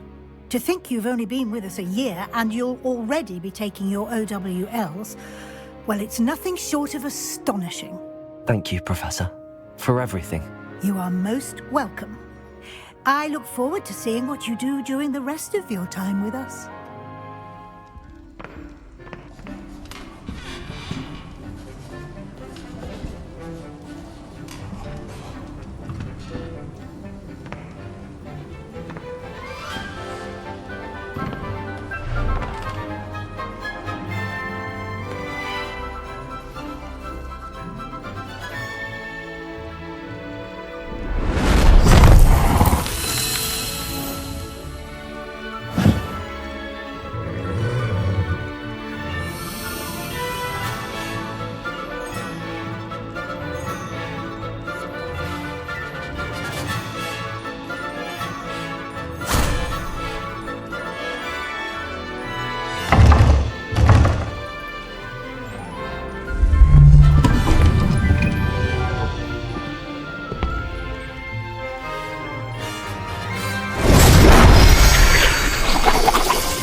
This year, we have seen our students exemplify the bravery of Godric Gryffindor finished. The loyalty of Helga Hufflepuff. The wisdom of Rowena Ravenclaw. And the ambition of Salazar Slytherin. And so, the winner of this year's House Cup... Excuse me, Headmaster, if I may. One particular student's heroism during the attack on Hogwarts, not to mention the level to which they have excelled in their coursework, as a new student, no less. Well, it would seem that it certainly merits, I'd say, 100 points to their house. Wouldn't you agree? Ah, yes. Thank you, Professor Weasley. I suppose we have our winner.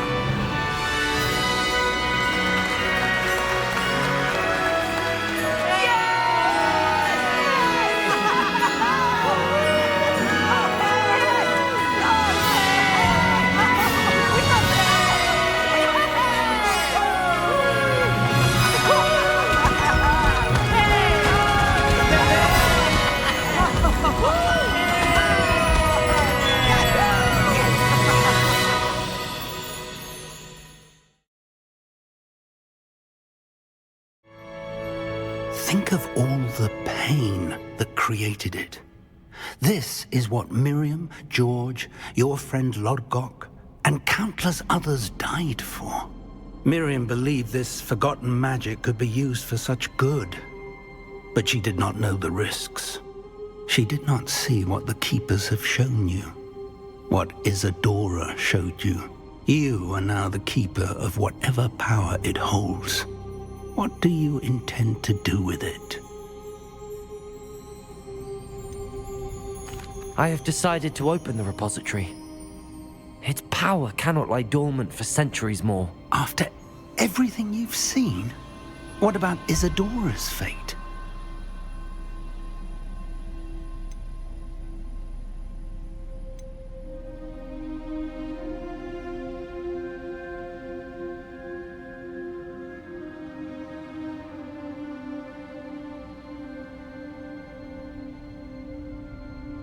Isadora wasted her ability trying to save people from themselves. I will not let others dictate what I do with this. My power. You cannot possibly mean that. You, of all wizard kind, are wholly aware of the misery and pain that could cause.